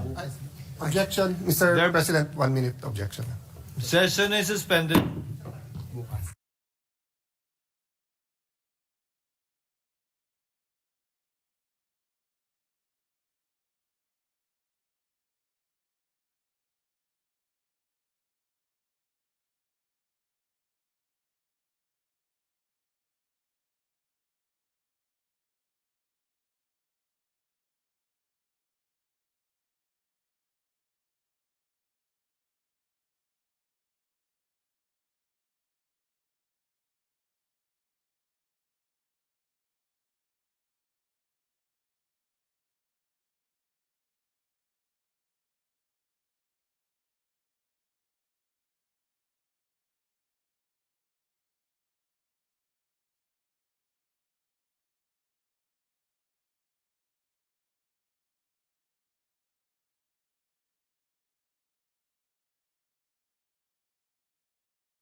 just to confirm, COMSEC, no one from the Office of the Vice President.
Majority Leader. Mr. President, I withdraw my previous motion. Any objection to the withdrawal? There being none, same is approved. Mr. President, I move that we consider Senate Concurrent Resolution number 23 and recognize Senator Alan Cayetano. Any objection? There being none, consideration of Senate Concurrent Resolution number 23 is in order. The Honorable Senator Alan Cayetano is recognized for his manifestation and brief remarks on the same. You may proceed, sir. Mr. President, Mr. Minority Leader, Mr. Majority Leader, in behalf of the people of Taguig, who is very grateful first to God, secondly, to all those who were involved in a almost one generation of a legal battle into, making Taguig whole in such a way that all of its former territory would be now together as one community and one city. And in thanking my colleagues who are still here, it's almost 9 p.m., and giving me the chance to sponsor and give brief remarks about this concurrent resolution. We were left with a problem, as you know, despite the strict rules of the Supreme Court against a second motion for reconsideration, and after that, I think it's of public record naman kung ano nangyari, yung dates ng final decision, yung mga struggles hanggang ngayon ng mga kababayan namin from EMBO. And there's one struggle that they need the help of Congress, which is to be able to run for Congress and to be able to vote for a member of Congress. It is most basic in the U.S. Constitution, where we copied our Constitution, that no taxation without representation. So unless we're ready to say that lahat ng taga-EMBO ay wala ng buwis, we should not take out their right to have a representative and to vote for a representative. So recently, the Commission on Elections said that they cannot vote for congressman in the 2nd District of Makati dahil wala na sila sa Makati. Now, both cityhood laws of Makati and Taguig said that the cityhood law is dependent on the final resolution of any boundary dispute settled, of course, by the right forum. But this does not automatically amend the congressional district. So this concurrent resolution is meant to guide the COMELEC, meant to give them an option, meant to express the sentiments of the sovereign people through the House and the Senate. The House specifically, the local constituency, the Senate, the national constituency, but both houses equal, to tell the COMELEC that there are now two evils possible. One evil is that they'll not be able to run nor vote. The other one is that the COMELEC has no basis of where they can vote and where the barangays, which district. So this current resolution is an attempt. It's not a perfect attempt, but it's an attempt until the legislature in the future can pass a new law regarding the districts. So we seek with this concurrent resolution to make our will known to the commission on election. Thank you for this. Thank you for this opportunity, Mr. President.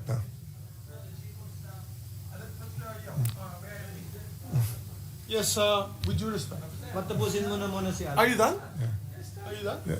So Mr. President, Tawagan mo na, May. you know, I confirmed it. yeah, I'm just saying, Mr. President, that a little over 300,000 people and the number of voters is just on the resolution. We cannot do nothing. So I know some of our colleagues have, sa Tagalog, parang agam-agam. Even sa hearing ng City Council, I sat in, listened to our kababayans from Embos and other barangays. And, you know, we're all searching for the perfect solution. And the reality is that in this Congress, nagkaroon ng moratorium on new districts. And nangyari din po na yung time element, kasi filing na ng candidacy ng first week of October, no? So this resolution, if this was the House, it's simply a local bill. So it has to do with Taguigueños. But in the Senate, of course, it is the wider issues, and the issue here is very basic. It's representation. It is suffrage. No? So, Mr. President, I know there are a lot of questions. I tried to answer them myself, did a lot of legal research. I am confident the House Legal Department, who's also doing their research, will find that everything is in order. But let me reiterate, no, any solution is better, as long as, of course, it's a good solution. No? Any good solution is better than doing nothing. And, you know, with 1 day left till the session and then a few weeks till the voting, you know, the people of the Embos will be very grateful that we gave them the choice, di ba? Sinong gustong tumakbo at sinong gustong nilang iboto. Sinong gusto tumakbo, sinong gusto iboto. Let me lang reiterate, Mr. President, wala nang problema po sa mayor, vice mayor, councilors because nag-statement na po ang Commission on Election that they can vote for the councilors and the vice mayor and the mayors. And in fact, adjustments have been made to make sure they have representation sa population nila. So it's really the congressional district ang problema. And you know, you cannot have a caretaker for a district that doesn't exist. So meaning if today ang filing, may mag-file for District 2 ng Makati, may mag-file ng District 1 and 2 ang Taguig, in limbo or, you know, it's like they will be outside the Philippines, no? So I hope our friends will take our word for it that we consulted the members who are not here in passing this resolution. Thank you, Mr. President.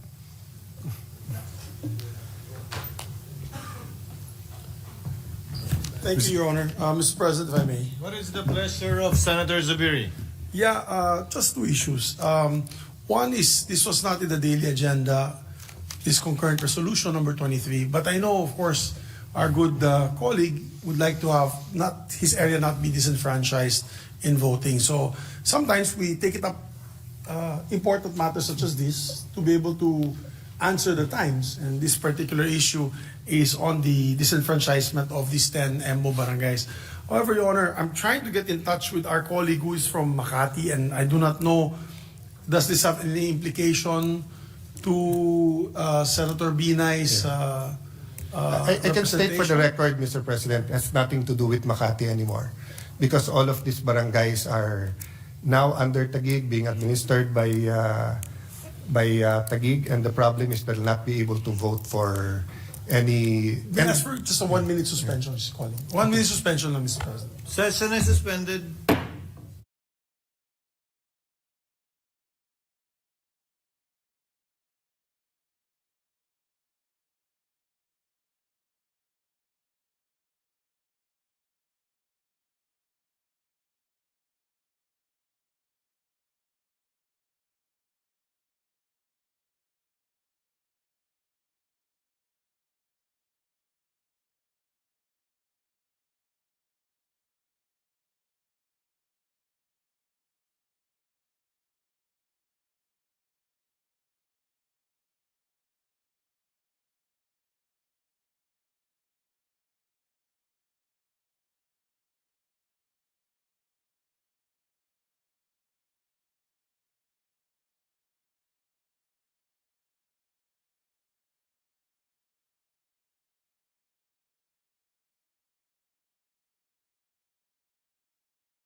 Mr. President, Senator Sabiri is taking the floor.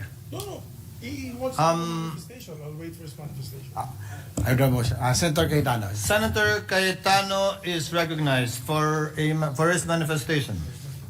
Mr. Senate President, before that, am I correct that the former Senate President wants to move that we suspend the consideration of this concurrent resolution and discuss it tomorrow? If yes, then may I make a Yeah. Mr. President, my question, first of all, I don't know anything about this bill. Nothing. It just came out of the air.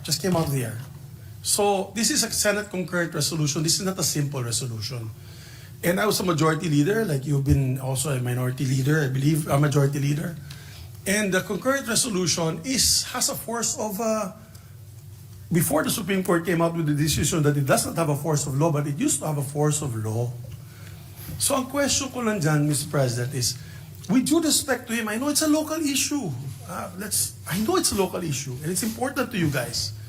And I don't want to disenfranchise anyone. Ang akin lang sana, explain sana sa amin ano itong pag-usapan natin. Yun lang. And I asked a colleague who represents particularly before these 10 EMBO barangays, I asked her, she also doesn't know what's going on. Due courtesy lang ba? Sort of some respect and due courtesy. Yun lang akin, Mr. President. Again, if I raised my voice, it's because, it didn't have to go that way, and I apologize if I raised my voice. Okay? Ang akin dyan, if it will help you, maybe we can pass this, we can take it up tomorrow. Ang akin lang naman dyan is nabigla ako, dahil nasa taas nga ako, at biglang may concurrent resolution about these barangays.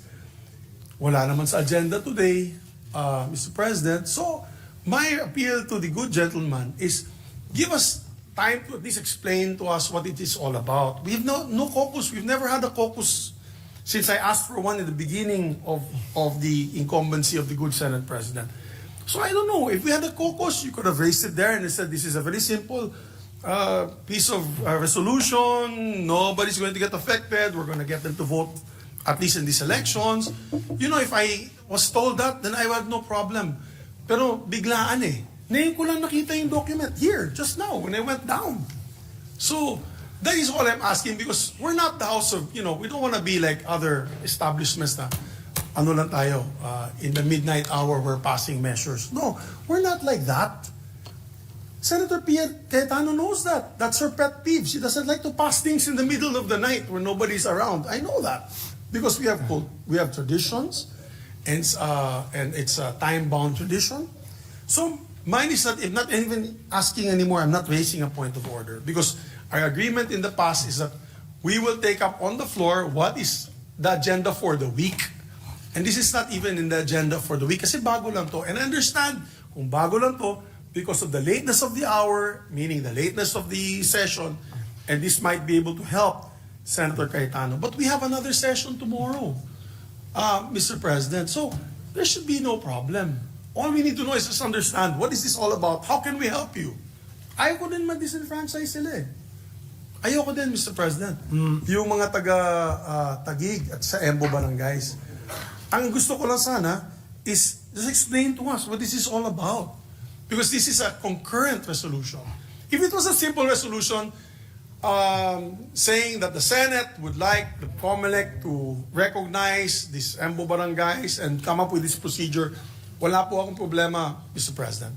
But this is a concurrent resolution which is a tad higher, a notch higher in terms of implementation and validity. Yun lamang po, Mr. President. No offense meant to my dear colleague. I know it means a lot to him. I'm not here to stall and I'm not here to disenfranchise anyone. Yun lang po, Mr. President. Yung akin lang, sana ma-explain lang sa amin. And with due respect, we're all elected senators here. I will not pass a measure na hindi ko papadaanan sa inyo or to anyone, in fact, without going through the motions. Yun lang po, Mr. President. Yun lang request ko. It's just a simple request that tradition should be followed, at least to explain to us, at least come up with an interpellation on the measure on this particular concurrent resolution. Because Even with simple resolutions, we have periods of interpellation. We have period of amendment in simple resolutions, lalo ng concurrent resolutions. So yun na po ang request ko, Mr. President. Thank you. Mr. President, let me just state Before the Honorable Cayetano responds with his manifestation, Chair would like to place on the record. Number one, as correctly pointed out by Senator Zubiri, this is a concurrent resolution, and by virtue of the Supreme Court decision, is no different from an ordinary resolution. Hence, it does not have to go through 3 separate readings on 3 separate days. Number two, we did give due courtesy to Senator Nancy, even if this involves barangays that are no longer part of Makati, but because the chair thought it used to belong to Makati, we cleared it with her. I don't know if the statement of the gentleman was stated on the record that we consulted their administrative staff. The answer is no. We consulted the chief of staff named Christine and her head of legis named Isa, who according to them consulted the good senator about it, and the response was, she can confirm or deny the same tomorrow, it has nothing to do with Makati because it has everything to do with Taguig. Hence, we proceeded and clarified it with the minority leader, with the indulgence of the minority leader, given the urgency of the matter as raised by Senator Cayetano. Just to place that on the record. Senator Cayetano. Yeah, Mr. President, thank you for clarifying that because I just like to put on the record, this is my 3rd term as a senator. I've been a majority leader, minority leader. Never po ako nagpalusot ng kahit anong bill sa kahit anong oras. I know my responsibilities here. I know the rules. Lahat naman tayo hindi perfect. Siguro ilan lang sa kwarto na to and mostly they're from the staff ang memorize ang rules, no? Kaya nga makikita ng mga taong nanonood ngayon, lumalapit pa kami dyan sa harap or dito sa gilid sa staff kapag ka magtatanong sa rules because may precedence yan, rich na yung history. Now, we did not violate the rules because the joint resolution, the concurrent resolution was filed yesterday, and unlike before that it was treated like a with force of law, dinadaan po natin yan in a process that's like that. But after the Supreme Court decision na sinasabi it's like a resolution, it's the sentiment, yung kalooban ng House at Senate, we treat it like any other resolution.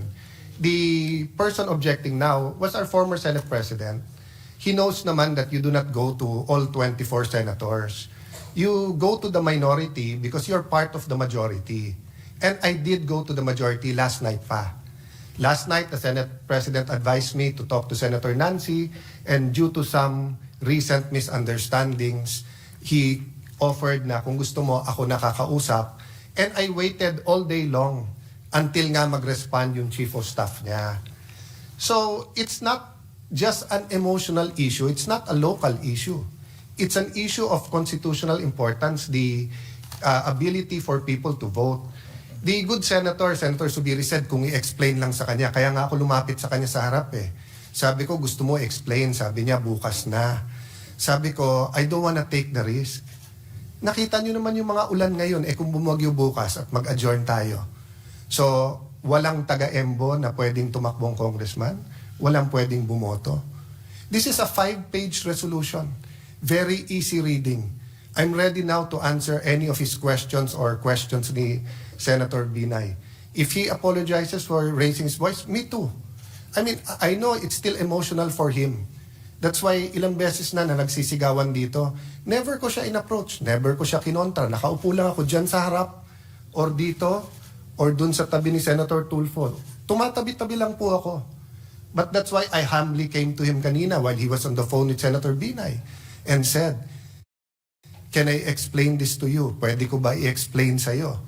Kung may question, so let's not come here and say na, hindi, bukas na to, ipaliwanag lang. I'm ready to explain it to him now. It's a very simple resolution. It's very simple. They are allowed to vote for mayor, vice mayor, councilors. Each and every one of them. But the COMELEC said they are now Taguig and they're not under Makati under the Supreme Court decision. At sabi ng COMELEC, you cannot vote for congressman.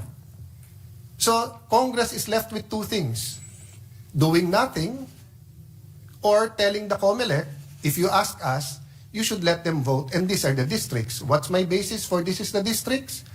Both the official statistics and the hearings of the Sangguniang Panglungsod of the City of Taguig. It's that simple. This isn't a complicated bill. We all know naman pag nag-file tayong bill, your office takes judicial notice once it's read in first reading. So kahit ito'y concurrent resolution, may first reading to. Hindi kailangan lapitan yung 24, but if that is the pleasure of Senator Subiri, I humbly did that kanina. So but let's not make it appear that this is a simple, this is a complicated bill, this has implications, is ganito, and let's just wait till tomorrow. That's not true. Diba? The resolution is there. Diba? Nakiusap na lang, sabi nga ni Minority Leader, please make it brief for a simple reason. I think the Minority Leader and Senator Risa are up, 5, 6 a.m. sa dami ng papeles. They usually go home from session 8, 9 p.m. They have early hearings, but they're here. Diba? So sa akin, Mr. President, if the former Senate President heard me, I'm making appeal. Not for myself. Wala akong vested interest dito in the sense that my wife as mayor, sinabi na ng COMELEC, pwede siyang tumakbo. And pwede siyang iboto sa EMBO. So with or without this resolution, wala tong epekto sa aking wife, sa vice mayor, sa konsehal. Ang epekto nito, wala rin sa kandidato naming congressman. Because with or without this resolution, yung kakampi naming congressman ay tatakbo sa District 1 at District 2, yung kapartido. Wala rin itong epekto sa katunggali naming congressman. Because with or without this resolution, tatakbo sila. Sino maapektuhan dito? Yung more than 200,000 na qualified sa EMBO na gustong tumakbong congressman at yung gustong bumoto ng congressman. And after June 30, saan sila lalapit for representation sa kanilang district? Right now, nahihilo na sila. If they go to the congressman of the 2nd District of Makati, possibly, I don't know his response, possibly, hindi na naman kayo sa Makati. If you go to the 1st or 2nd District of Taguig at hindi magkasundo yung congressman, mag-aagawan sila kasi pareho nilang hindi distrito. So this is a mere resolution saying the sentiment of Congress. If anyone here wants to say na I disagree, okay lang. If anyone here wants to say na hindi, dapat yung barangay na ganyan or wants to ask me a question, I'm ready as much as makakaya ko. Pero ang masasagot ko lang sa inyo, Mr. President, and this is for my, tinuturing ko rin kaibigan kahit may heated, siguro naman, 1998 ko pa kasama si Senate President Subiri. So siguro we're entitled one heated argument, which is tonight. No? Kasi 1998 ko pa naman siya. Madalas, magkaiba kami ng stand, pero hindi naman kami nagkakainitan. So if you're apologizing for raising, I also apologize for raising my voice, my friend. But if this was bukid nun, at hindi sila makakaboto, hindi sa i-give ko lang sa iyo eh. I'll stand there, I'll listen to you, I'll even help you kung hindi mo kasundo si Nancy. But yung nangyari tonight, ikaw na magsabi, di ba? You could have said 1 minute suspension, usap tayo. But yun nga, wala naman akong choice eh. If you guys want to wait for tomorrow, but if something happens tomorrow, di ba, what do I tell the people of Embo? Sorry, hindi kayo pwedeng tumakbong congressman kasi walang ginawa ang Senate. Di ba? Ang House are ongoing pa. Nandun si Mayor Cayetano together with the other officials of Taguig. Precisely nga, we don't want to wait till the last minute. I wouldn't risk anything that important to you, brother, to the last minute. So, kung merong kang pagtingin sa matagal natin pagsasama, let's debate on other critical areas that we really disagree. Eto naman, kahit tignan mo ng mabuti, there's nothing hidden there. There's no hidden agenda. Una-una kung hidden agenda, tinago namin. Please take a look at the resolution. There's nothing there which isn't quite clear, factual, you can get from any website, di ba? But, let me just extend ng konti. We treat this a bill. You call all the barangays. You call the COMELEC. They'll tell us everything we want to know na. We prefer a 3rd district. Gusto namin sa Taguig 3rd district. Bakit hindi? Madadagdagan kami ng congressman. Ang problema nga, may moratorium at hindi na aabot ng October 1 to 8. Di ba? Oh. So, what's the other option? The other option for us now is wag silang pabotohin. That will be the first time in Philippine history na meron taong bawal bumoto sa kanyang congressman. Meron nga tayong bill na yung overseas voting, payagan na rin sila sa local eh. Kasi sa ngayon, di ba, President, Vice President at Senadors yung absentee voting. May bill nga tayo na pabotohin sila. Eto na sa Pilipinas eh. Hindi makakaboto. It's not your fault, it's not my fault, it's not the Binay's, it's no one's fault because yung timing and circumstance ng Supreme Court decision and yung pleasure ng House na wag magdagdag ng miyembro. Some of them feel we're an exceptional case at dapat payagan. Hindi namin brinaso yon. And even if hindi, kung kusa sa loob nila magpasa ng 3rd district, hindi na kaya in 1 week. What will we do? Pipilitin natin by December or January na magpasa ng 3rd district. In the meantime, all the candidates in that area will know what to do. There will be no discussion on the issues, whether local or national. Diba?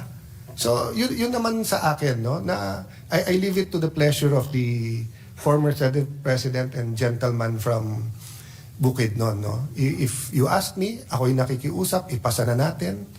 Since walang masasaktan dito. Kung may makita kayong masama tomorrow, you can move to recall it. And the other members will be here. Oh.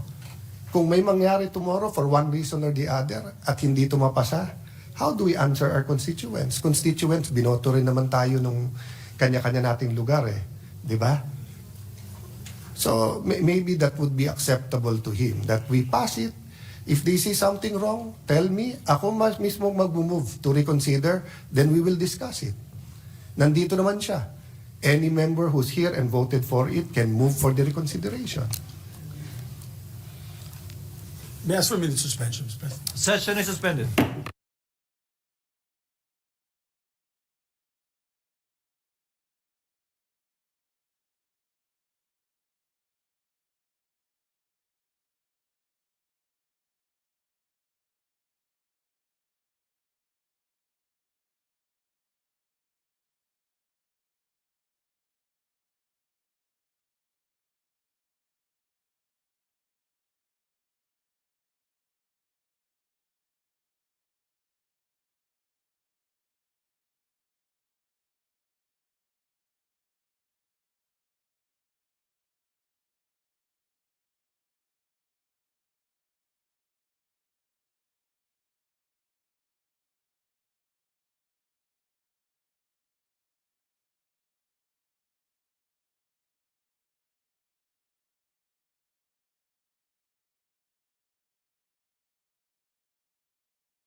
Session is resumed.